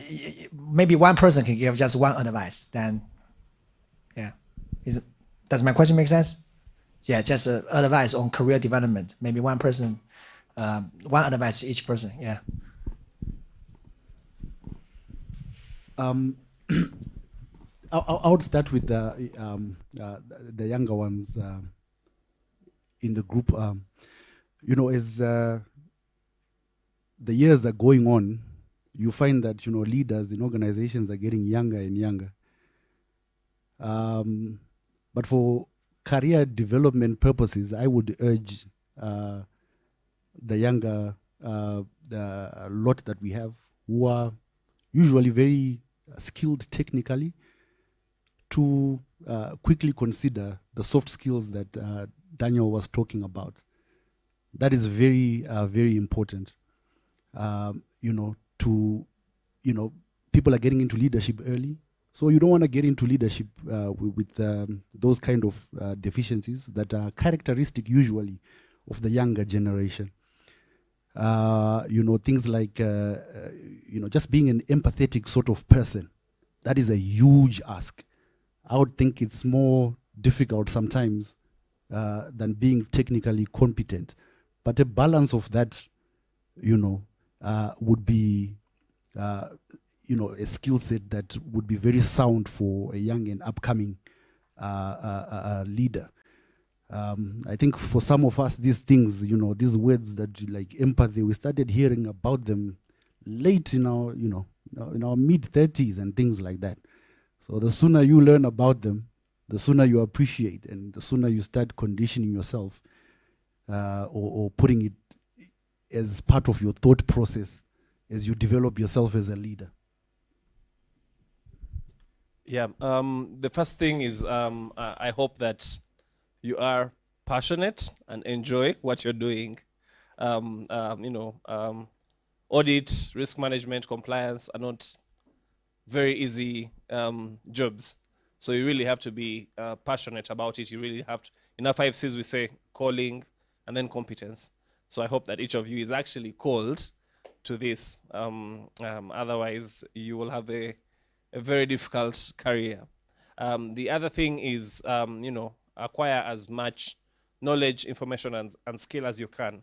It's never too much to learn or, you know, a disadvantage to learn. And some of that might not be from a classroom, if you know our rise, but yeah, you know, talking to people that are where you want to get to be. And that might be a formal mentorship relationship or just even a conversation. You know, if you want to be director of risk, look for other directors of risk who are doing a good job and you feel that, you know, you want to be like them 5 years down the road. Have those conversations, ask them how they got there, ask them, you know, what do I need to learn? What soft skills do I need? You know, what courses can I take? And you know, that information can kind of help you map out a path for your career. The other thing is, you know, in relation to what Paul was saying, don't rush it. Sometimes as young people, we want to get to the top too fast. You look at Paul as the director and you want to be the director, but you're not looking at the journey that led Paul to that position. So take your time to prepare. They say, you know, the higher you go, the the greater the fall. Yeah, so if you're not prepared for where you want to be, then it's going to be very difficult. So take your time to ready yourself for where you want to be rather than rushing to get to where you want to be, if that makes sense. Yeah. Thank you so much. Unfortunately, we're running out of time, but if you have more questions, I'm sure they would be more than happy to answer them over a lunch or a coffee break. So feel free to, as I shared, take this opportunity not only to learn from each other, but also learn from the leaders that are here and ask them questions. I'll pass it over. Thank you so much. Can you give them a round of applause for our leaders? Thank you. I will pass it over to Sharon, who will give us our final communication for tonight.